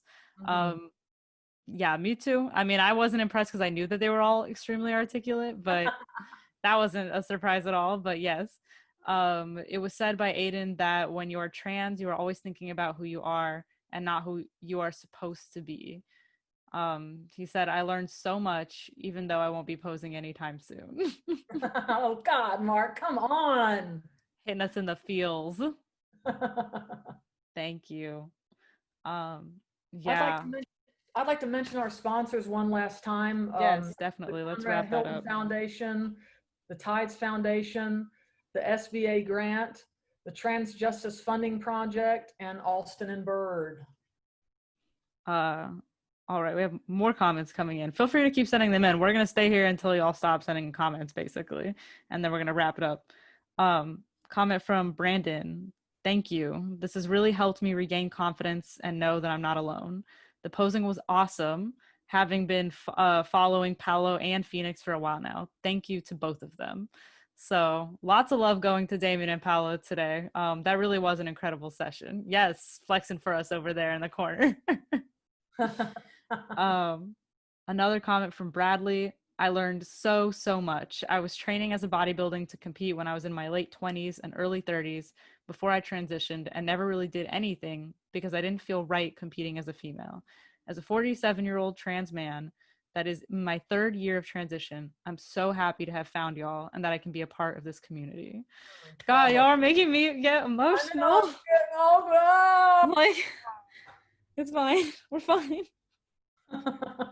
I do have one last, yeah, I do have one last question for you actually, Bucky. I'm a little curious because you also didn't start competing until you were much older, right? In the over 40s competition. What is it like for you? I mean, having, you know, I don't know at what point you kind of had these realizations about your gender and pursuing transition, but what is it like for you kind of having started competing a little later and now seeing everything that's coming together, you know, like this community that's forming that I'm sure maybe you didn't have as much when you were competing early on? Right, there was no such thing. And I felt very, people asked me, you know, since you identify as male, how is it wearing the posing, you know, I don't want to call it a bikini, the posing outfit. My words are not coming to me because I'm so overwhelmed with pride and it's okay.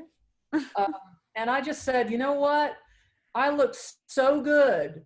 I don't care what you put on me. I was walking out on that stage. Nice. I was at my peak, 45 years old. I just didn't care. And I know for some people that would have been a really big issue and would have held them back from competing. And so, you know, even though I would look at myself in the mirror in my gym clothes, like what Aydian was talking about, you know, wear something that you're comfortable with, and showing off my body, you know, de-accentuating these things on my chest, and just feeling so good about the way I looked. Unfortunately, I sustained a pretty bad injury and I can't bodybuild anymore because believe me, I would still be doing it if I could. But I think it's important for us to realize that there are people who are older who can come in and compete now in the IATBP, that it's never too late. 2 years ago, we had 2 people who were over 60 that competed. So it's not too late to be part of this community if you actually want to be on stage. And they looked awesome. They really did. Those pictures were spectacular. Mm-hmm. Yeah. Mm-hmm. Yeah, that really is wonderful to hear. We really are a community that's here for everybody. So we really want to emphasize that. And the outpouring of comments that we've been getting just in these last couple minutes, it reaffirms that and is also filling me with a lot of pride and emotion. So thank you to everybody who was here, who stuck it out with us all day, who went to one session or all of them, for participating, and just for being yourself and for being a part of the community. I'm gonna stop. I can't. I'm gonna cry. Well, I think it takes a lot of courage to be who you are in this world, regardless if you're trans or not.